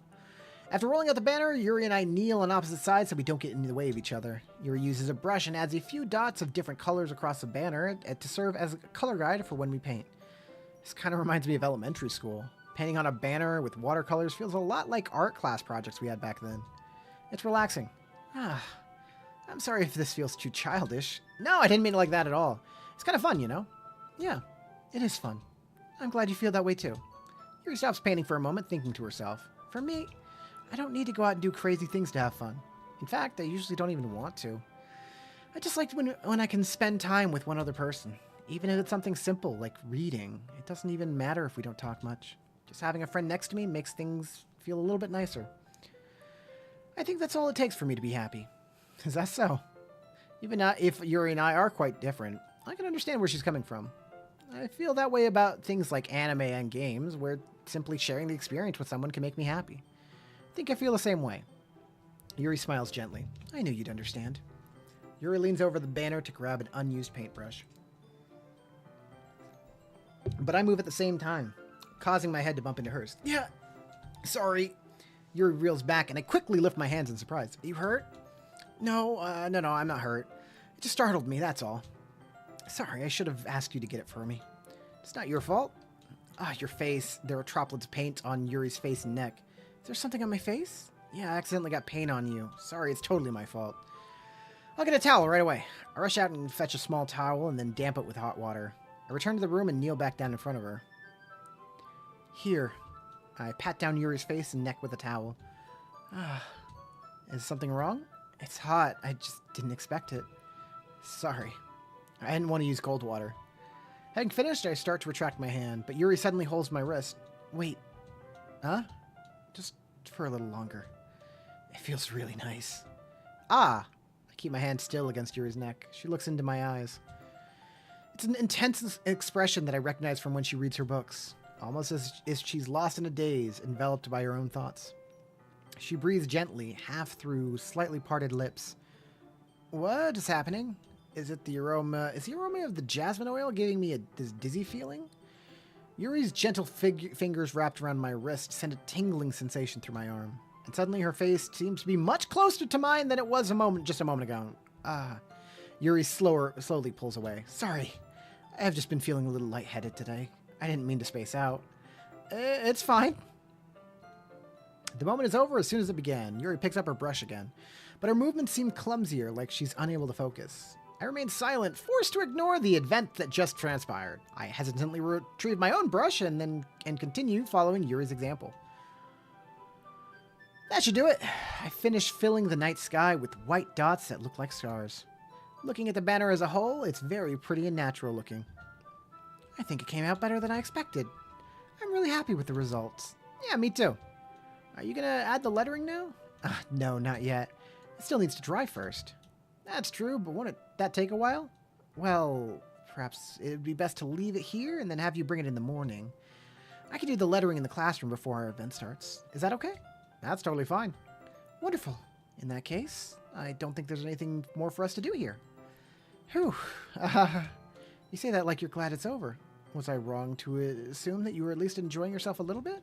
Oh, no, it's not that. I'm just glad we managed to get everything done. I see. I am too. I was a little concerned about time. I need to start making dinner soon. Ah, so you don't have any time left? I was secretly hoping that we could have extra time after finishing the work. Well, Yuri thinks to herself, I think it would be too irresponsible of me to wait much longer. I'm sorry. I was hoping there would be more time as well. It's probably my fault. Sorry for being such a slow worker. No, it's not your fault at all. And the important thing is that we got everything done, right? Yeah. So I shouldn't be disappointed or anything. Gathering all her things, Yuri seems to look a little downcast. I understand why. It sounded like she rarely gets the opportunity to spend time with friends in a relaxed environment. Yes, that's why. But that doesn't mean this has to be the last time it can happen. Once Yuri packs up, I walk her out to the front door. Thank you very much for having me today. No problem. I was glad I was able to help. Just let me know if there's anything else you need me to bring tomorrow. I will. Well then. Yuri fidgets. I guess I'll see you tomorrow. Wait. I kind of say that without thinking. About today. It's fine that we didn't have as much time as we wanted, because we can do this again. Whenever you want. You can come over or we can go out somewhere. Oh, I forgot you don't like going out much. As I stumble over my words, Yuri simply smiles bashfully. Anyway, you know what I'm trying to say, so you're very thoughtful, Nochez. Yuri takes a step closer to me then briefly squeezes my hand. I kind of like that about you. Well, how am I supposed to respond to that? But I don't even get a chance to, as Yuri suddenly pulls back. Sayori? Huh? Hi, Nochez. Sayori. Just now, we weren't... It's okay, Nochez. I just stopped by to say hi. Well, it's nice to see you. I'm sorry, but I'm already on my way to leave. Oh, really? That's too bad. I'm sorry, but we'll all be together at the festival tomorrow, so that's fine, right? So of course. Sayori beams. Yeah, so I'll see you tomorrow. Clearly embarrassed, Yuri hurries off. Sayori waves goodbye after her. Sayori, I thought you didn't want to come over today. Well, I tried staying in my room, but my imagination was being really mean to me, so I had to come over here and see it for myself. See what? What are you talking about?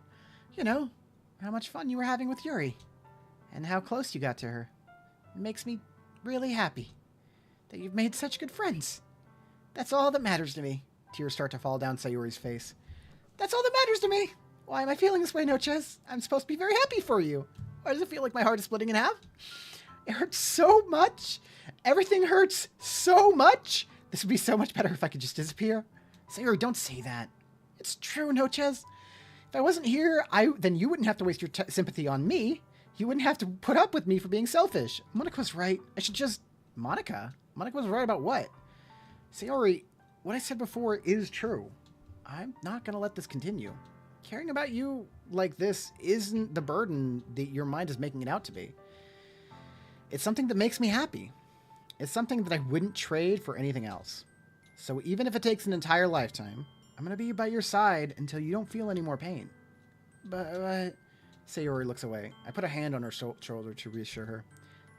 I'm scared, Noches. I'm really scared. What are you scared of, Sayori? I'm scared that I might like you more than you like me? Sayori? It's true, isn't it? I was weak and started to like you too much. I did this to myself. Noches, I like you so much that I want to die. That's how I feel. And that's enough, Sayori. I don't want you to hurt anymore. I slide my hand down Sayori's arm and give her squeeze her hand in my own. Do you remember how I said I always know what's best for you? Do you still believe me? Wordlessly, Sayori nods. Even if you don't understand all of your own feelings, I know that you need what you need the most right now. And that's what I'm going to give you. Sayori, I love you. Those are my true feelings. So there's no way you could like me more than I like you. I should have realized it sooner. But spending time with everyone at the club, making new friends, and having fun with you every day, it helped me realize that you were truly the most important person to me. That's why I'll accept any of your burdens. As long as we continue like this every day, with you by my side, then I know we'll both be happy. Noches. Suddenly, Sayori wraps her arms tightly around me. Noches. Yo, look, it's Protagonist-kun, guys! Is this really okay? Sorry, I have to make jokes because I'm about to feel the worst. Yeah. I hold Sayori in my arms and pull her closer. You'll never have to let go of me again. I love you, Noches. I want to be with you forever. Me too. I love me too. Am I allowed to spin now? No. I'm going to say 20 minutes. I feel Sayori's grip weaken a little bit. What is this? Sayori? I'm supposed to be happy right now. I always thought this would be the happiest moment for me. But why, even now, why won't the rain clouds go away? They're not going away at all, Noches. It's okay, Sayori. It might take some time for things to get better again. But no matter how long it takes, I'll be there every step of the way. I said 5? I said 5. I said 5 what? Oh! Well, it was like... I mean, you technically can. After the timer came off. Well, so I said that so that it would give him time to do it, but since he got a spin, I kind of feel like you should, like... the reset timer of 30 minutes from when that would have gone off. So, like, 20 minutes from now. Seems fair. Because it would have, like, reset then. But no matter how long it takes, I'll be there every step of the way. That's all that matters right now. Okay. I trust you. Sayori and I slowly release each other. So, I guess that makes the festival tomorrow our first date, huh? What are you saying? I don't want to think about those things, you know? I want everything to be the same as it always has been, even if we really are a couple. I don't know if I could handle anything more right now. It's really new and scary to me. I understand. We'll go at whatever pace suits you best. I'll play that by the rule. Hey, Noches? Sayori gazes at me once again, smiling sadly. Even if I get really, really sad, this is the best thing for me, right? Huh? I don't really understand what Sayori means by that. Are you saying this is making you feel sad, Sayori? I don't know. I don't understand what I'm feeling. It felt like a bunch of thorns when you told me you love me, but that's why I want to trust you. You know what's best for me. Yeah, that's really unhealthy dialogue. I do. That's my promise. I